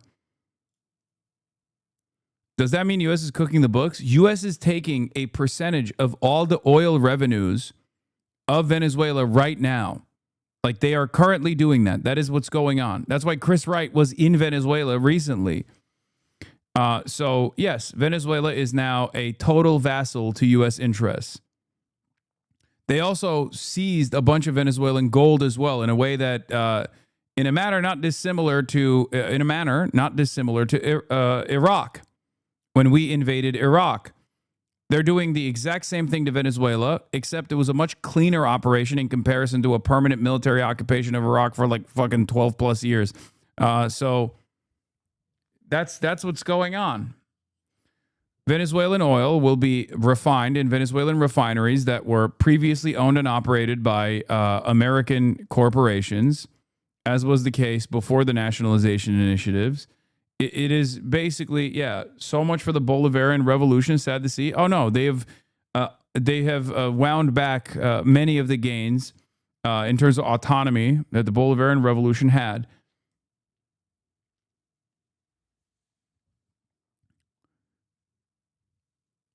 We did that. And that's a big deal. That is leverage over China. Now, China might not think that it's like that significant. Clearly they don't. Clearly they don't consider that to be that important. But if they had gone in with control over the strait, eliminating Iran, or having a pliant puppet regime control Iran in a way that's not dissimilar to Venezuela, then that would be consequential for sure. Because China's energy needs are met through the Strait of Hormuz. Sure, they get a lot of their energy needs from Russia as well, but a big chunk of that still comes from Saudi Arabia, the United Arab Emirates, and a smaller percentage of that, up to 10%, comes from Iran. 10% of Chinese oil and gas is coming from Iran. Meanwhile, that's like upwards of 80% of all of the oil and gas that Iran sells. So Iran is in a position where they are greatly invested in not pissing off China. Whereas for China, I mean, 10% is still pretty significant, but the much more significant aspect of this relationship is if Iran was no longer sovereign and had a puppet state in charge of Iran, there would no longer be any sort of America could basically control the Strait of Hormuz. Okay, that's a huge deal for China. Now, I don't think America would piss off China regardless. Like, that's why I'm saying America would have leverage in this negotiations process against China, because China has export controls that they can deploy on the United States of America and render its entire national security and its entire industry ineffective. Okay? If China could, like, if you go to the table with China,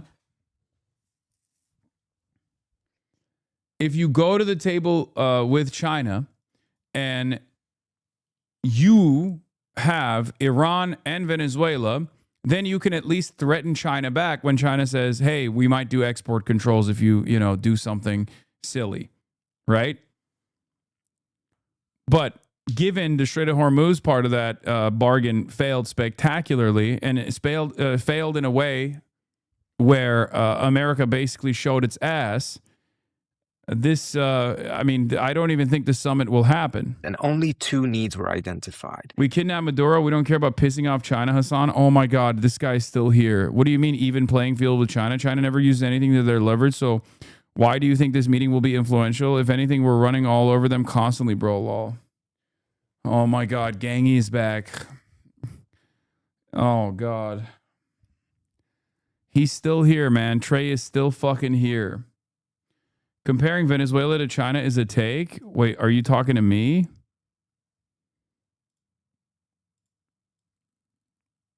Oh, you're talking to this guy. Yeah. Chatter is talking to me via a phone or a laptop that was literally built and manufactured entirely in China. Okay? Utilizing the internet, which has wires that were also most likely manufactured in China that were laid down on the ground. And he's over here thinking like, oh, dude, China doesn't have any fucking leverage over the United States of America. You don't own anything that doesn't touch Chinese hands, okay? There's not a single fucking thing that you own that doesn't go through China. China is the manufacturing base of the entire planet. Do you not understand how impossible that is for America to just like have a relationship with China where China doesn't have tremendous leverage over America? China has a monopoly on the procurement and refinement of all rare earth minerals, including magnets that are necessary for American missile production. Why the fuck do you think Trump is going to Beijing if America's in such a tremendous position of power over China? An American company, though, big bro, and they never use their leverage, though. That's what I'm saying. An American company is meaningless. If China says we're going to do export controls, then all American companies perish overnight. What are you talking about?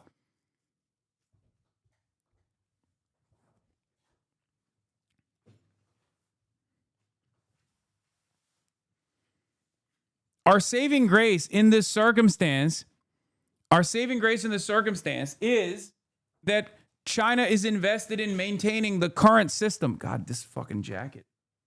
So hard to take off. Ugh. You know how Iran has been able to utilize the complex network that we have designed around the globe, like global capitalism? You know how like Iran has been able to use that as a way to create a shit ton of problems for America, China can do the same as well without actually firing a single rocket, mind you. This shit goes both ways. It ain't just China having power over us, bro. Yes, you're just coping. In the global design that we have under the current system of international trade, China has unbelievable leverage over the United States of America, okay? And we're not even talking about like American debt that China owns or whatever. We're just talking straight up. If China decided to stop, you actually think China beats us in every subject? Stop that shit, man. Oh my God.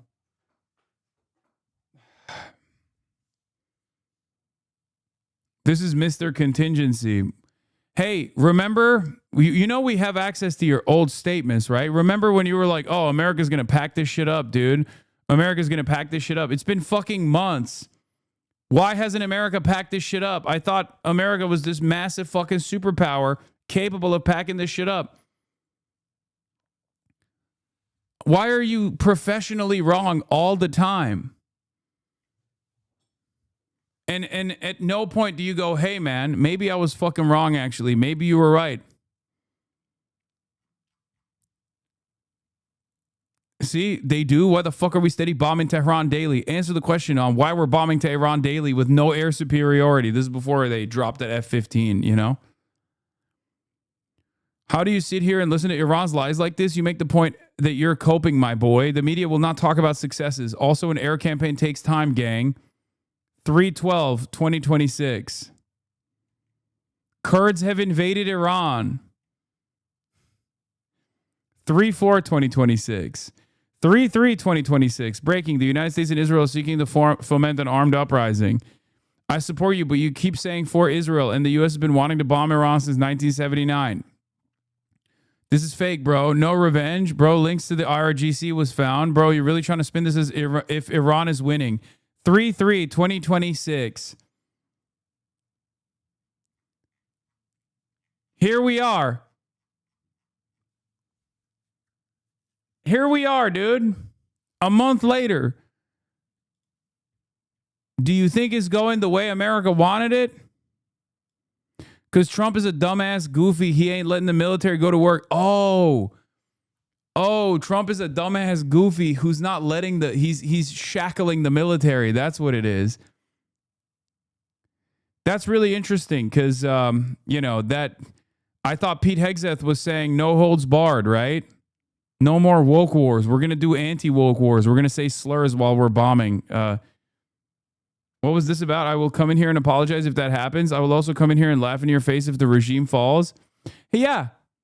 Hey, remember when you said you would laugh in my face when the regime falls? What's up? Why aren't you apologizing?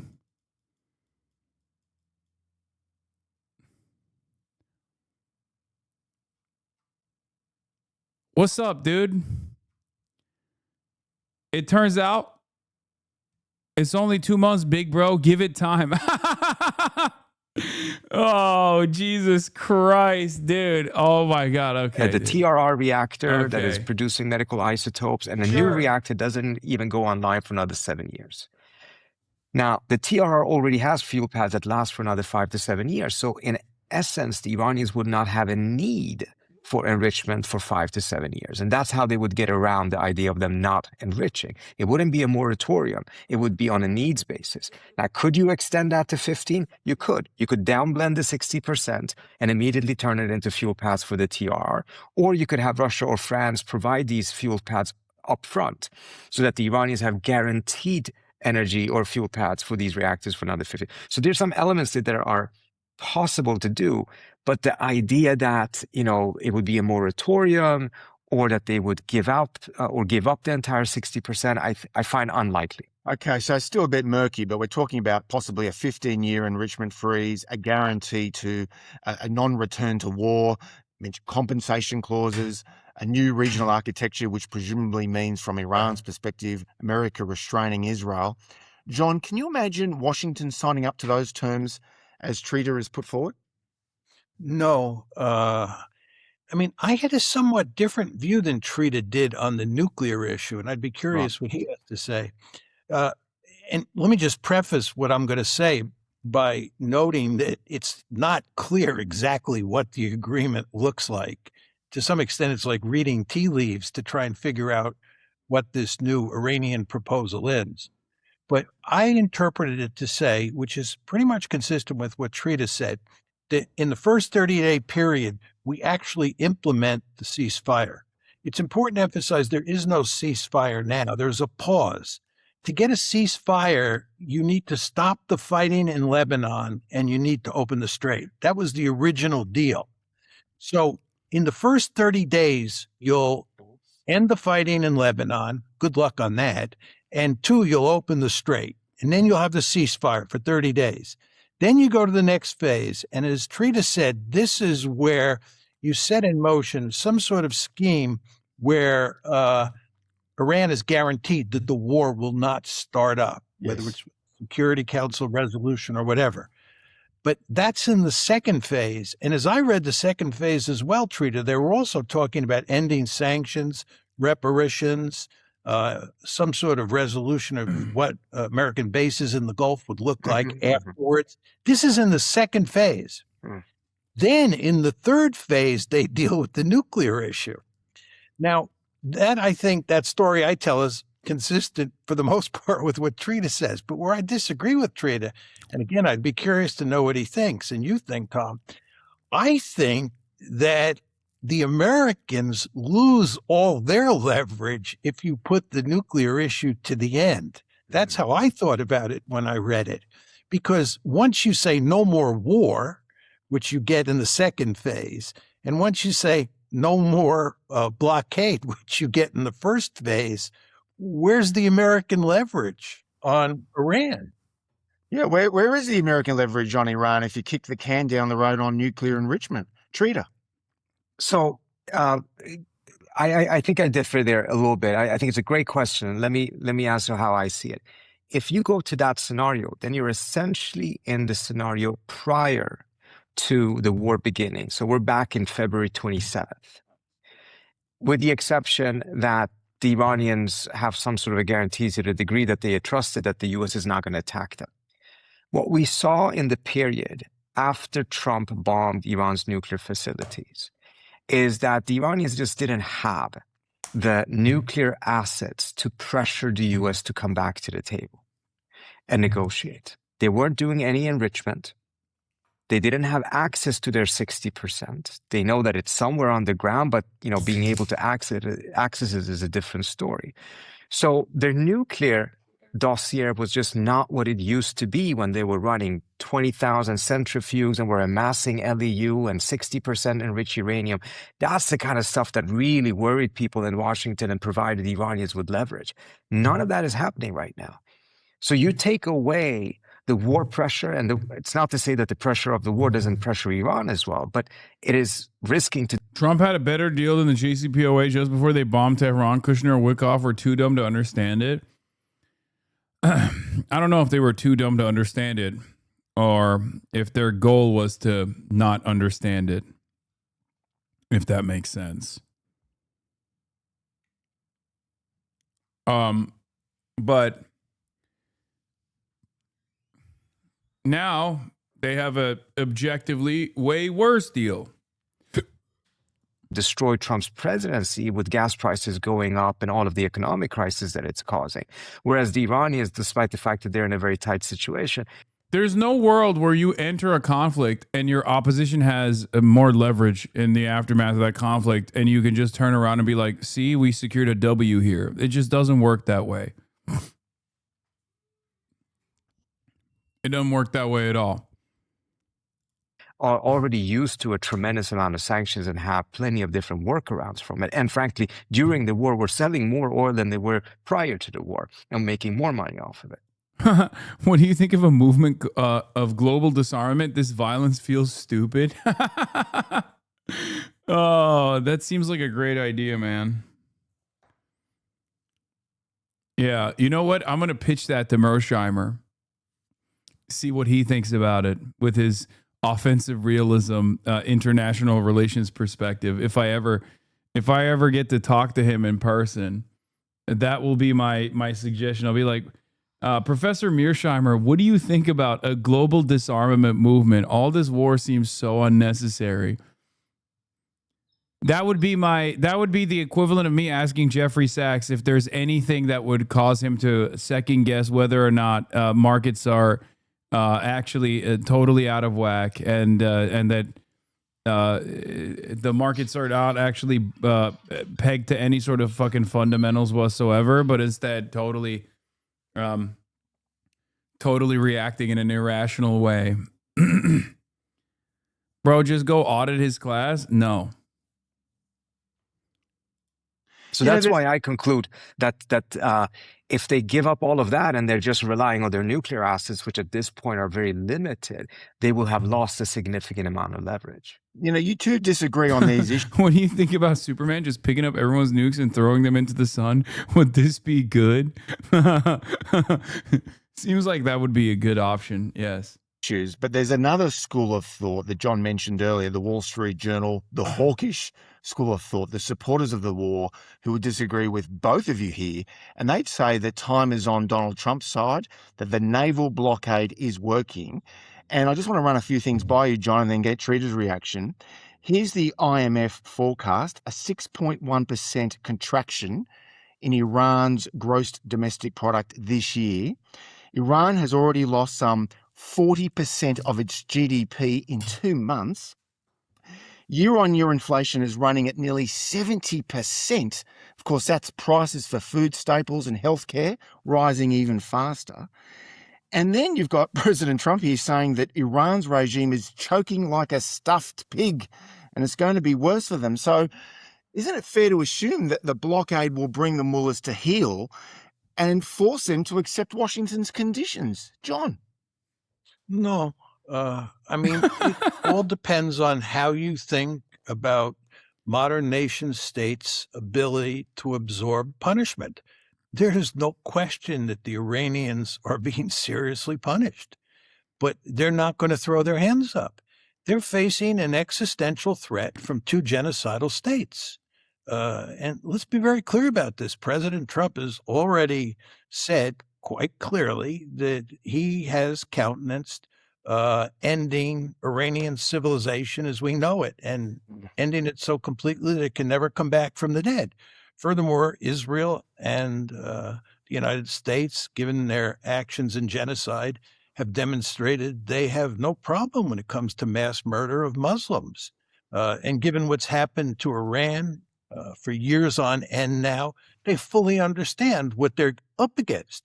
So the point is, you'll eat grass if you have to survive in the face of a threat like this. So you could talk all you want about what's happened to their GDP and what's happened to this economic indicator and so forth and so on, but they're not going to surrender because they'd be crazy to surrender.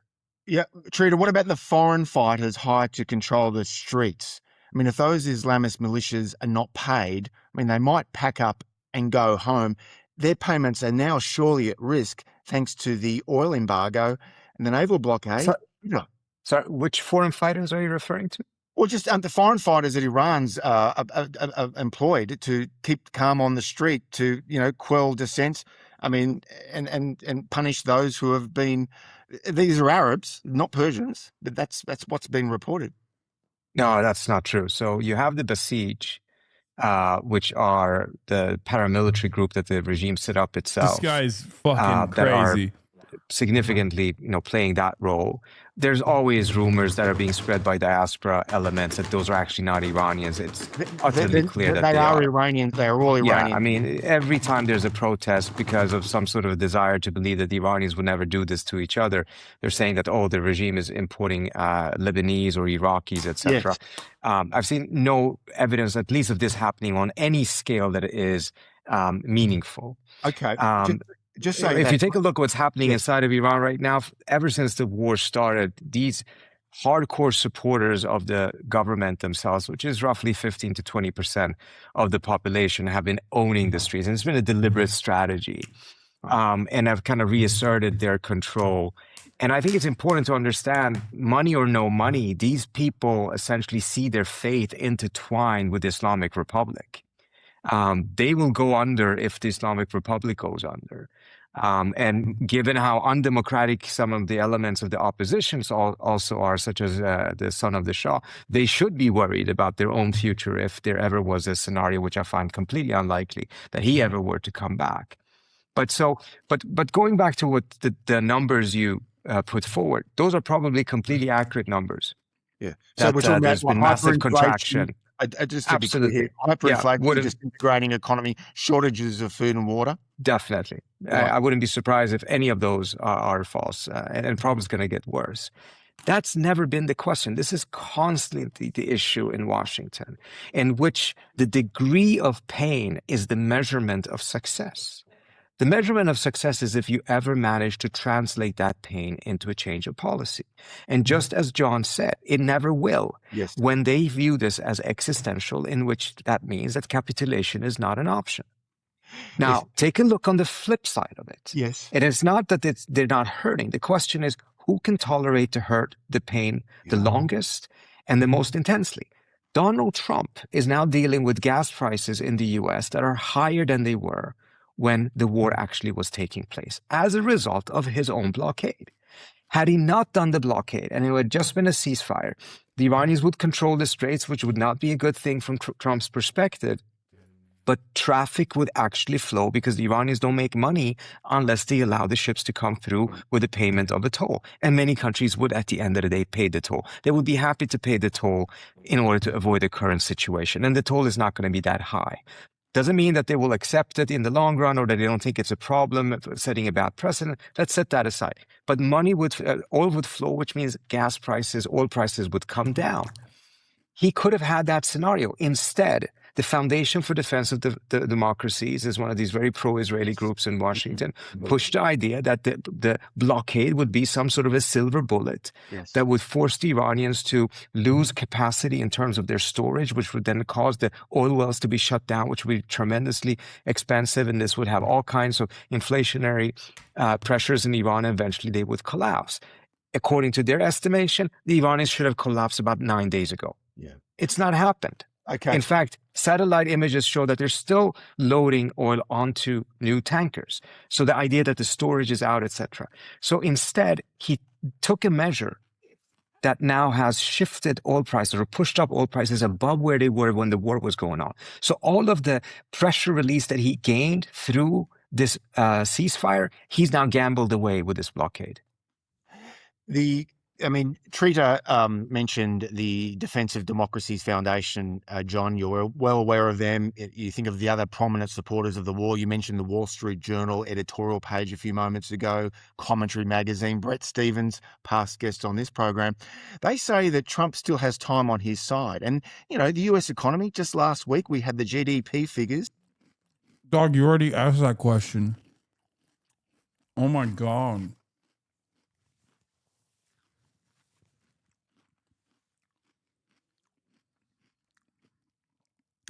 Is he going to repeat the same question again? It's obvious that the time is not on the side of America on this. It's on the side of Iran. Showing 2% annual growth for the last quarter. The US stock market remains surprisingly bullish. So they'd say to you, why can't Trump simply ride out this storm? John? Well, oil prices, food prices, and assorted other prices really matter enormously here. And inflation is picking up ahead of steam. And what you're going to have eventually in the West is stagflation, because you're going to have to raise interest rates to deal with inflation. And when you raise interest rates, you're going to slow down growth. And you want to remember that the economic consequences of the February 28th decision are just beginning to bite now. Yeah. They're cascading their way through the system. And if you listen to people in Europe talk about the future of fuel prices for aircraft and so forth and so on, you listen to the British talk about servicing their debt, there is big trouble coming. And everybody knows that. And the Asian economies have already felt that, as you know, as an Australian. So this is only going to get worse with the passage of time. And that's why Trump wants to end this as quickly as possible. But the key question is whether the Iranians are going to throw up their hands. That's what President Trump, the Wall Street Journal, and others are betting on. Yes. That's going to happen. And I'd be willing to bet a lot of money that's not going to happen. And I'd like them to show me a historical example involving a war of this sort, where massive punishment was inflicted on a society, and the leadership then threw up its hands. You just don't find any evidence of that. Well, Can I just add one other thing, Tom, as well, which I think is really important? The two clocks ticking right now is not whether the U.S. economy is going to collapse before the Iranian economy collapses. That's not what we're talking about here. Yeah. It's whether the economic pain in the U.S. is going to translate into a political crisis for Trump. Something to always consider that I bring up all the time is the Palestinians, for example, can withstand a lot more pain and punishment as opposed to like regular Israeli society. And the same thing goes between the United States of America and Iran. The Iranian economy has already had to exist outside of the global marketplaces because of America's sanctions regime. So their regular day-to-day existence, even before this war, was much more resilient than the Americans are. Americans are used to never having any inflationary shocks.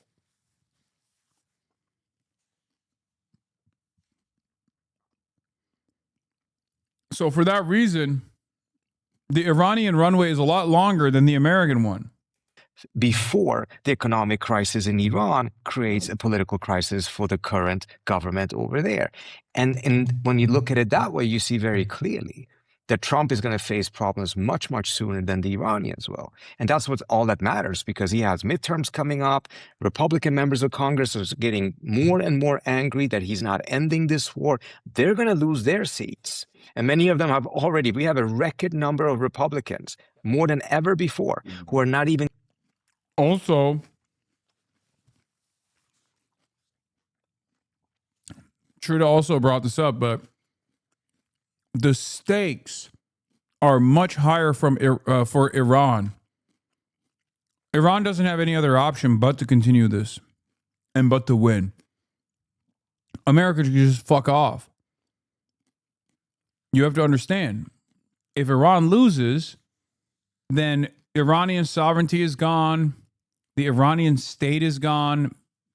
Unbelievable amounts of death and destruction. America losing here is just America retreating.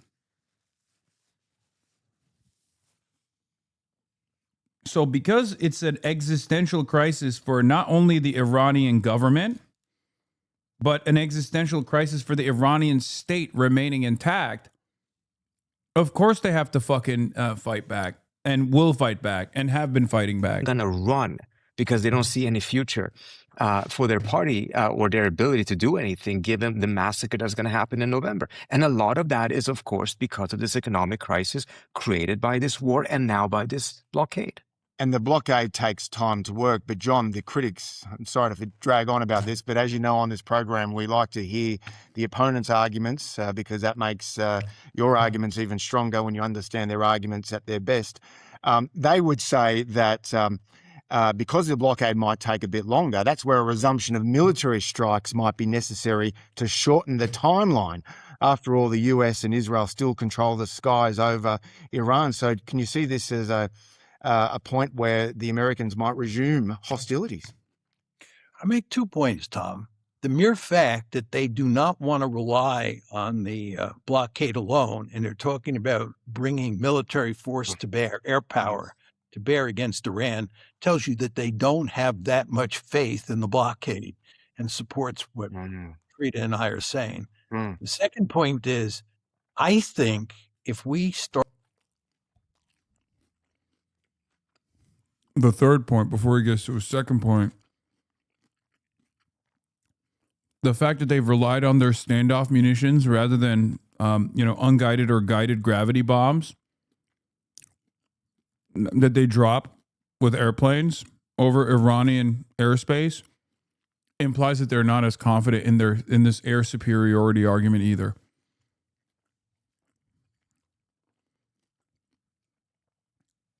Because America has expended a tremendous amount of their near peer and peer adversary munitions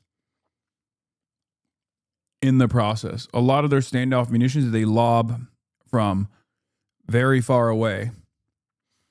They have depleted.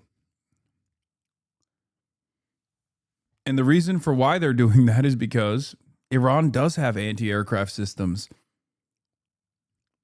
And therefore, America does not have the air superiority that they want to have here. Start using military force. It will not work. And the Iranians will retaliate. And it will have even worse consequences for the international economy. And it will give the Iranians more, not less leverage. If I were playing Iran's hand, I would hope the Americans would attack me. I don't think the Iranians have as much interest in the status quo as they do in restarting the war. Because if you restart the war, the economic consequences for the West will be disastrous. Yeah, wow. And that's not to mention the damaging leaks last week in the New York Times and the Wall Street Journal about U.S. munitions stocks, John. Yeah, we knew that already. That's not new information. That's only new information for the intelligentsia, the American audience of New York Times readers who are shocked by the unbelievable damage Iran has been able to deliver to the American forces in the region.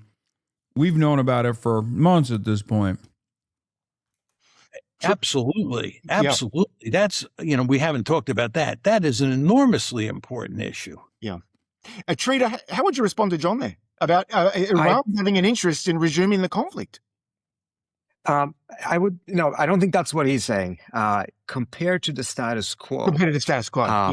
Exactly. So I think their preference is to get a deal. Their preference would be to translate the gains that they have made in this war and in the period after into a new uncontested order in which, sanctions are lifted and their position is essentially accepted and they have these type of non-aggression pacts, etc., that they're looking for. That would obviously be their pressure.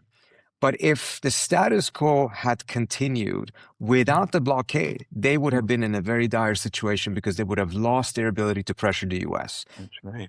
Trump foolishly, once again, went with the advice of the Israelis, put on a blockade, and now he's hurting more than the Iranians are.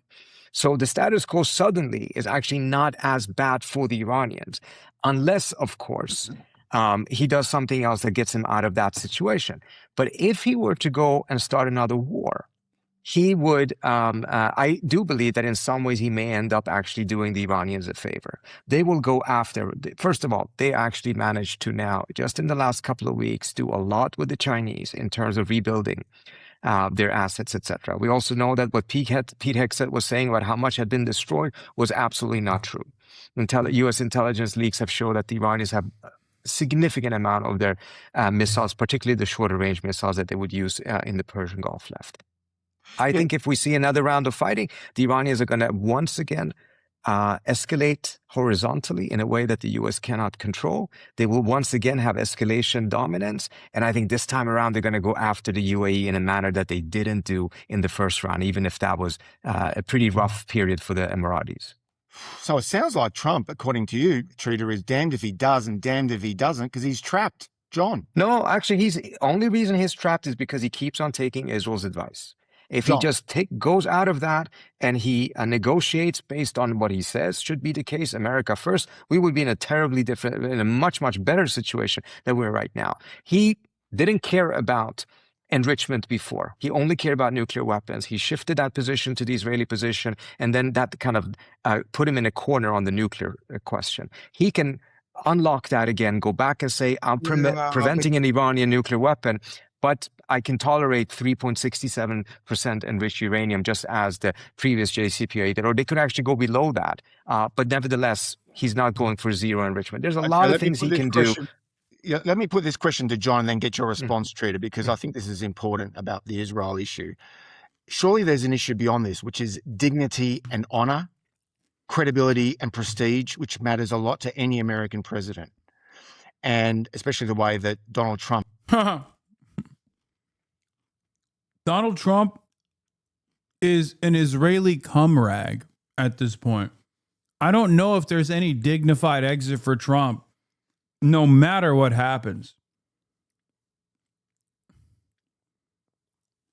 What dignity remains for Donald Trump?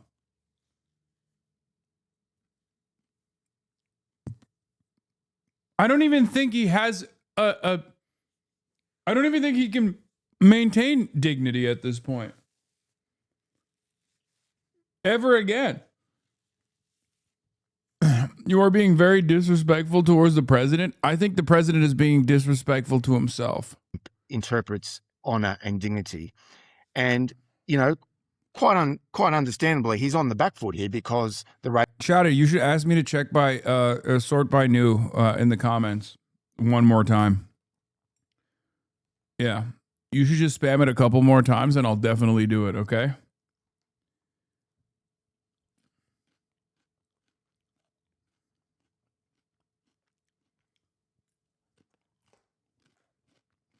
Regime looks like it's going to survive in Tehran. There's still going to be some kind of enrichment program in Iran. They've still got ballistic missile capabilities in Iran. And moreover, they've still got their militia proxies like Hamas, Hezbollah, and the Houthi rebels in Yemen. Now, these were the main conditions on February 28 for a successful outcome. At this stage, none of those conditions appear to be met. So how can Trump resolve this given all of that? John?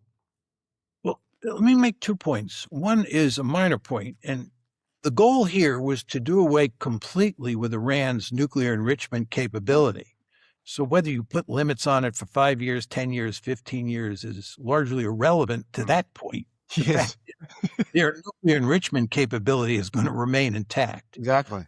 So just to reinforce what you said, Tom, he fails across the board. And what you have to add to that is that the Iranians, who did not control the strait on February 27 and have a toll booth in it, now control the strait and have a toll booth in it that they don't intend to give up. Furthermore, we had all the... My dream is to laugh it up with the goat Shimer like this, okay? Just yucking it up, okay? Laughing away. These fancy military bases in the region on February 27th, and almost all of them have been either badly damaged or destroyed. So if you sort of look at the situation that Trump is in, he is facing abject defeat. I mean, we could put lipstick on a pig, but there were limits to what you could do in that regard. He lost. This was a collapse.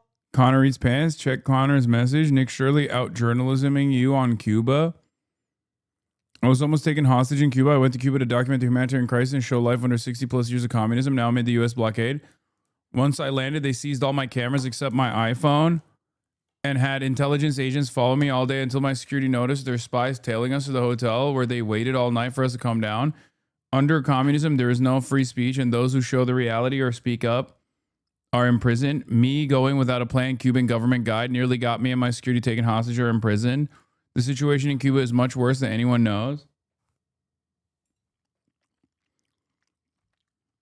Yeah, it's weird because I did the same shit, and I went to Cuba, and I did not have an experience anywhere near whatever the fuck he's talking about.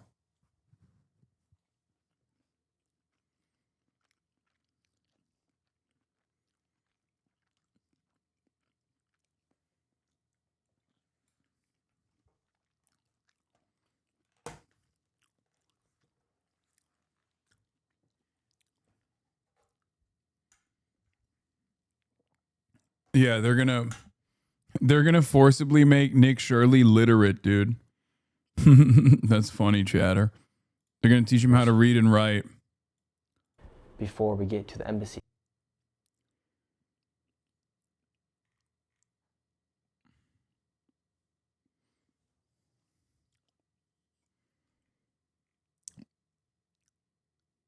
This is going to hit the timeline. Get ready. Yeah, by the way, we already know Nick Shirley is basically a fucking government asset. Anytime he goes somewhere to do propaganda, that means that they're going to start... what is this? Candace Owens extending an olive branch. We need to continue to fix the fracture between the left and the right. We know what true evil is. It's us against the Epstein class and warmongers. She still blocked me, so look. I'm still blocked. I'm a clandestine operator. Okay, I'm a clandestine operator. Unblock me.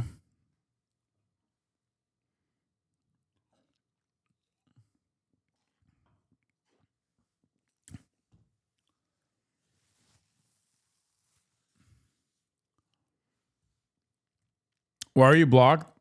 I've been blocked for years. Why do chatters want to work with white nationalists so badly? What the fuck's wrong with them? I think they're memeing. I don't think chatters are being serious. I don't even think chatters fuck with Candace. I think Candace Owens is a bridge too far for chatters. Like, there are chatters who like sincerely think like Tucker Carlson could be an ally, and they're wrong. But I don't think those chatters think Candace Owens is a reliable ally. Bro, I was here Saturday. Hundreds of people want Tucker. Yeah. Well, Tucker's also a white man. So that's what it is. Anyway, let's continue. Colossal blunder. And really what's going on here is whether or not he is going to accept defeat and try and dress it up as much as he can as a partial victory. But he has not achieved, and he is not going to achieve any of the goals that he declared on February 27th or before. And furthermore, he's lost on a number of other important dimensions as well. A colossal defeat. Trita. John is absolutely right. I would just add one thing. He can still spin it into a victory if he strikes a deal. He manages to get the Iranians to give things that they were putting on the table in Geneva that would make it a deal that is stronger than the JCPOA. He lifts sanctions. He opens up the Iranian economy to American companies for the first time in 47 years. This is the largest economy that will have been opened up since the fall of the Soviet Union. It will dramatically benefit the American middle class and manufacturing industry. And he will focus all of his tweets and Truth Social posts and everything else on that aspect. And the American public, by and large, will mostly care about that. And the Washington foreign policy elite will mostly focus on everything John said. And he's absolutely right on all of those points. It's an utter defeat. But for Trump, the former of being able to say that he did all of these things and open up the economy and benefits American businesses is going to be his only message. He'll talk about it over and over again. He'll make up some stuff about it. He's changed the regime in Iran or whatever. No one believes that, but that's fine. But he can still turn this around because he's Trump, because he has that capability. Any other president, it would not even be a consideration or an option for him to even think about this. To the extent that Trita is right, John, how would... No, the only thing that's different about Donald Trump, and we did talk about this, by the way, Trita and I talked about this as well, and I agree with this assessment at least. The American Treasury never released sanctions against American companies, but they released sanctions against European companies. Donald Trump is invested in releasing sanctions against America as well. That's a huge deal, and that is something that the Trump administration would do. That is something that Trump would do. No other president would be willing to do that. Like Barack Obama wasn't willing to do that, and he would not do that for the JCPOA. But Trump would, because that would, and I mean this seriously, that would mean having a Trump Tower in Tehran. And I'm not joking when I say this, okay? Please understand, I'm not joking when I say this.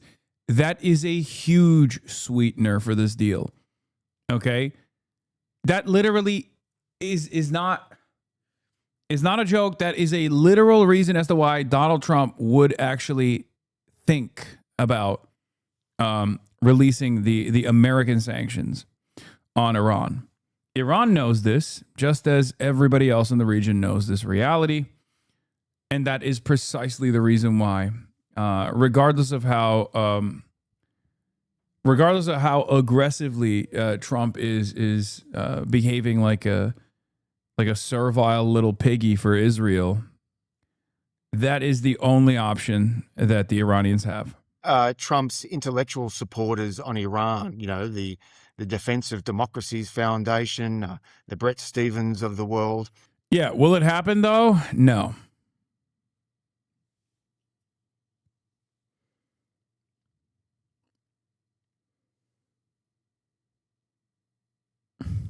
And not to mention Israel. How would they respond?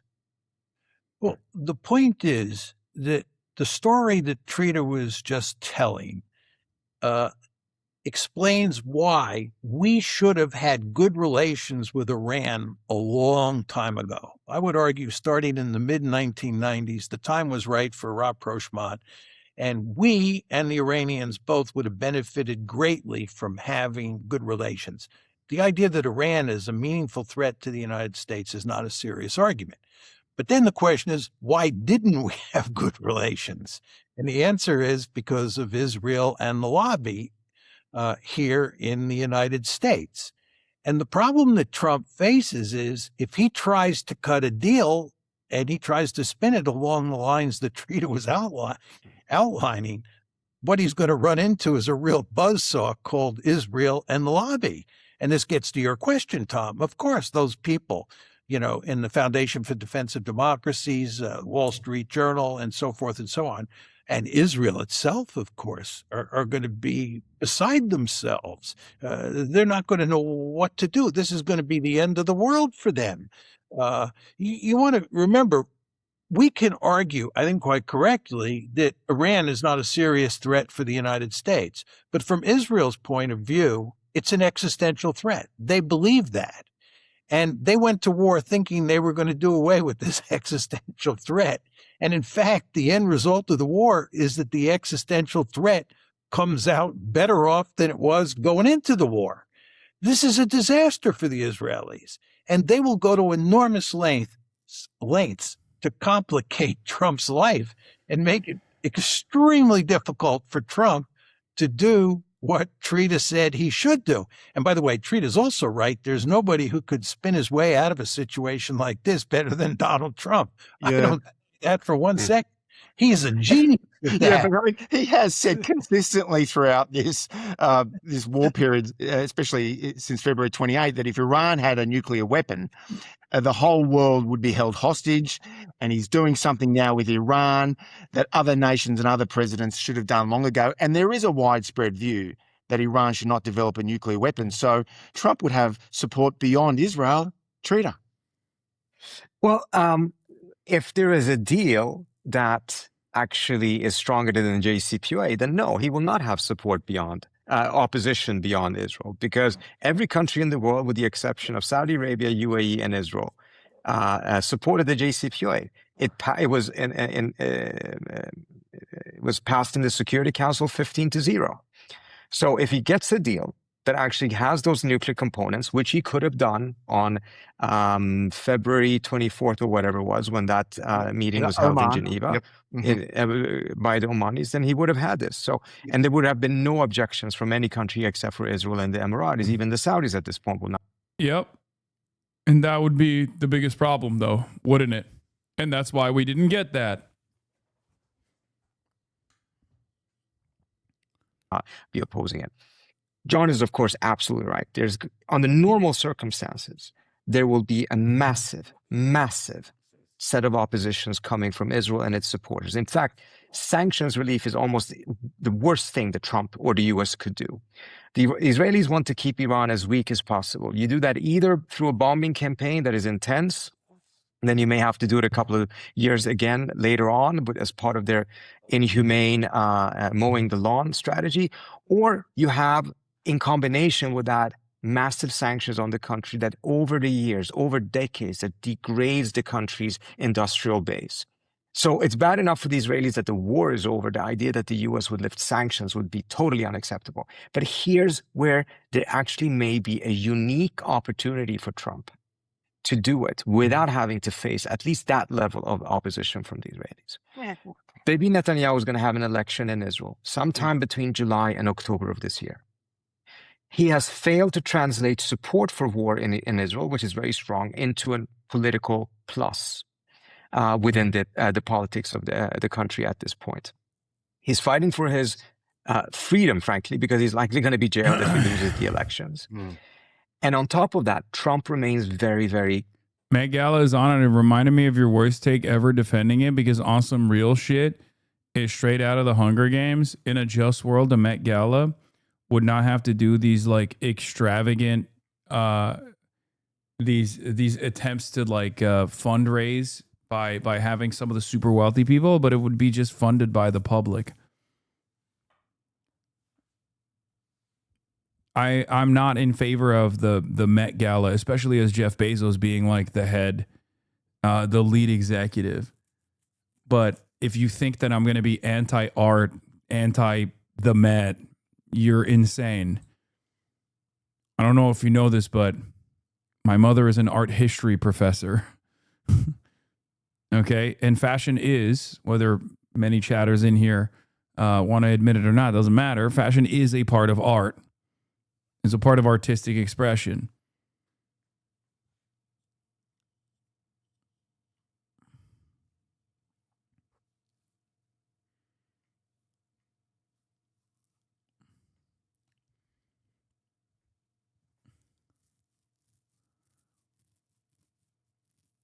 Anyway.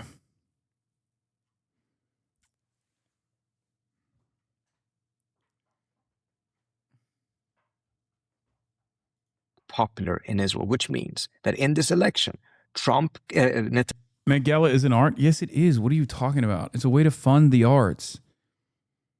What do you think the Met Gala is for? I don't even know what the Met Gala fizz looked like this year. I didn't even know it was happening until literally I found out that Meryl Streep is refusing to attend. I only found out that the Met Gala is happening this year because Meryl Streep is not attending, because Jeff Bezos is now like the executive, which is disgusting in and of itself.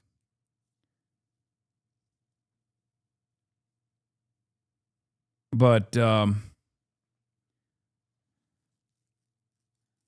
let's see what they look like. Oh, God. Oh, my God. She's dressed like she's going to an Amazon party. Most people don't know that the Met is the Metropolitan Museum of Art.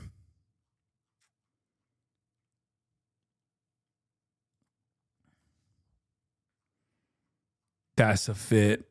Never mind. Remember, these are fashion houses as well. Netanyahu cannot afford to be at loggerheads with Trump. He cannot fight Trump tooth and nail during this period. If he does, Trump could, if he wanted to, go and tell the Netanyahu that either Israel or its supporters in Washington need to back off. Otherwise, I'm going to throw my weight behind Naftali Bennett or something of that kind. And that could actually, so the degree of vulnerability the Israeli prime minister has against Trump in the next couple of months is actually at a record level. Whether Trump chooses to use that to actually get a deal that would be really good for America is a different story. But I agree fully with John. Of course, under normal circumstances, this would be so intimidating that most American presidents wouldn't even try to do it.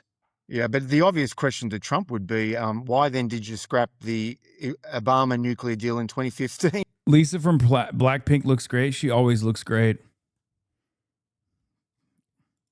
John?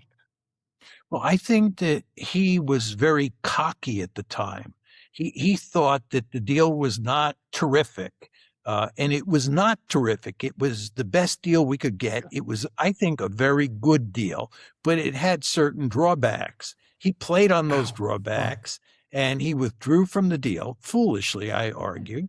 But he thought he was going to get in place a better deal. He was basically going to get the Iranians to give up on nuclear enrichment. That's the issue here. Can you get the Iranians to give up on nuclear enrichment? And he thought that he could put economic. I know what the fuck the Met Gala was, because it really is, from an outsider perspective, just a bunch of rich assholes wearing pretentious clothes. Law, fashion is art, but there's a difference between actually expressive fashion, which includes thrifting, and rich scum. Stop. Stop. Just stop, please. Please. I beg of you. Okay? No, it's also art. Okay? Like, oh, every time, every year, every time the Met Gala happens, every year, we have this back and forth over and over again, where I try to explain to you guys that it doesn't matter. Okay? It's just, you just don't like it, and that's fine. Stop trying to like find a moralizing purpose for it, moralizing reason for it. Okay? Fashion is art. It doesn't matter what the price point is. Okay? It's still art.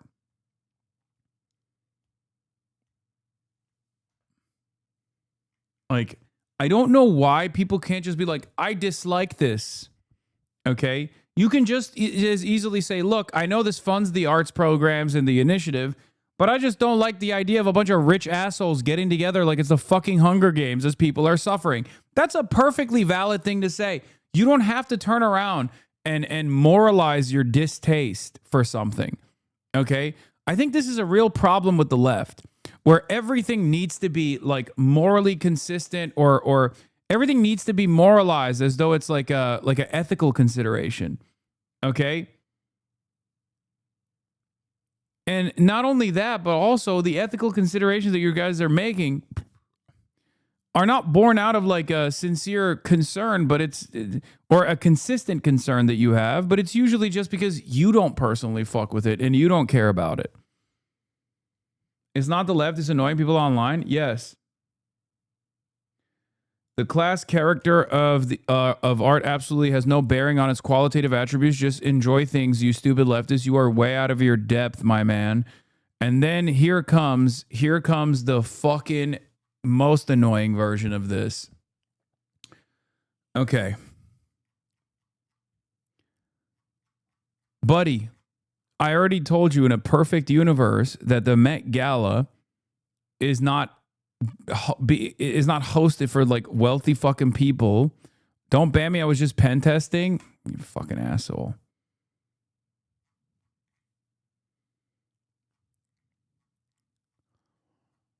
If we're having a conversation on whether or not fashion is art, yes, its class characteristics of this event has no basis or no bearing on whether or not this is art or not. Okay? If we're talking about how extravagant it is and how the optics are completely out of fucking whack, I'm there with you. But ultimately, these are two separate conversations. So yes, the event's class characteristics have no bearing on the qualitative assessment or even whether or not fashion is art. It doesn't. There's also never been a time throughout history where the upper crust of society have not been the primary funders of artistic endeavors that we all now look back at and go, oh my God, thank God the church, or thank God the kings, and thank God the lords actually funded these initiatives. Holy shit.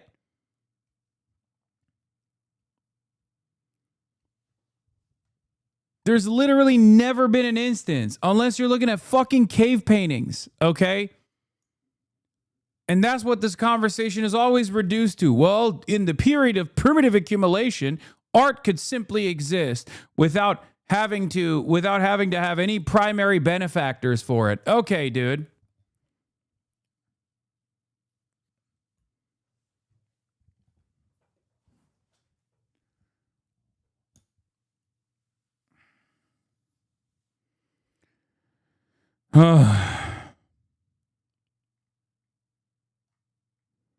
economic pressure on them. Maximum pressure. That's what he was thinking of doing. Sounds like you, Tom, talking about what the West is doing to the Iranians today. Oh my God, Chase Infinity. Donald Trump was thinking back then, just like unbelievable. Real quick down the middle. Out of control. Chase, one here, please. Chase. You got it?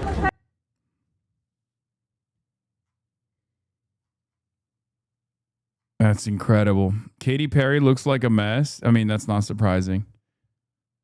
Careful, people are going to get mad at you. Oh my God, what else is new? It's another Monday. Nah, this is a predatory old man. Shut up, Hasan. Wait, what?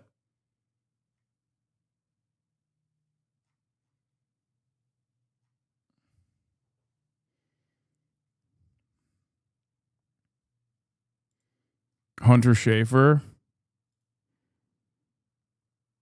She also looks incredible, as always.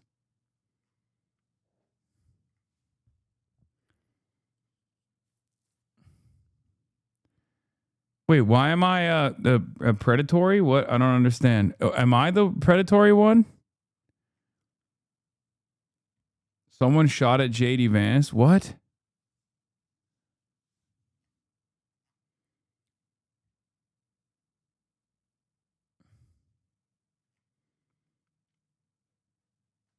Oh, the Washington Monument shootout was against J.D. Vance.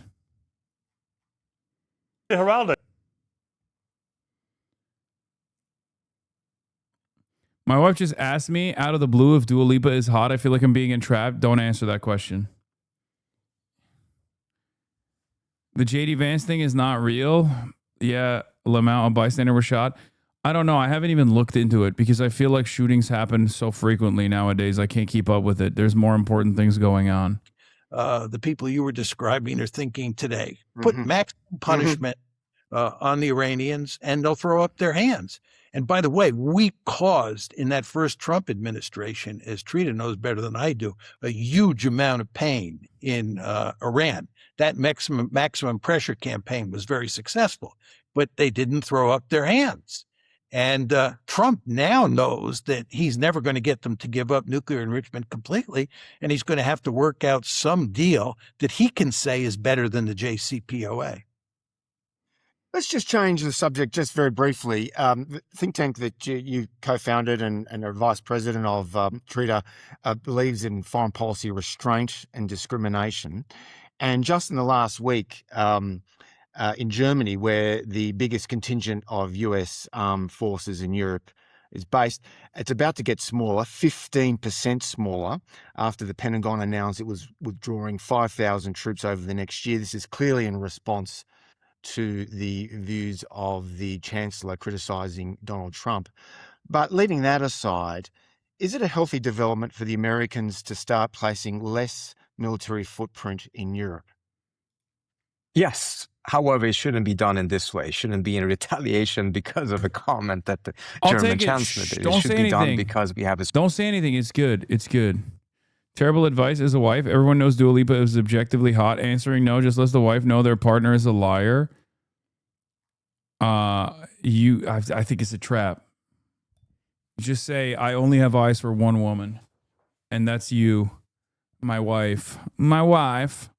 That's how you do plan it. On how we maximize U.S. interests while at the same time retaining a strong alliance with... It's a trap. You just go, I don't know, I just got here. That's what you say, and then you run away. Click my link. It's important. Breaking. Delta Airlines will no longer offer free snacks or drinks on all flights starting May 19th, under 350 miles. Meanwhile, Delta CEO Ed Bastian received $27.1 million in 2024. Customers lose every single time. Tariff uncertain. Wait, the Goy block is down? Not the Goy block. Lotus Bakeries. We would rather not see import duties. No. No.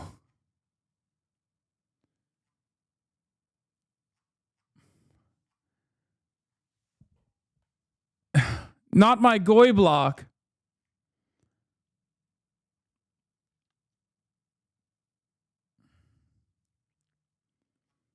It's incredible. This is a cultural landmark. All right, I'm done with this video. I can't believe this.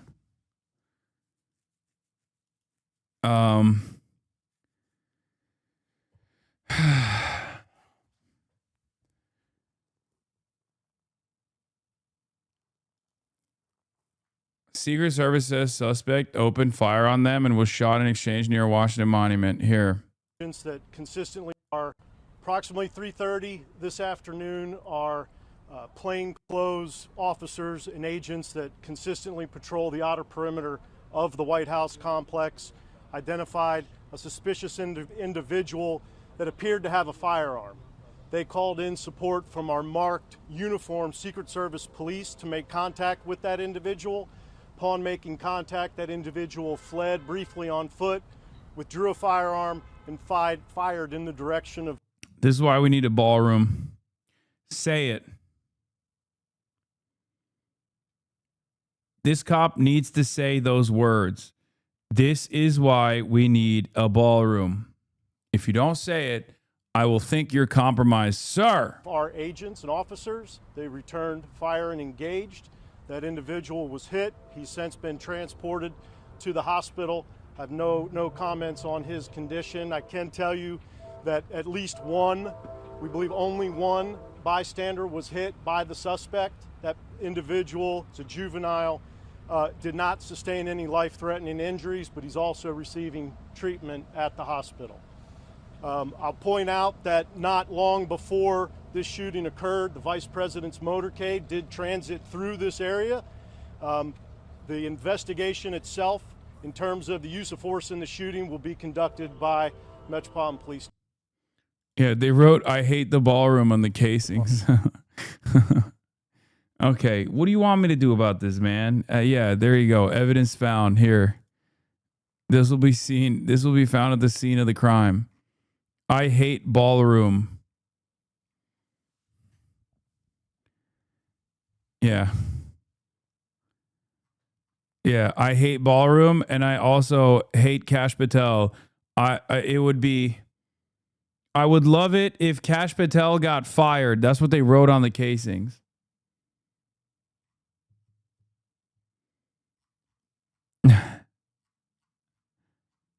Yeah, they wrote on one of the bullets. They wrote, "I hate the ballroom." On another one, they wrote 8647, and on another one, they wrote, "Fire Kash Patel now. He's too good at." And then on another one, they wrote, "He's too good at solving crimes."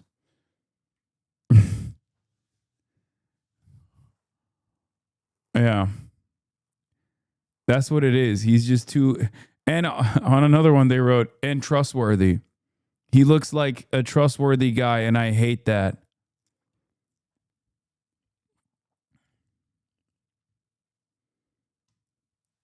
Yeah, fire Cash. Also, his girlfriend loves him. He's not cucked. All right, let's get back to this. Northern Israel residents say war must go on in Lebanon. Can you explain the support for the Met Gala? I hate on it, but don't understand much, so want to learn. The Met Gala is this extravagant event, okay? And it's fucking annoying. But the reason why it happens, the reason why it exists, as that article was going to explain that I just didn't even read, is so they can fund the Costume Institute at the Met. Okay? Where is the fucking... Here it is.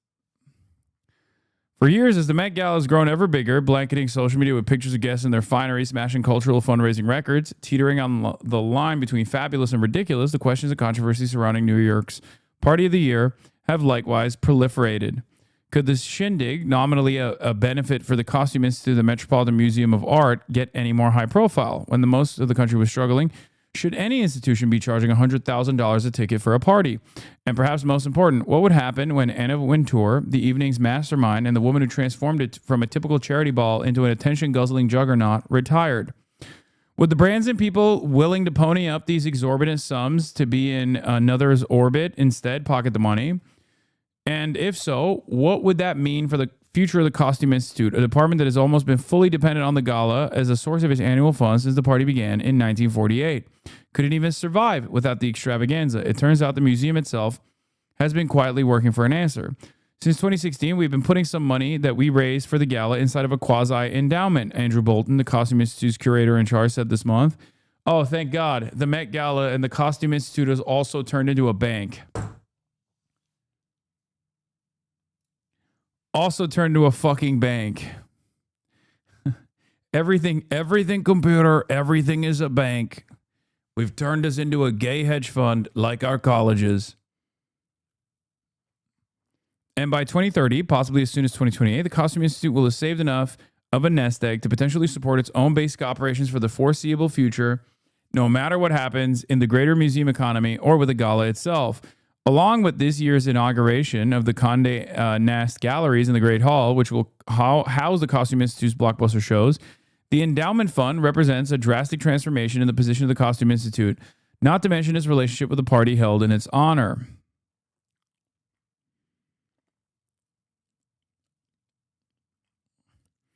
I and the museum always wanted the department to not be as reliant on the Gala every year, Bolton said. The Met Gala is extraordinary, but sometimes it dwarfs everything.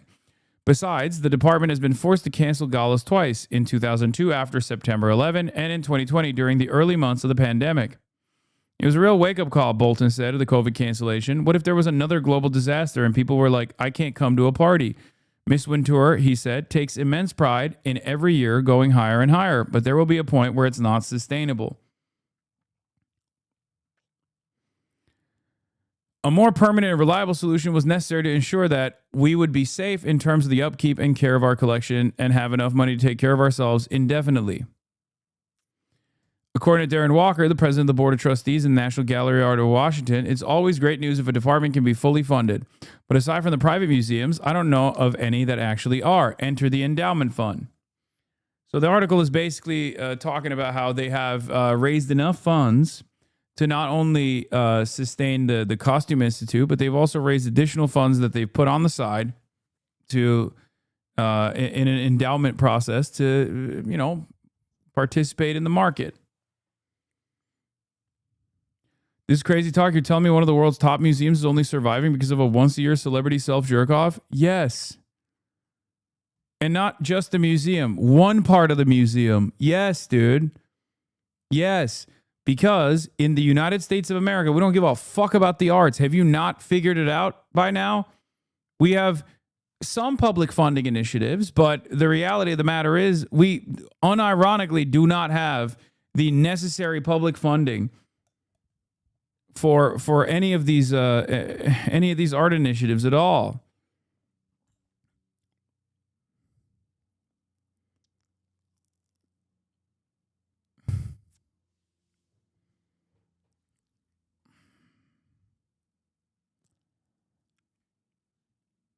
So no, this doesn't even fund the Met, the entire Metropolitan Museum of Art. It funds literally just the Costume Institute.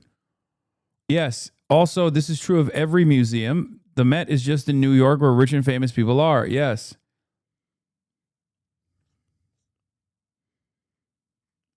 I mean, I've gone like if you go to the LACMA, okay.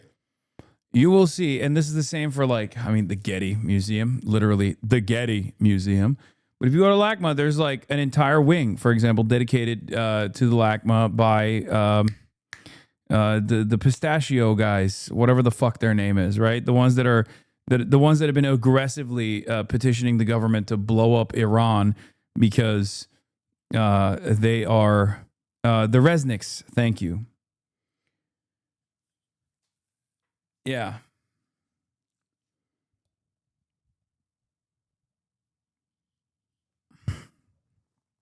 The wonderful company. The ones that have been urging the government to continue bombing Iran and hit a couple of the pistachio fields because Iran is where a lot of the global pistachios come from. But yeah, they fund the arts on the side.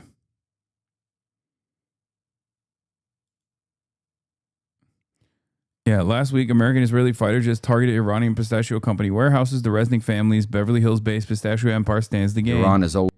You won't believe the backstory. This was Pistachio Wars, a documentary that was, yeah, here. One of the most bizarre things about California's pistachio industry is that it was it's Yasha Levine, born out of America's meddling in the Middle East. Historically, Iran has always been the world's biggest exporter of pistachios, but the embargo allowed California's tiny industry to get a global foothold. And after several decades of continued hostility and sanctions, the U.S. industry grew from being almost non-existent to #1 in the world. As I dug into the details, I realized that this was much bigger than just Victorville. It turned out that a small group of powerful families had seized control of California's water supply. Even weirder was that the whole thing was being driven by a pair of high society billionaires from Beverly Hills, Stuart and Linda Resnick. They made their money off pistachios. But what really made them stand out was that they owned more water than anyone else on the planet. More surprisingly, they were on the board of several major think tanks, including the Washington Institute for Near East Policy. They've been on the board for over a decade. It's an organization that badly wants war with Iran. I frankly think that crisis initiation is really tough. And it's very hard for me to see how the United States president can get us to war with Iran. One can combine other means of pressure with sanctions. We could step up the pressure. I mean, look, people, Iranian submarines periodically go down. Someday one of them might not come up. Who would know why?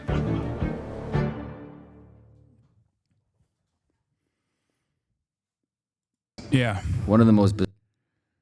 They also... the billionaire owns a wonderful Stuart and Linda Resnick have given a lot of money to pro-Israel organizations and politicians who are hawkish on Iran. But yeah, that's how it is. Okay, listen. Once again, even though chat won't respect what I say the Met Gala is a charity function that functions both to promote the height of the arts and culture while also teaching the public via the Costume Institute and its annual exhibitions in an era where the arts are being pushed to the wayside for AI bullshit. Having an event where the artistic medium of fashion is promoted, not for the purpose of selling a garment, but to push boundaries of fashion as an art form is a good thing. Shrug. Yeah, good luck. There you go, Yubi. I read your fucking comment. And now guess what? Everyone in the chat is going to yell at you. Okay? And each garment worn represents tens of thousands of hours, tens of thousands of jobs, an entire artistic economy that comes together to engage and pursue the entirely human endeavor of artistic vision and beauty. Some may personally not like that endeavor, but it is one that is worthwhile and should be respected. I agree with you. But I've learned a long time ago to ever fucking discuss the arts in this community beyond anime and maybe some hentai. Okay? Anytime first world problem, shut the fuck up! It's not a fucking first world problem! Every human being has the capacity to engage with art. That's the beauty of art. It's one of the most consequential aspects of human existence. You're a fucking robot.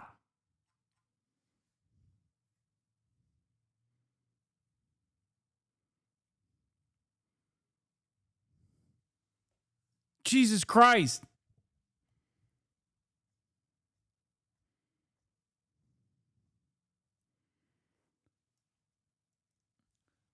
$100,000 per ticket invitation is not the average person. Oh my God. Oh my God. I'm going to lose my mind. Oh my God. Oh my God. Everyone is being purposely obtuse. Oh God. Oh God. Oh God. Oh God. Oh God. Oh, I can't. It's just, this is why. No, we can't have a conversation about fucking anything art related in this community. Okay. It's a bunch of dumb dullards who literally think, well, this is not for me, so it doesn't matter to me. Fuck you. Okay, that's it.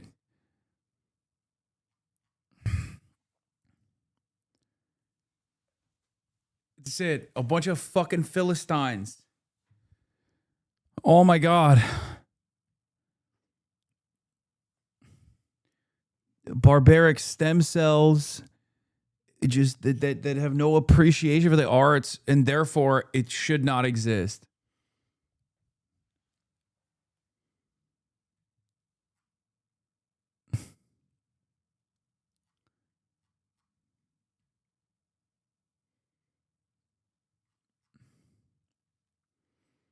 This you, Hasan?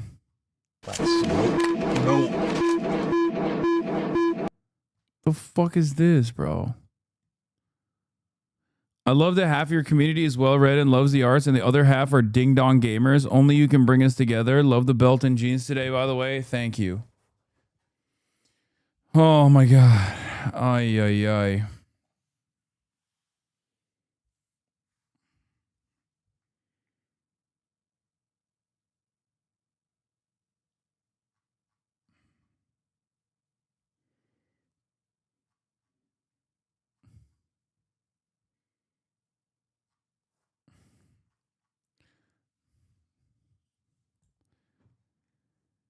For a lot of people,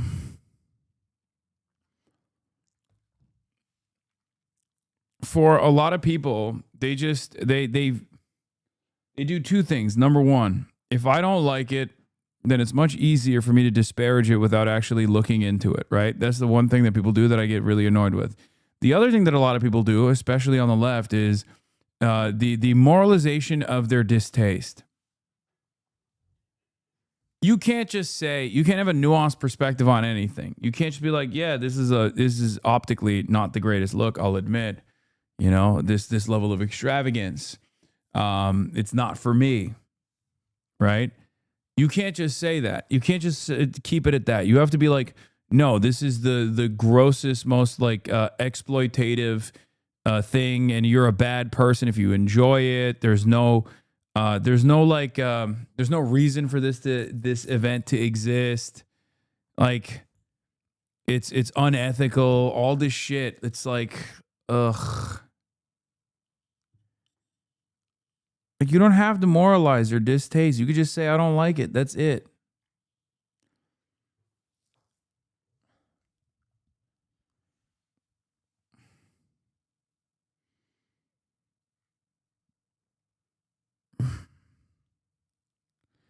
Interesting to me that the Met Gala gets compared to the Hunger Games more than the Oscars, red carpet, or the Super Bowl halftime show. All of these involve spectacles, celebrities, and extreme displays of wealth.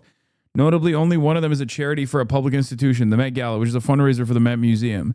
The difference, I think, is that the Met Gala leans more into unusual outfits. That's natural, given that it's a fundraiser for a costume institute. But to me, the perpetual criticism, which comes up year after year, speaks to how people see fashion as frivolous and not as serious as other corners of culture, such as sports or movies. Exactly. It's because the people that are, it's because the people that like appreciate it, enjoy it, care about it are smaller, I think. And therefore it's seen as a silly hobby for only wealthy people. Okay. The more extreme the outfit, the more it offends the public, even if such work is an expression of artisanship and craft, no different from an artist creating a painting. I've said it before, but Western culture has a long history of seeing clothes as frivolous, even if everyone engages in self-fashioning.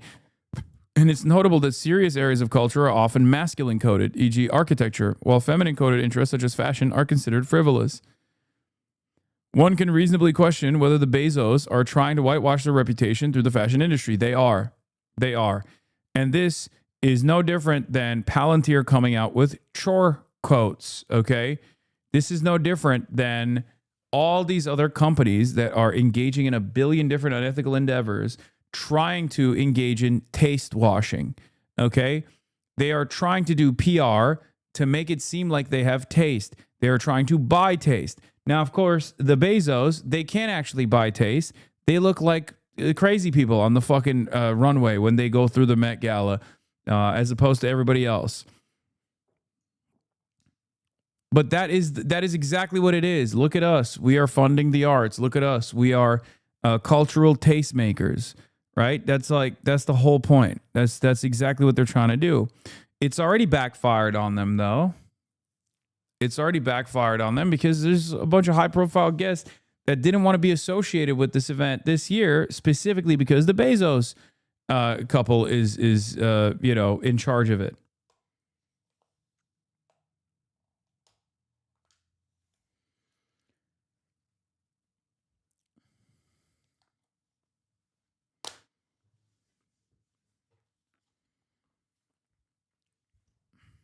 Anyway,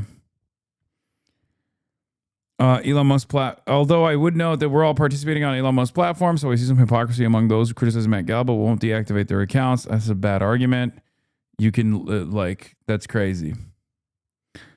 That's a bad argument. One is the ownership over an entire fucking the media platform that people use to communicate with one another. The other one's the Met Gala.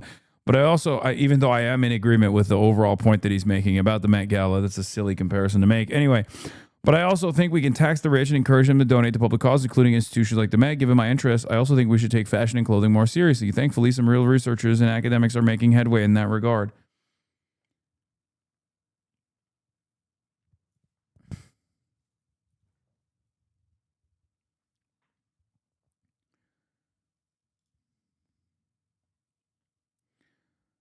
Politicization of aesthetics. The other side of Benjamin's aestheticization of politics is totalitarian funk being carried from some of the AES states. We can take plenty of lessons from the AES. Rejecting art and travel, blanketed as tourism, are two we should not. What? That's the dumbest thing I've ever heard. And you know it. Women architects exist. It's not something that's exclusive to men, and most fashion people, especially for women's clothes, be it lingerie or shoes or men, the difference is housing over clothes. We used to live in caves before we covered ourselves in animal hides and leaves. What are you saying? Brother, fashion is seen as a more feminine interest, whereas architecture is seen as a more masculine interest, is what the argument that he was presenting. But that's not even like the main point here. The main point is, as you're also leaning into, art and clothing. Clothing is seen as frivolous. That's it. Fashion and clothing is seen as fucking frivolous. It's not seen as like an important part of artistic expression. It's seen as totally secondary. It's seen as inconsequential. It doesn't matter. It's irrelevant. A lot of people can just like cast it aside. And that's the reason why a lot of people get mad at this shit rather than any of the other gross displays of wealth and abundance.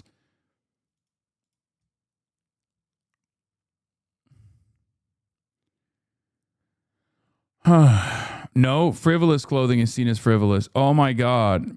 Oh my God. Oh my God. Oh God.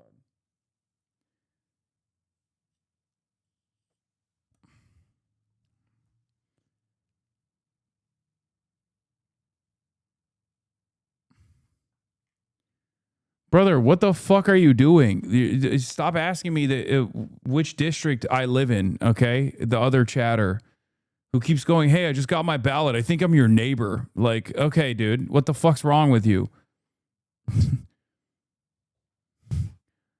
What is happening today?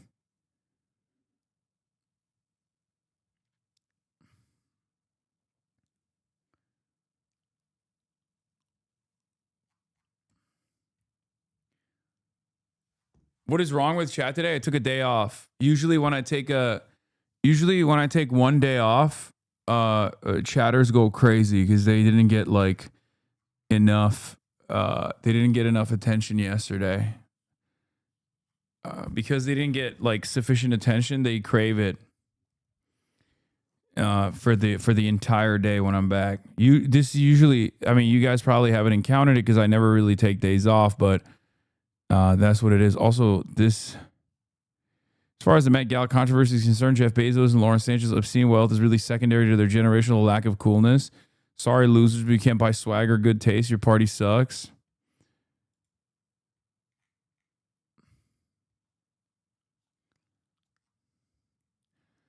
Anyway, this is why I rarely ever discuss. This is why I rarely ever discuss art. Or not art, but specifically fashion, because the overwhelming majority of people don't give a fuck about fashion, so they can easily disparage it and they can just say it's not real art. Who gives a fuck? You're being stupid. Whereas, like, if I were to say that about anime, people would be like, "How dare you fucking say that? I'll kill you." Or if I were to say that about video games, they'd be like, "What? No, I care about that. So why would you shit on that?" Okay, that's what it is. What is this? Left-wing satire is structurally impossible. Do you hear yourself? The problem with the Onion's takeover of InfoWars is that left-wing satire is structurally impossible? What? God, right-wingers are so stupid. This guy's still trying to be an intellectual right-winger at a time when Welcome back. The right has gotten dumber than ever before.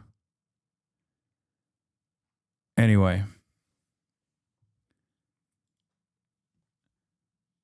News. Trump offered John Fetterman a full endorsement and financial backing to switch parties. The GOP senators quietly court him. Insiders say ties with Dave McCormick and Katie Britt could drive a potential flip. I mean, what more do you... Yeah, he is already a Republican.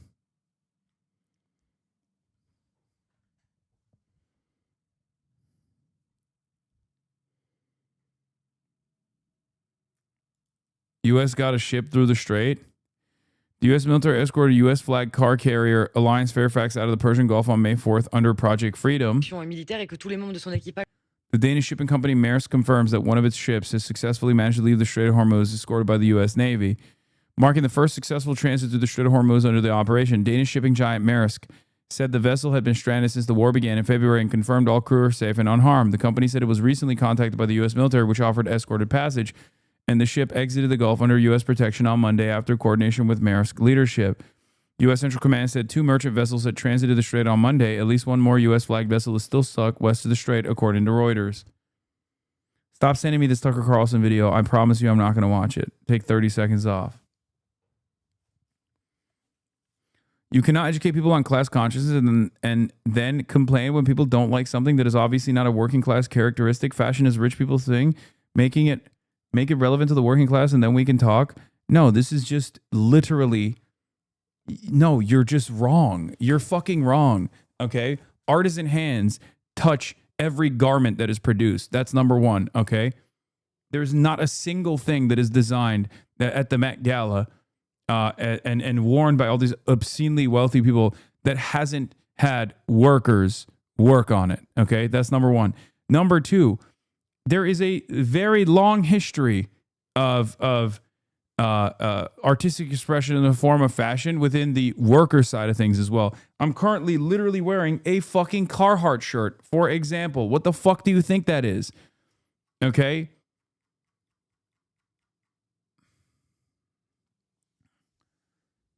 The idea that like the idea that fashion is not like a working class thing at all is unbelievably stupid. It's not true. Expensive fashion is not art. Yes, it is. Yes, it is. Yes, it is. Oh.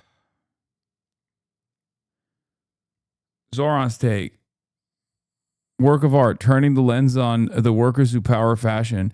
While the world's eyes are on fashion's biggest night, we're turning ours on the garment, retail, and warehouse workers who keep the industry running.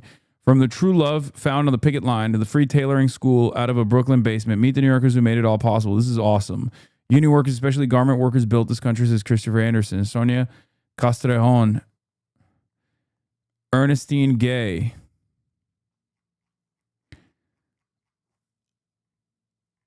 This is dope. I'm glad that he did this. This is cool. He also refused to go to the Met Gala. Pretty sure he was invited and he said he didn't want to go.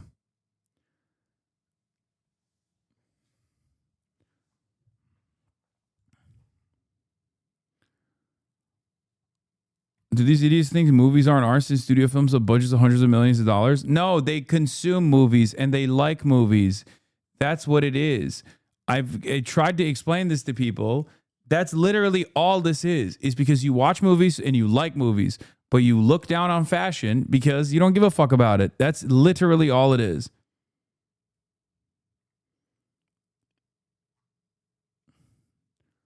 It's that simple, but people don't ever want to come to that recognition.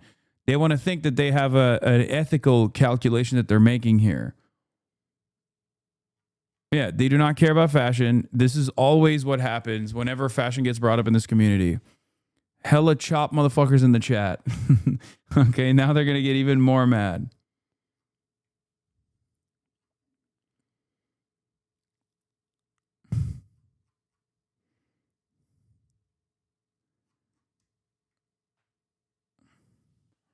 This is art, just like what you see, the extravagance that you see at Met Gala is also art.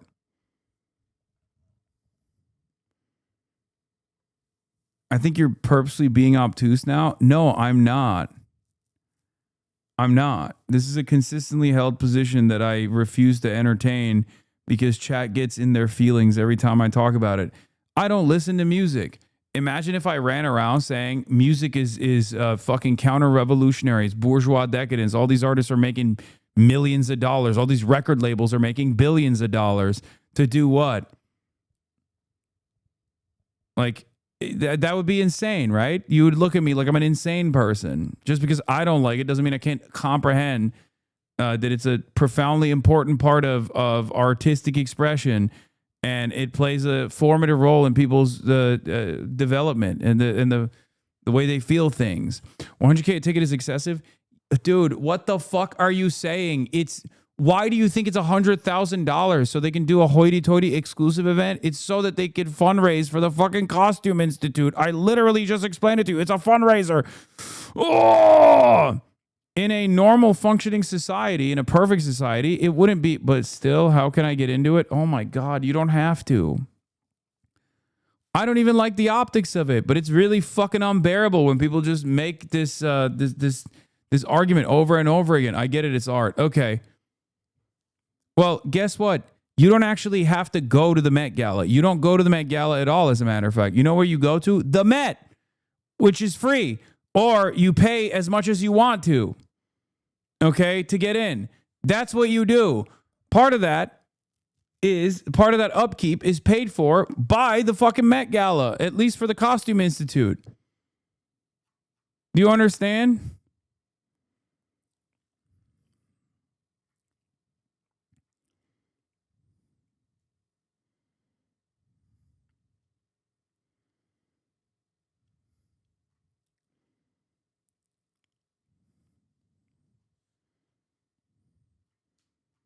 Okay, yes, sir. Shake me. There you go.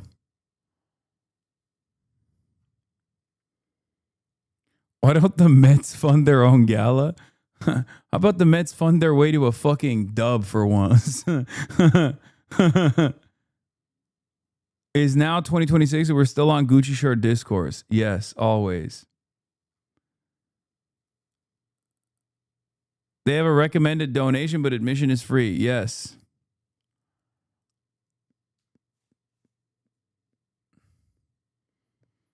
Are people just mad now because Bezos bought his chair position? Yes.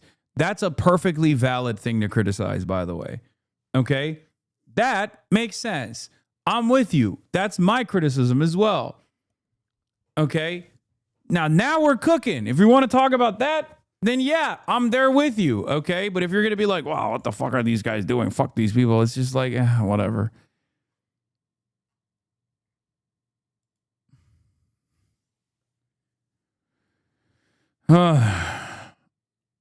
You're talking to terminally online people about fashion. I know. It always turns into just this endless back and forth, this endless fucking argument. Anyway, Queen Kwan's take. This Amazon has prom dress. Oh, I am once again begging chat to read about the zoot suit riots and tell me fashion has nothing to do with marginalization. I love zoot suits. I still have yet to get a zoot suit, but I really want one. They're so sick. Yes, I've covered it before. Probably because of another one of these.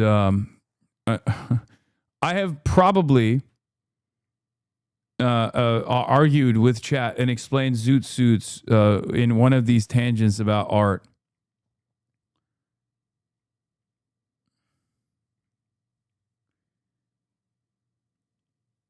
Is one of these rants. Yes, I have this conversation once a year whenever the Met Gala happens, and I have to explain to you that, like, while yes, it's an extravagant event and it looks gross and it's basically fucking it basically looks like the fucking Hunger Games.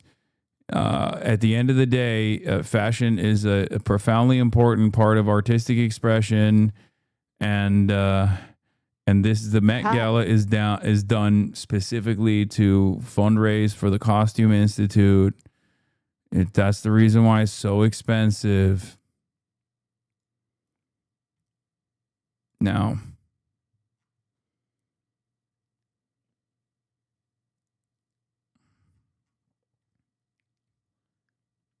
still way below music and movies, though. Sorry.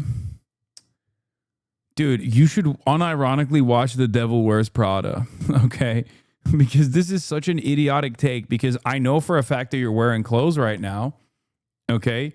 You are literally currently wearing clothes, okay? Someone designed those clothes. The reason why you're wearing those clothes is because some people at a certain point in time made the decision to advance fashion in that regard, okay? Just roll the fucking clip. Let's just roll the Devil Wears Prada clip. Devil Wears Prada 2 just came out. I'm wearing a barrel and braces.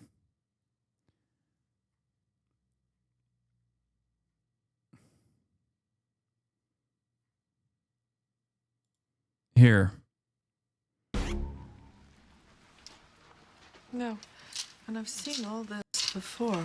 Deskins is trying to By the way, Meryl Streep is not attending this year. reinvent the drugway. So actually, Where are it's all the other dresses?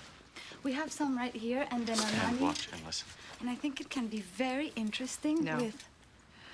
No, it's just baffling to me. Why is it so impossible to put together a decent run through? You people have had hours and hours to prepare. It's just so confusing to me. Where are the advertisers? We have some pieces from Banana Republic. Well, we need more, don't we? Oh, this might be. What do you think? Yeah. Well, you know me. Give me a full ballerina skirt and a hint of saloon, and I'm on board. But do you think it's too much like... Like the La Croix from July? I thought that, but no, not with the right accessories. It should work. Where are the belts for this dress? Why is no one ready? Here. It's a tough call. They're so different.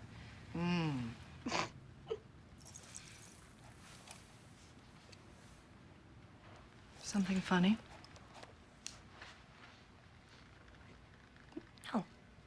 No, nothing's, it's just that both those belts look exactly the same to me.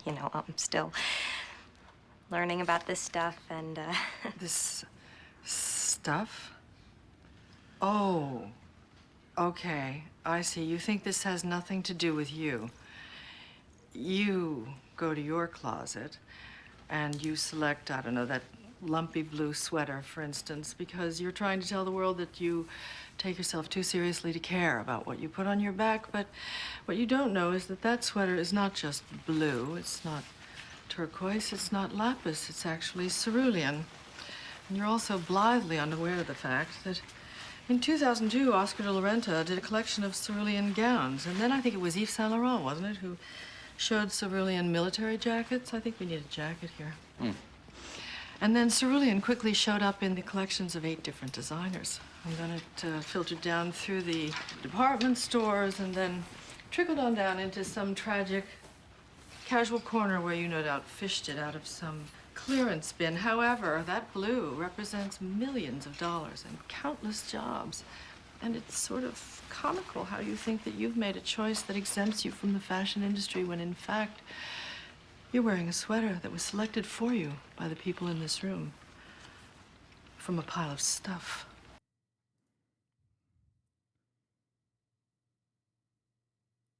Hasan is the Prada devil in this scenario.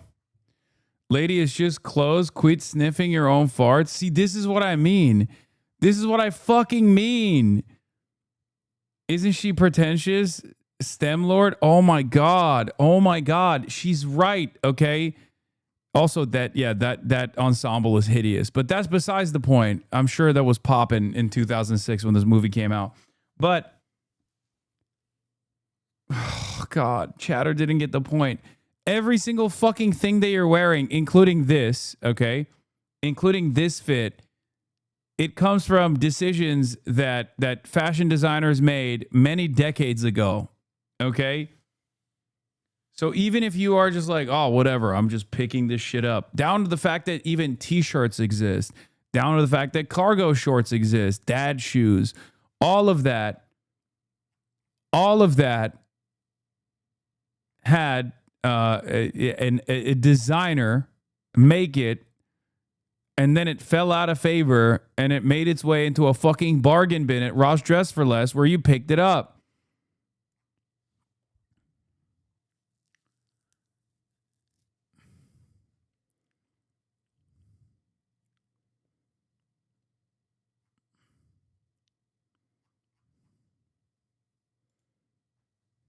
That's it.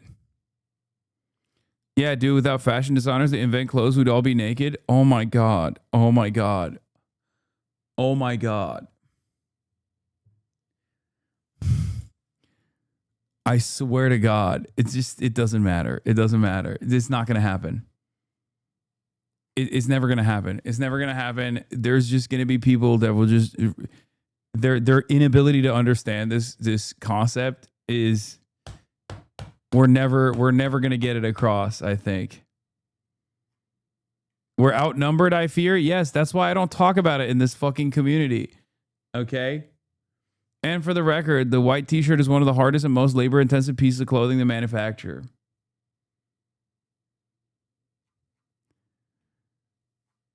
Yes, we are outnumbered. Many of you, oh God.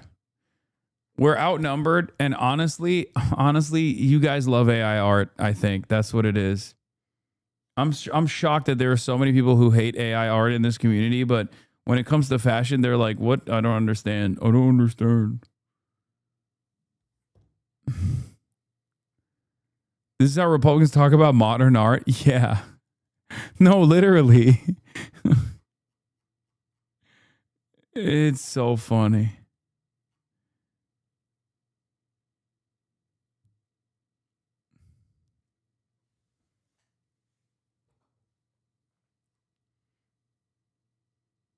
Nah, they love dogs playing cards type pictures. Yeah, chatters look at Patrick Bet-David's beautiful portrait of himself alongside, Martin Luther King and Einstein and shit, and go, that's peak art. That's what I'm talking about. That's what I'm fucking talking about, dude. That's it.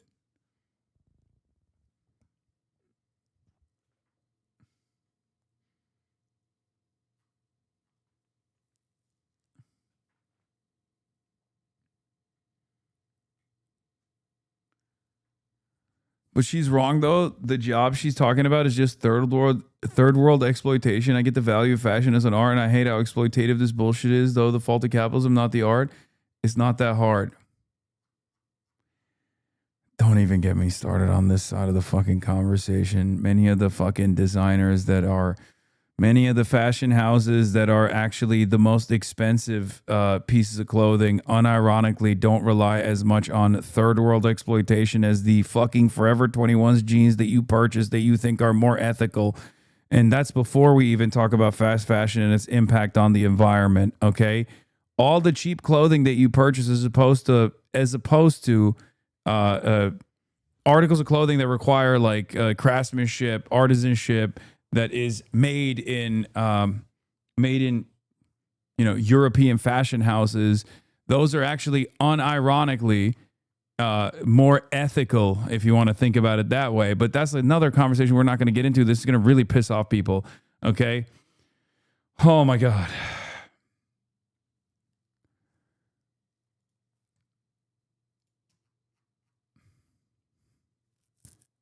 Lamau, you're so wrong. Okay. Lamau, I'm so wrong. No, you're right.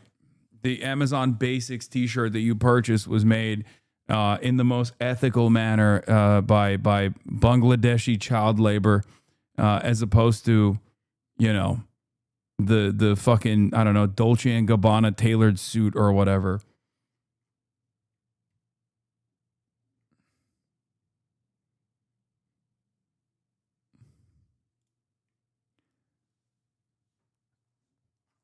Can we go back to talking about how fucked up Lauren Sanchez's face is? Wait, what the fuck? Sabrina Carpenter. Why does this... Sabrina Carpenter attends the 2026 Met Gala? That's not Sabrina Carpenter. So y'all think all black people look alike? Shaking my head. Oh, that's funny. That's a great response. Okay, Twitter still got it sometimes.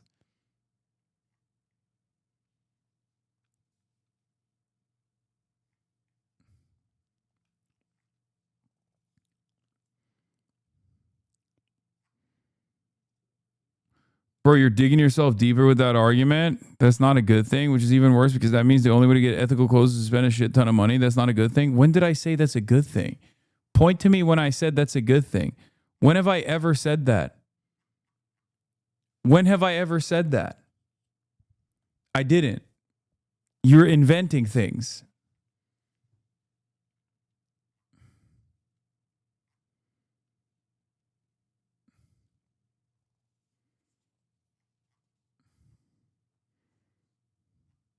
The only ethical source of garments that you could purchase come from ideology.shop, Union made, American made, okay? You are implying. I'm implying that that's a good thing. That's what you, that's what I'm implying. Or perhaps, no, but you were making it seem like it's more ethical to buy expensive clothes. No, the point I'm making is that a lot of people yell about expensive fashion houses and shit like that, okay? Not realizing that, like, in the conversation of ethical sourcing or in the conversation of ethical garment manufacturing, the reality of the matter is if there's a spectrum of more ethical production, yes, the wealthier, the more expensive fashion houses are actually utilizing less sweatshops and less slave labor. Okay? The same arguments can be made for crunch in game dev or exploitation of animators for anime. The only difference is these shadows don't care about fashion.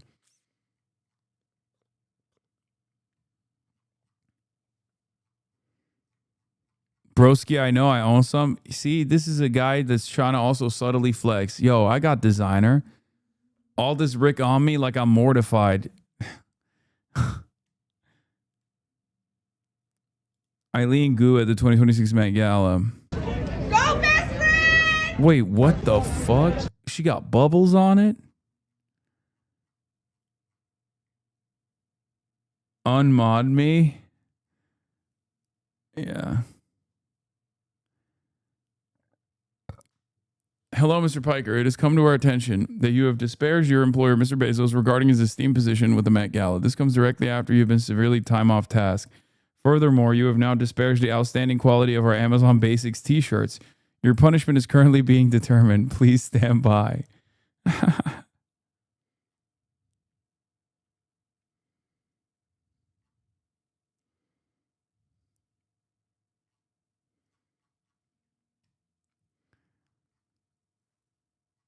I'll care about fashion once all clothing manufacturing is publicly owned. Again, I promise you, you don't make this ethical consideration for shit you do enjoy. You don't say this about video games, even though crunch exists, even though plenty of developers work long and hard to make the video games that you enjoy, and then they get fired, okay? Even after record high profits are earned for the company. And you don't give a shit about that because you enjoy video games, okay? And the same thing goes for sports. The same thing goes for music. The same thing happens in animation, right?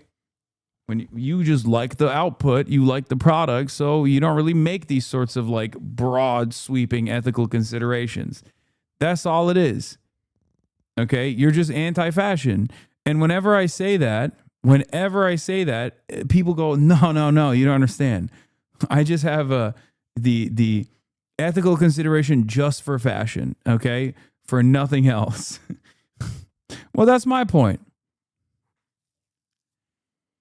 It's much easier for people to say that about fashion, though, because most people, in this community at least, don't give a fuck about it. Video games aren't $100,000. What are you talking about?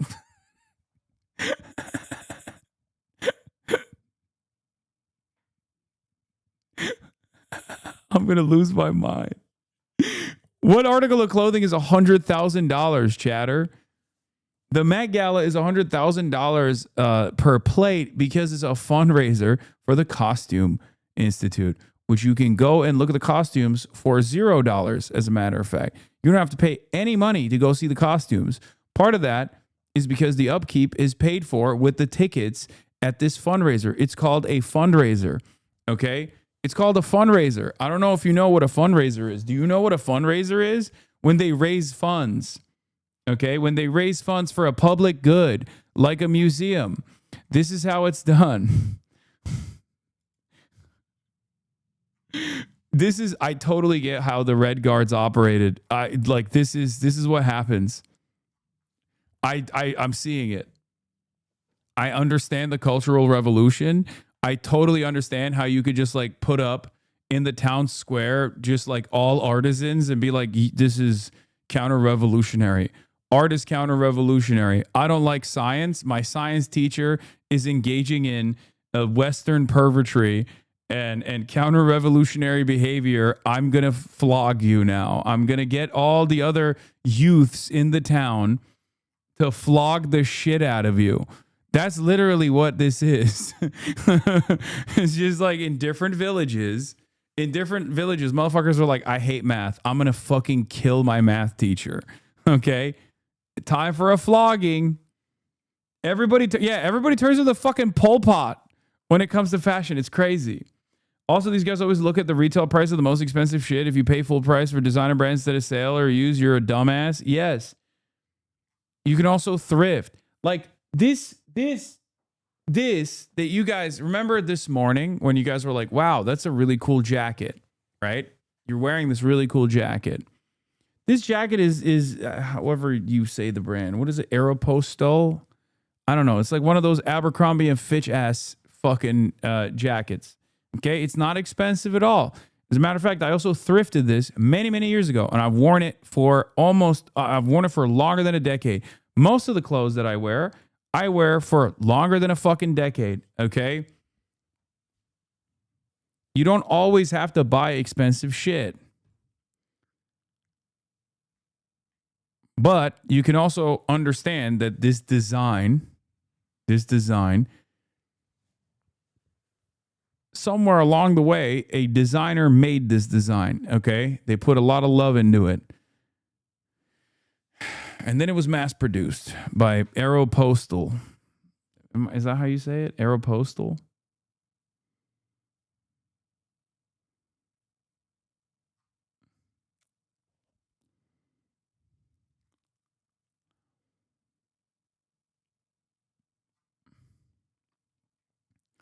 I don't like the Met Gala. I like fashion. That's like saying you don't like foie gras. You must not like food. It's not honest. What? No, because you also fundamentally misunderstand why the Met Gala exists. Okay? Like it's not less ethical it's not less ethical in the costumes that they design and shit as opposed to like any other form of art. It exists to flex on the poor. I don't think so, but I do understand why people think this way. Aeropostale? Is that how you say it? People differentiate between white collar, game dev, and blue collar, clothes making, job exploitation.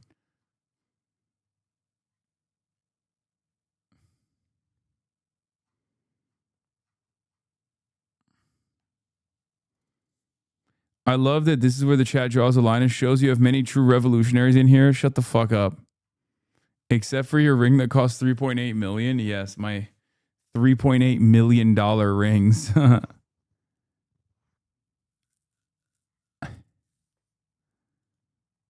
A high budget movie doesn't make a movie more valuable. Having an expensive canvas doesn't increase its value. Not saying it's not art. Almost everything on this planet that is made by humans has artistic value. The issue is when commercial value outweighs the artistic value. By your logic, a rich person showing off their expensive car collection is actually an art show. It can be, and it is, as a matter of fact. Have you gone to the fucking Peterson Automobile Museum? That's literally what this is. So yes, your argument is also stupid. It quite literally can be, and it quite literally is, as a matter of fact. No, don't put it in emote mode. It's fine. We can have this conversation. It's all good. Yeah, wait till you find out about car shows, man.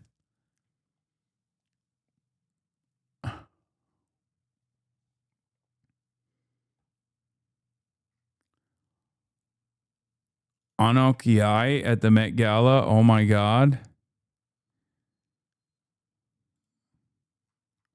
That's pretty sick. Fashion TikTok.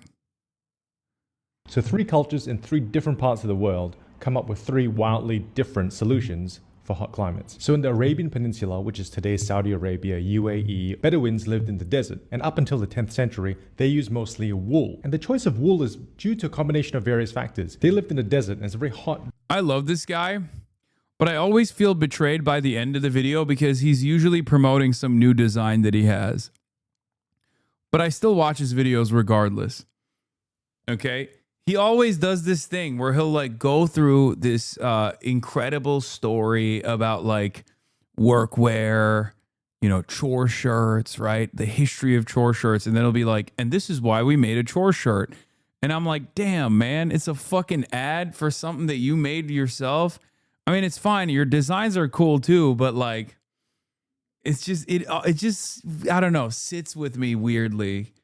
Let him plug his stuff, man. Yeah, he does. He's dry climate, and agriculture growing cotton, which is a very thirsty crop, was largely impossible. It needed to be traded or imported. So they largely worked with what was available to them, and that was wool. And that was sourced from the sheep and the goats that traveled with them. And those animals were adapted to live in the harsh desert climate. And their hair and wool could be collected every year without killing the animal. And wool is an effective material. Like, wool is really good at temperature regulation. But the problem is, compared to other fibers, wool's relatively heavy. So you need to get around that problem. So they designed really oversized, loose-fitting garments. Clothing like the thobe, like the dishdasha. But the idea is that these clothes don't sit close to the skin, but they create an air barrier. You'll notice a lot of these photos have these black robes in the desert. And that's really counterintuitive because you would think that black would be worse for radiation. But there's a really interesting little experiment published in Nature in 1980, which compared white robes and black robes on Bedouins. And they found that the color of the robe didn't really matter. Because the robes were so flowy, it created too much of an air gap for there to be any difference to the skin temperature. And all that space allows for airflow, which means that the robes themselves can be black, can be white. It didn't really matter to the skin below. So the geography and the culture influences the fiber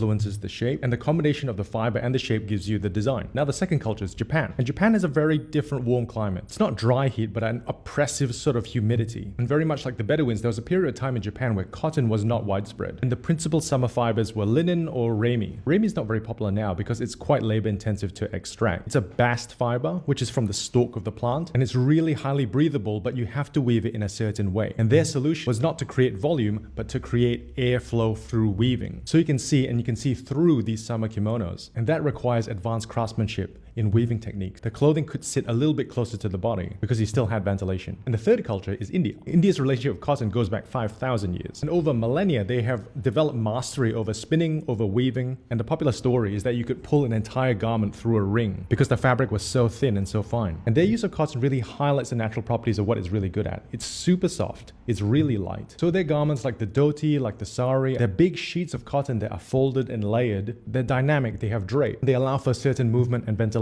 So anyway, fashion isn't always just aesthetic. Within a traditional garment, you get an insight into the geography, you get an insight into the culture, you get insight into technology. And learning all of this stuff has influenced the way that we design. So the shirt I'm wearing now is our woven shirt. It's a little bit... See? I told you.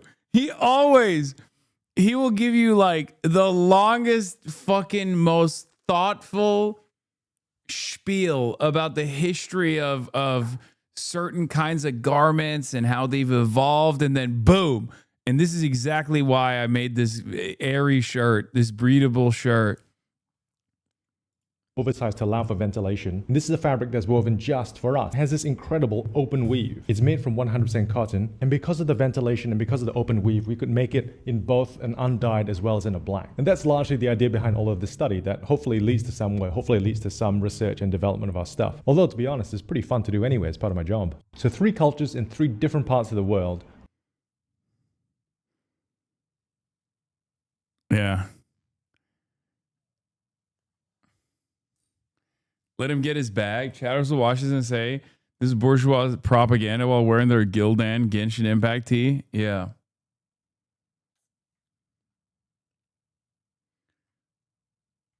Look at Bad Bunny at the Met.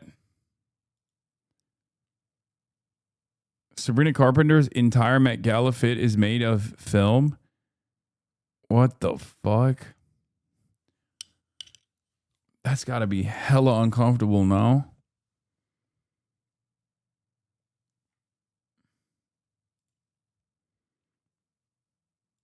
Did you see this old fart chud loser ass? What the fuck? Wait, do people hate Heidi Klum? I mean, this is kind of cool.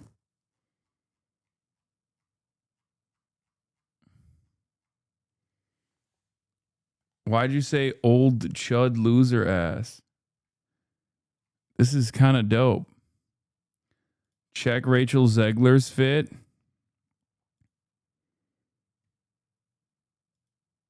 It's cool. She's always doing too much. More of a Halloween costume than fashion.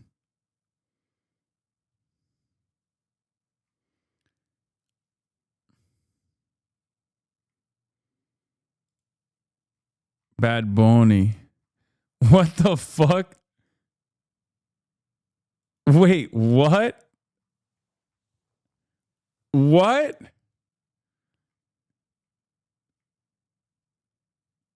I need that grandpa dick. What the hell is wrong with people, man?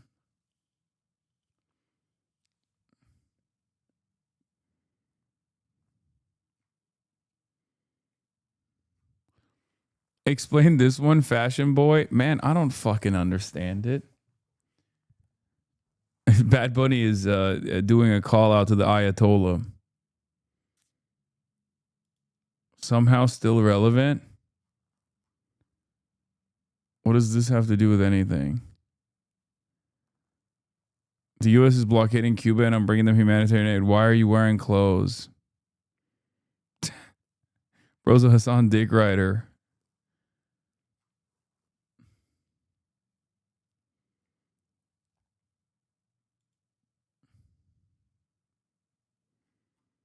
Bad Bunny dresses an older version of himself, like an elegant version of Johnny Knoxville's gag in Jackass. Yeah, I don't know what he was doing with this. I'm going to be honest with you. I already saw Chase Infinity. He talks about it here. Then you know that Bad Bunny Benito is my favorite of all time. ¿Cómo está, Benito? Dime, ¿qué pasa? We good. We good. Okay, Yeah. Benito, tell me how. Wait, he's doing a voice too? How do you do this? How do you just keep upping it every single year?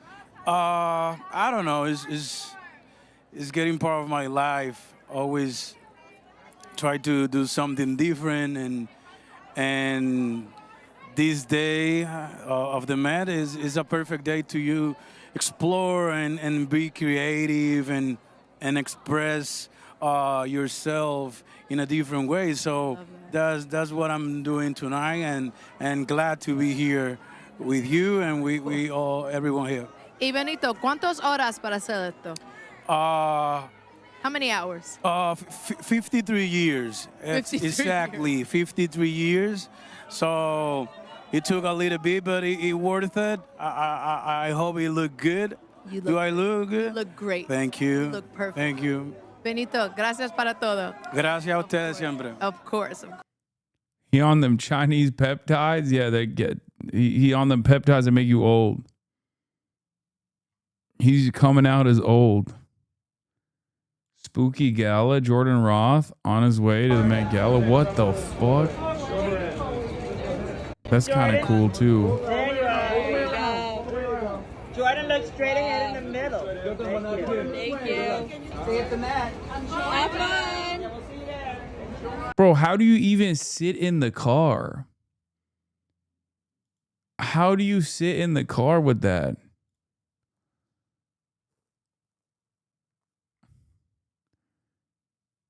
This year's theme is costume. Yeah, that's an enemy stand user.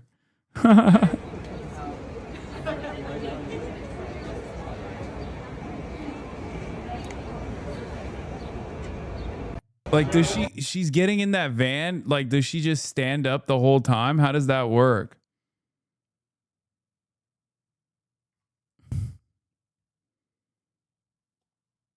Would you rock this?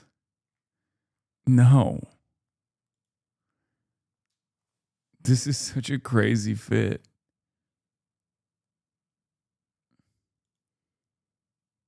HasanAbi head Odessa. Wait, why is she a HasanAbi head?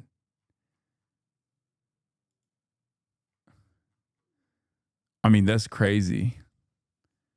I mean, she looks good. What can I say? Damn. That's a great outfit, I think. I don't know. I don't know what to say.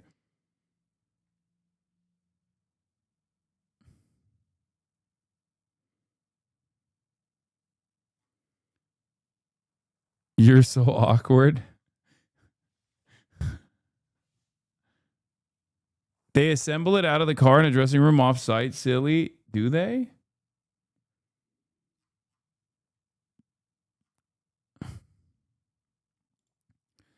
Chat, is this real? Erica Kirk, the capitalistic widow, new Elden Ring DLC boss fight. Come on. This is kind of a Hasan fit. Finally, a good menswear look.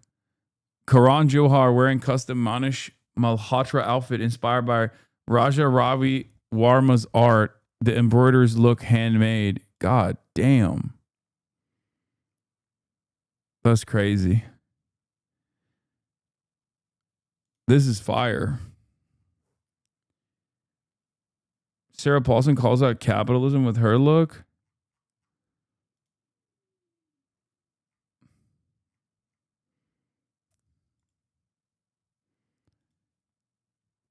What is this? Guys, stop asking me if I would rock this outfit. The answer is no.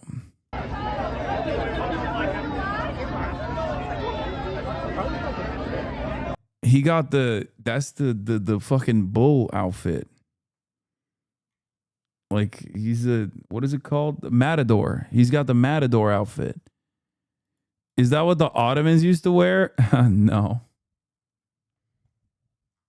Looking like a goddamn matador. Okay, another great menswear look. Jeremy Poe wore an archival Vivienne Westwood piece. She originally commissioned for Mr. Pearl in the 1990s. Pearl's wearing pearls in varying colors and sizes were hand set and layered to achieve the look of a muscular body. God damn. What's up with this fit? He can't stand still? What's going on? Why are all the fucking... Why are all the photos blurry? He's too fast.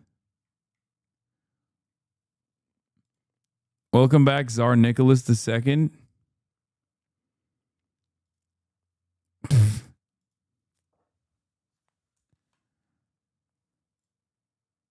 What the fuck is this?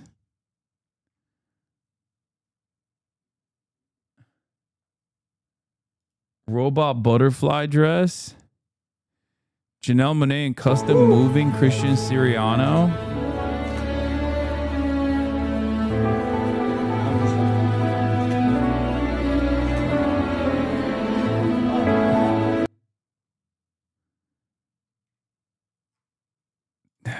Man, why people gotta always be extra, you know what I mean?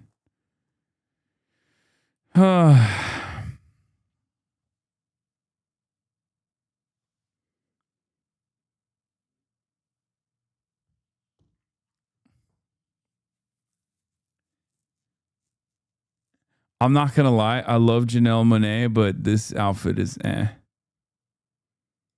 You might die when you see this. Dua Lipa. What?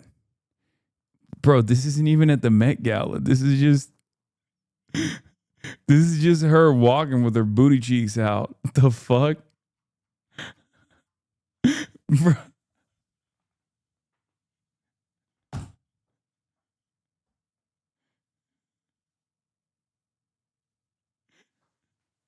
What the fuck?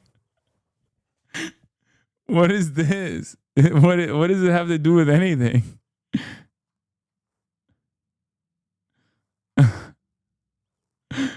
Oh, that's funny.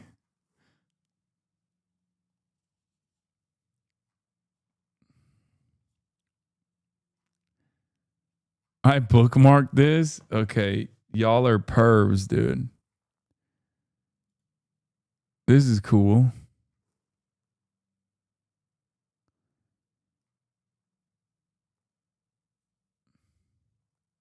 That's crazy. Who's Gala and why are they dressing up as Power Ranger villains meeting her?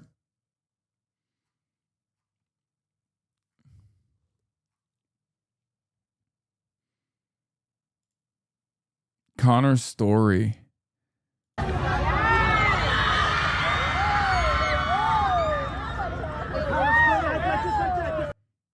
Damn, he's yacked. I feel like he's put on some muscle mass too.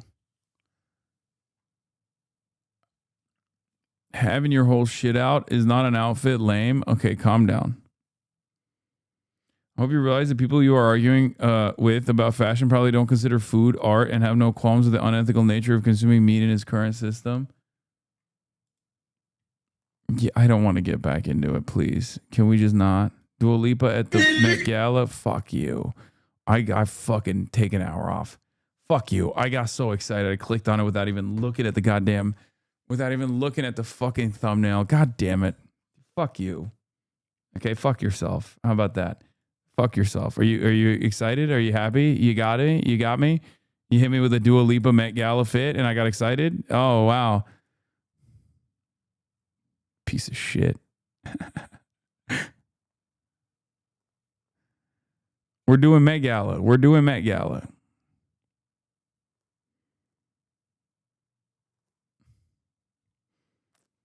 Horny ass clicking on every single Dua Lipa link. Okay, calm down.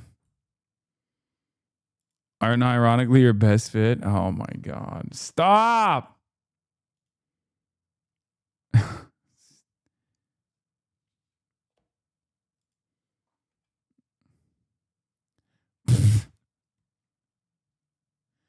Via people, this show is debuting the Costume Institute's first permanent galleries. The exhibition is organized around thematic body types represented in art, often ones that are overlooked like aging, Bad Bunny, and pregnant bodies, and the universal body.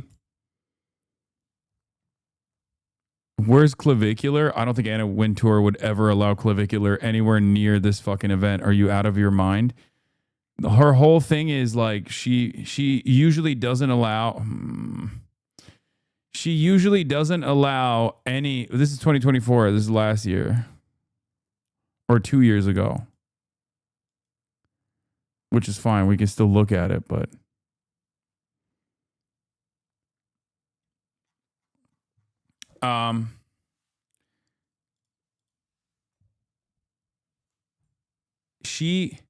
Anna Wintour doesn't even allow like most online influencers anywhere near this fucking event. Like the only one that's allowed is the Chamberlain or whatever. What's the name of the girl? We saw her earlier. She had actually a really good fit. Usually they don't let any. Emma Chamberlain is like one of the few influencers that's like allowed anywhere near this fucking event.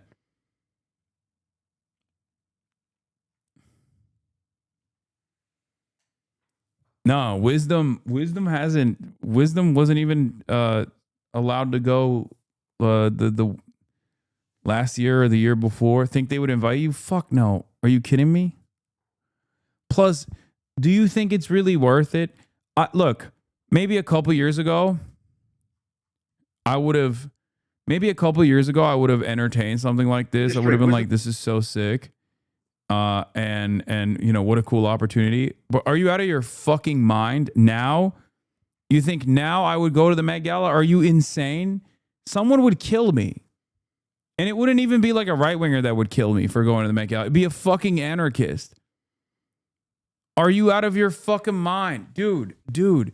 People already sincerely believe that I went to the Met Gala and wore the Make the Rich Pay shirt because someone many years ago photoshopped me on that fucking dumbass runway thing with the Make the Rich Pay shirt, and they literally will post it every year, and people think I actually attend every year with that shirt on.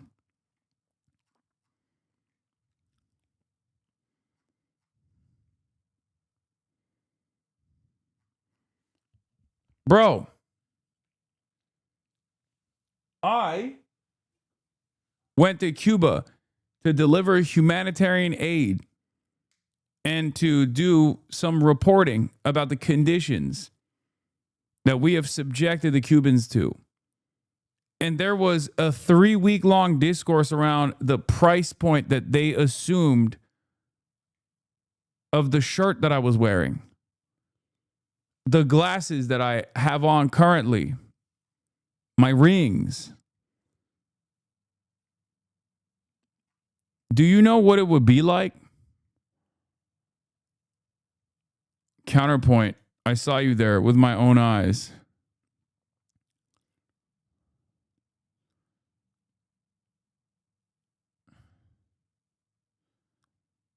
Coincidentally, this popped up when I opened TikTok. How conservatives co-opted the cowboy myth. Welcome to my series Fashion is Political. My name is Chelsea. I'm a journalist and fashion content creator. Today we're heading to the Bata Shoe Museum to check out their exhibit on the history of the cowboy boot. As you can see, I dressed accordingly.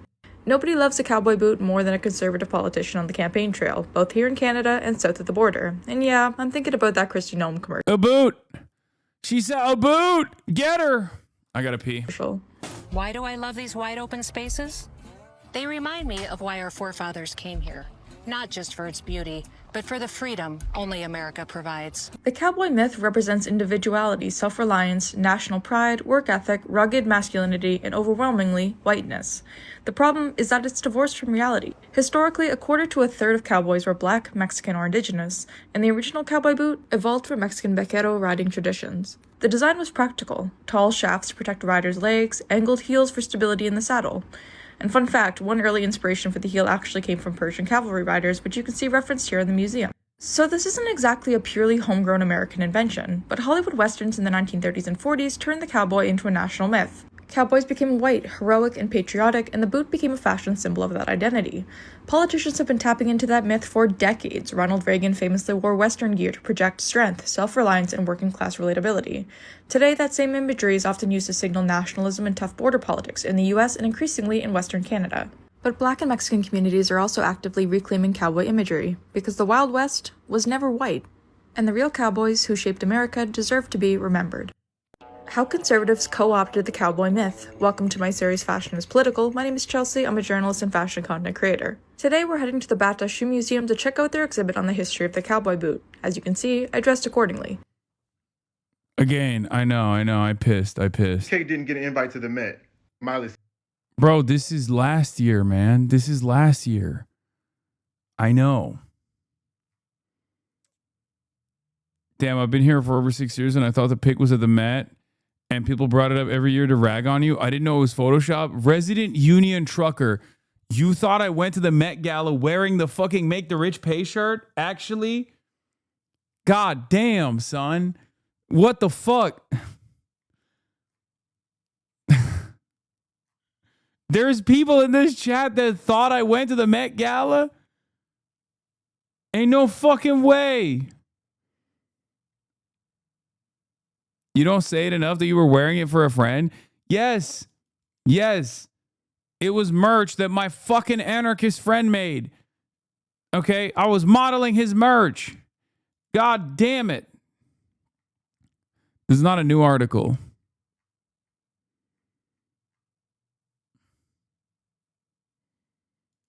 Your own fans baiting your own fans into... Yeah.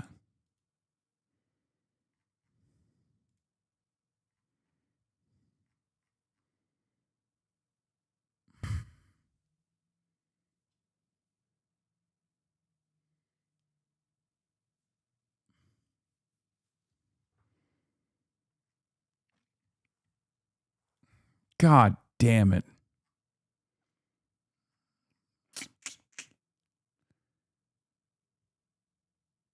The funniest part is, one, it was my friend's design that I was fucking promoting for his merch. And also, I was broke as fuck back then. I was broke as hell. Guaranteed unfollowed if you go to the Met Gala. Yeah, I'm not going to the Met Gala. Okay, there's no... Dude, on what planet do you think I would get fucking invited to the goddamn Met Gala? Oh, Wisdom was invited this year. Nice.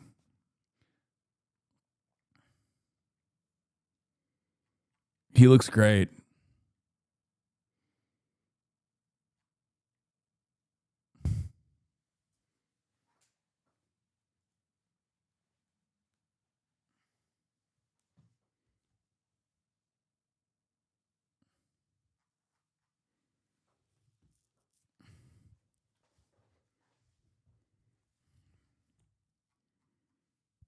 This is fire fit.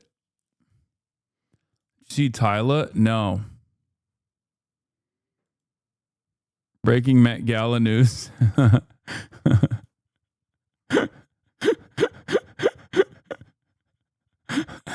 Every year. Jason Derulo. No, but like, I'm gonna help spread that misinfo about you and the Met for the lulz. They arrested Christian Smalls for trying to hit the red carpet. Oh, damn. Holy shit, what happened? Y'all, it is. Guys, it's a brawl going on outside. That's crazy. What edited picture of you on the Met Gala? The one they put you with AOC? Now you got some hats for your Tax the Rich shirt, though. Not you retweeting it.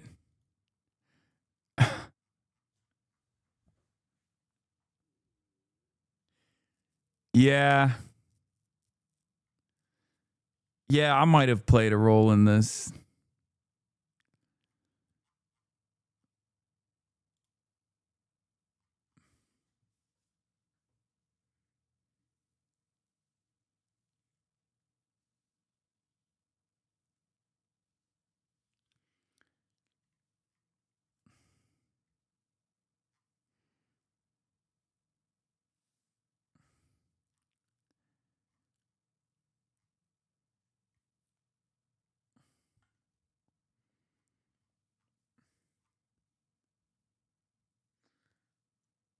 Ay. What are we fucking doing, man?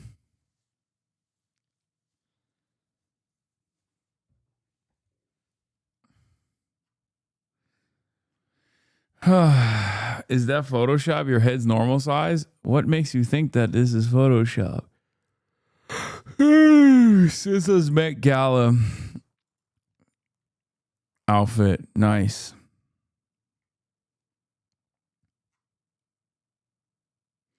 Will Nev got it on at the event?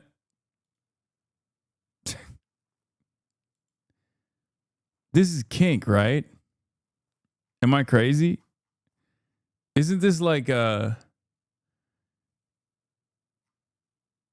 This is like a leather daddy outfit, isn't it? It's Tom from Finland. Tom of Finland? Yeah, he does look like...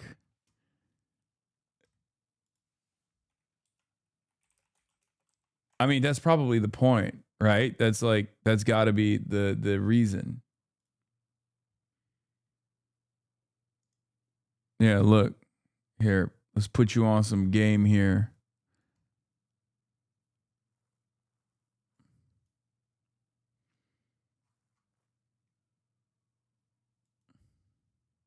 Can you wear this again? Y'all fucking suck, dude.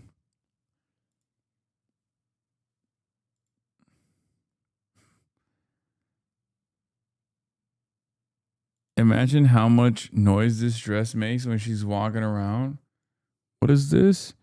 She ate Met Gala, Nigeria fashion icon Toyin Lawani. Tiana Empire outfit. She truly belonged there. Her level of creativity. Tiana will be there one day. How did you find this? This is not even a person that's at the Met Gala. You just, and I'm pretty sure this is AI. You literally found a random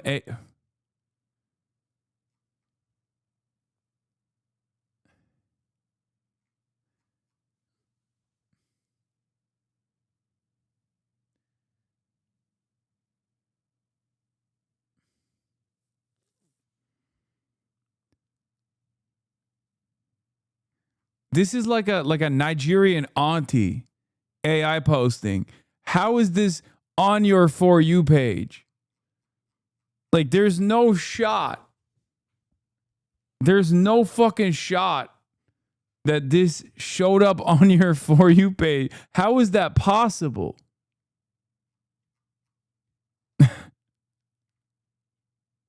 What the fuck? Need you in Tamagotchi life? Oh, come on, dude. What is this? This is Cardi B. Wish it was AI.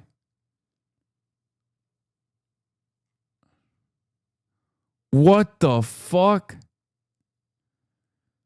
Bro. What the fuck? Gold prosthetics is sick as fuck.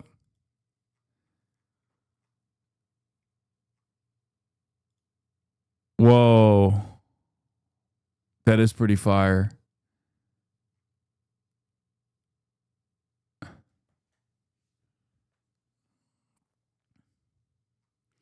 Okay, but this is crazy.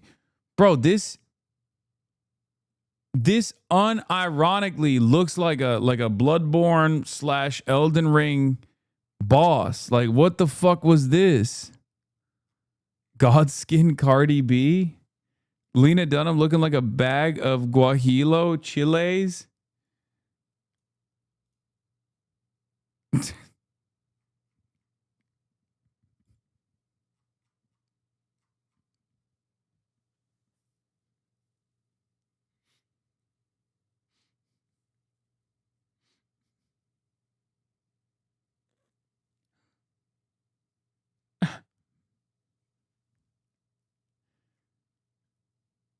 I don't have anything to say about this. I will not. I'm a feminist. W feminism. Scrolling too fast and thought the upper right was Amy Schumer.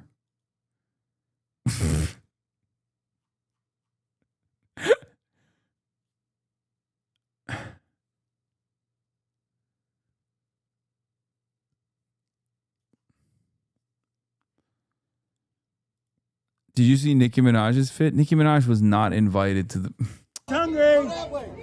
You're so stupid. Nicki Minaj is not invited to the fucking Met Gala. There's 0% chance. That would be shocking. If Anna Wintour, who is insanely selective with a guest list, would then turn around and invite Nicki Minaj, there's no way. This year, after she wore all the ugly ass fits and became conservative,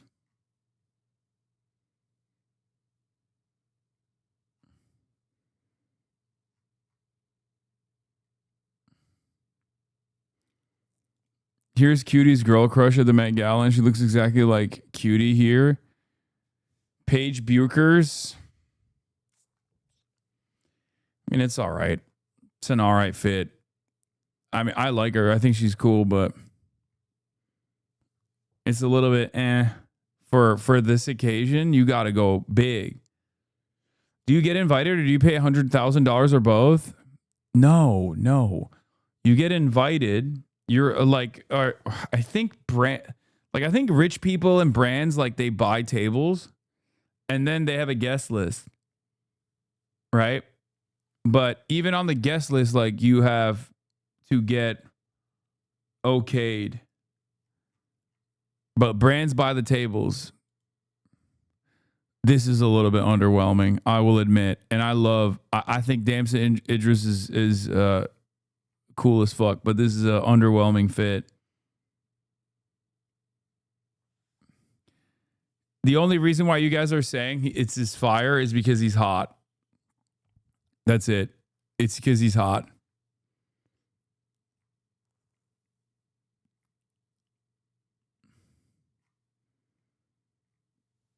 This is so boring. Come on.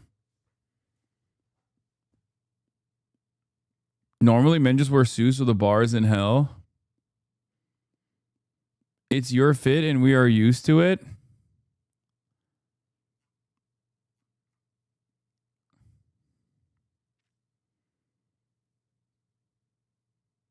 I think my cousin is friends with Anna Wintour. She's been going for like 30 years at this point. What the fuck? How do you not know? How have you not asked your cousin how they get invited to the Met Gala every year for 30 years? At some point, that should have been brought up, right? Like,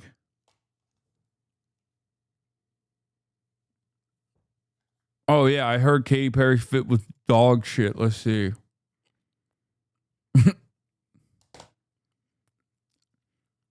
I mean, it's not as bad as I thought it was going to be. It's bad, but I thought worse. I thought it was going to be worse.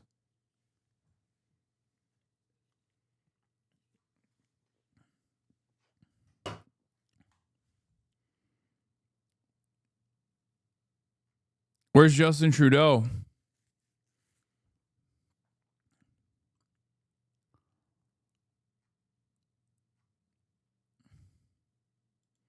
Marjorie Greene at the Met Gala? What?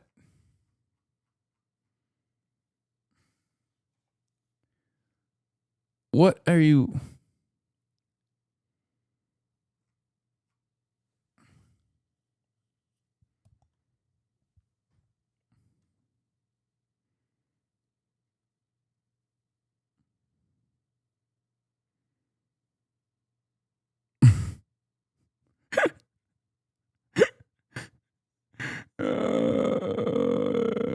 Oh my God.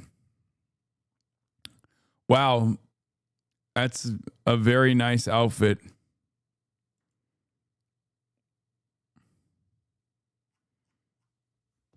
That's a cool outfit. I like it. I like the outfit a lot.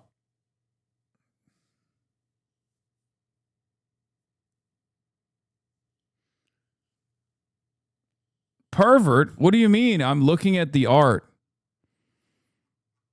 That's crazy that you're calling me a pervert. Hasan being horny again? I'm not being horny. I am appreciating the craftsmanship, the artisanship that went into building this beautiful work of art. I am looking at this respectfully. Can we look at Mother, though?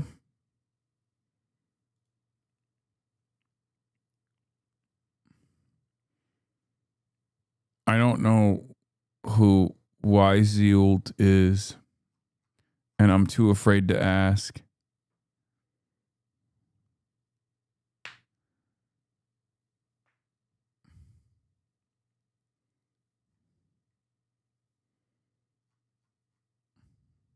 But I like the fit. I think it would die in Brazilian Carnival. Wait, what do you mean? Isn't Brazilian Carnival, they got titties out and stuff, right? Like they just have like tits out.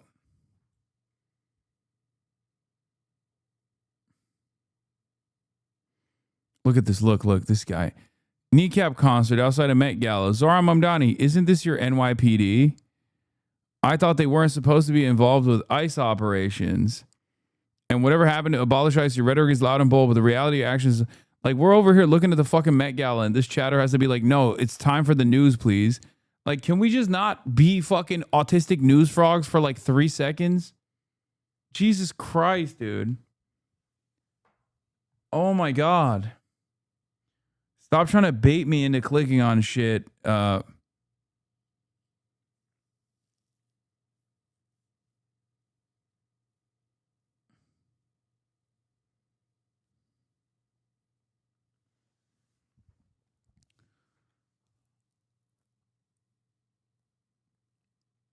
Go to a Jover, it will blow your mind.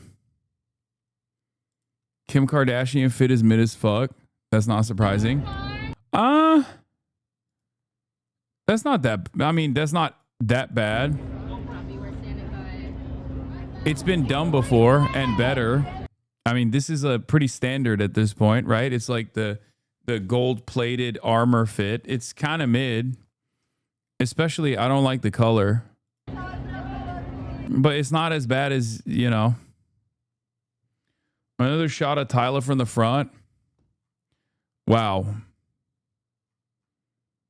It's great outfit. Sabrina Carpenter is also just okay. It's fine. This guy liked it though. Or maybe he's like, oh, sweetie.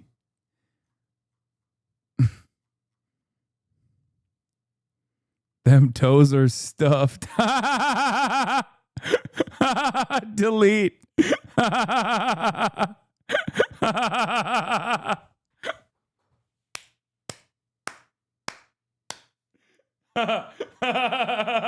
That's so stupid. That's fucked up.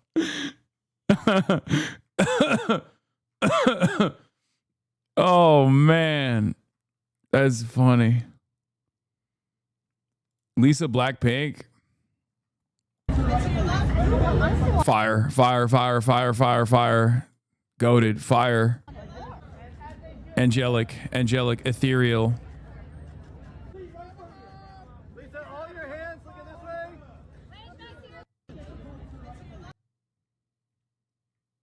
Bro, what is my dude's hair, dude? That's crazy.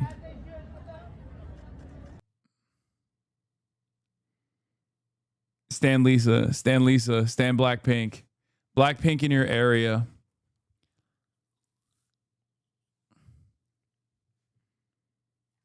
She's scared of mosquitoes? Dua Lipa? That's not Dua Lipa! It's Eileen Go! Fuck you! I don't even think Dua Lipa's attending this year. Not that I would pay close attention to what she's up to, but I feel like she was on vacation with her hubby. She was on vacation with her hubby in Europe somewhere. I saw their photos. Okay. Elisa Liu. It's very underwhelming. Wait, what? Stop posting her? The fuck?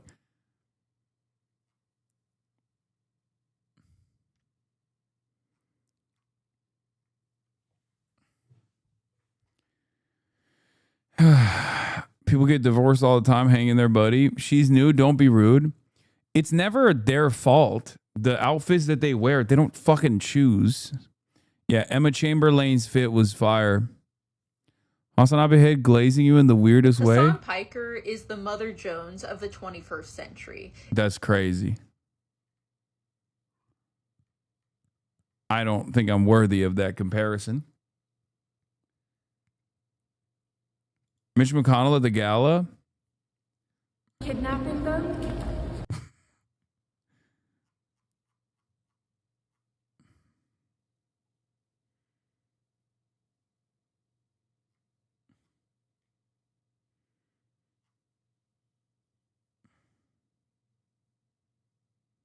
What the fuck does Anderson Pot got on, man?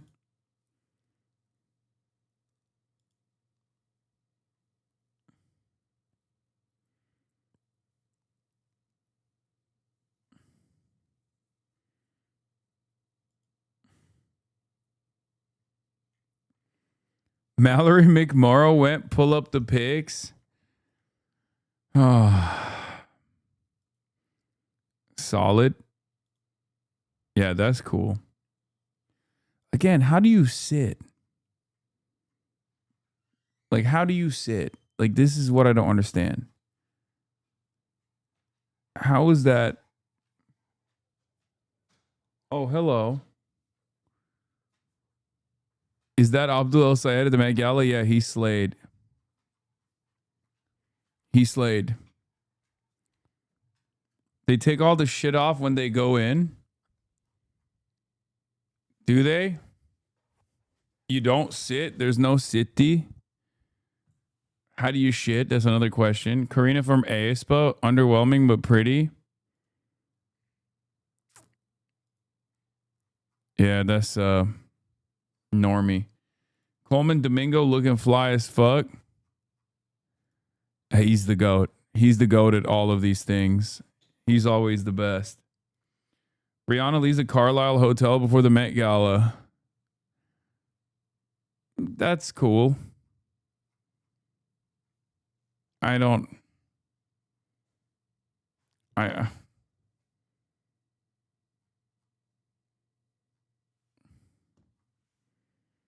Careful. Yeah, I'm not going to say anything. That's cool. Yeah. Wisdom K, he's a fashion influencer. Buddy, I know who Wisdom is. He sat right there last year as we talked about how he was not invited to the Met Gala, even though it would have been a perfect opportunity for him to be at the Met Gala.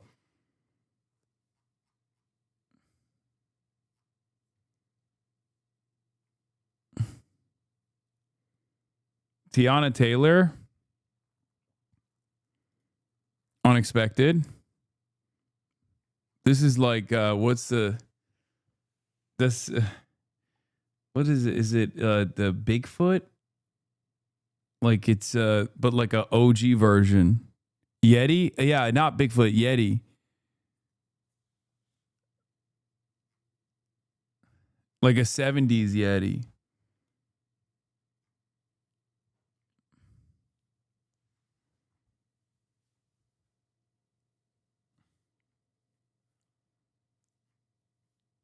Anyway. Tate McRae.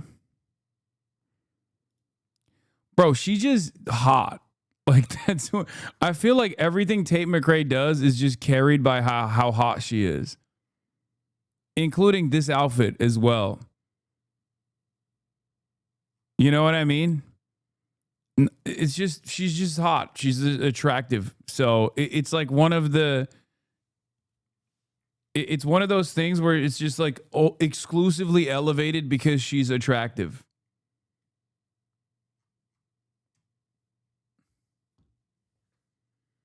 Dua Lipa did go to the Met. Oh, she did? She didn't tell me about it, so I wouldn't. Former HasanAbi head at the Met Gala. Tate MAGA Ray. Is she MAGA? Yeah, I saw Chase Infinity. Unbelievable. Unbelievable. Probably one of the best. Is he going to the mosque? What is this?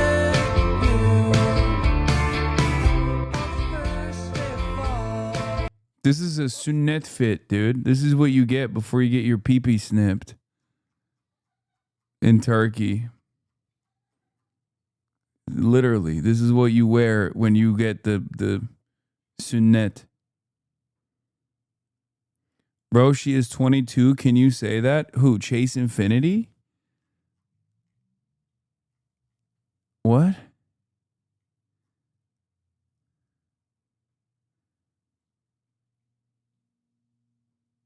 She's 26. Is it... Am I allowed to say a 26? Am I not allowed to say a 26-year-old is attractive? Are you guys fucking stupid? We're not going on a date, chatter. You know what I mean? What the fuck?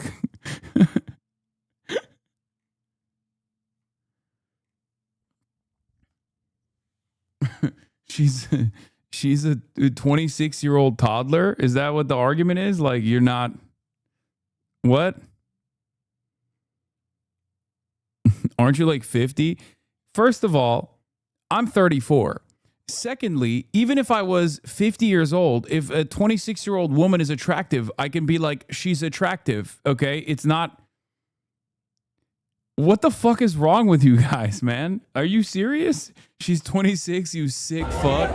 Real quick on the middle. I can confirm in real life that she is literally just as pretty in real life, for the record. Chase Infinity, I mean.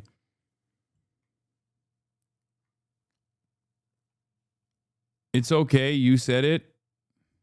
Any wrong about you said the, what the fuck does that mean?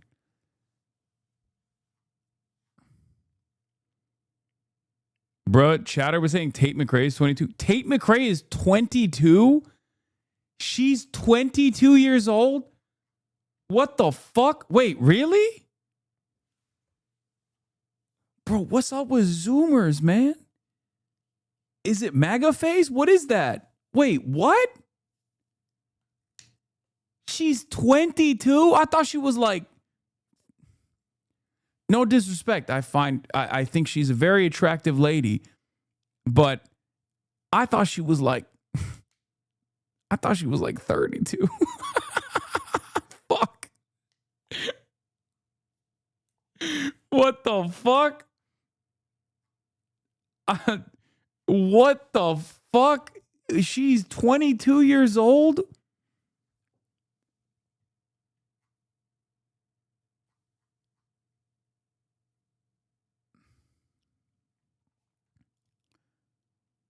Also, Tate isn't MAGA.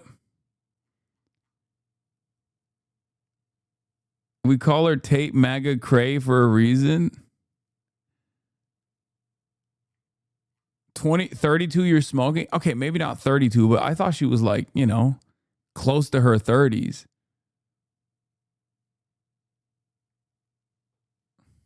Sometimes you just... Also, that's still not weird, okay? You guys are odd for behaving like this.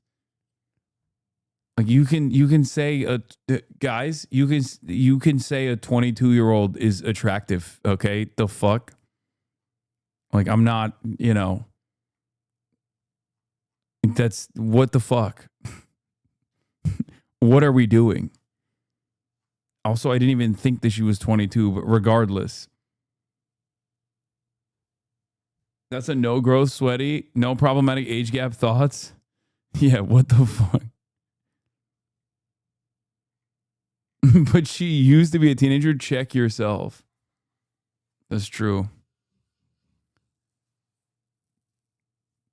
Dua Lipa. Are you guys doing that all night? Is this what you're going to do? You're going to keep saying Dua Lipa? And it's not Dua Lipa? Okay, there it is. There's Dua Lipa. Ethereal. Angelic. Giving chat to ick. Hashtag time's up. It's so funny because half the chatters that will complain about that are also the same chatters who are in the problematic age gap being like, writing thirsty shit in the chat about me. While simultaneously being like, ew, you said a 22-year-old is attractive. That's crazy. I'm a different type of 22-year-old, though.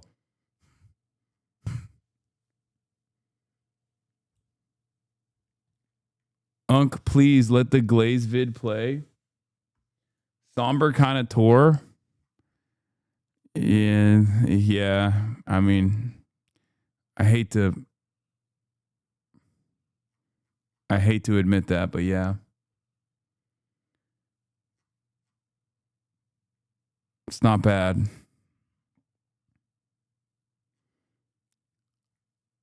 All right. That's enough. That's all I got for you guys. I'm tired. I'm ending it here, chat. Love you guys. 7 hours. You already know what's up. We looked at the Met Gala outfits. We went through the classics. We got an important lesson in the classic age-old debate in the chat. Is fashion art? Is fashion bourgeois? Is fashion counter-revolutionary? Or could it be considered art? Are things that I don't like, that are not in my immediate realm of interest, are they problematic?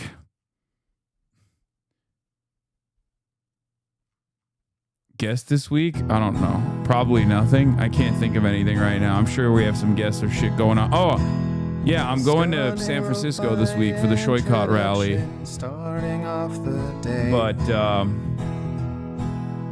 love you guys, and I'll see you tomorrow, okay? Peace. Sunny Los Angeles, California, says Hasan. Stun luck to the stun luck to the topic's just begun. 'Cause there he is again, Hasan is streaming. Hasan is streaming. There is again, Hasan is streaming. Hasan is streaming. Reviewing a Chinese train, telling Kaya place. Sun and Asmin Chatterloss, giving Grinning's grace. Zoran winning NYC, woke two back with the force. The Rogan of the left, to me a dumb himbo, still of course. The Charlie Kirk assassination, the Fear and Online show. 8 full fucking years of this, and plenty more to go. Doing fun stuff tomorrow, throw PBS up on the screen. A man-made horror reaction brought to you by this life's dream. 'Cause there he is again, Hasan is streaming. Hasan is streaming. There he is again, Hasan is streaming. Hasan is streaming. Kicked out of the DNC, IRL with March the Goat. Combating the propaganda that shoved down people's throats. CBS Israeli news, a coup, a regime falls. A full-blown fascist takeover, and still the duty calls.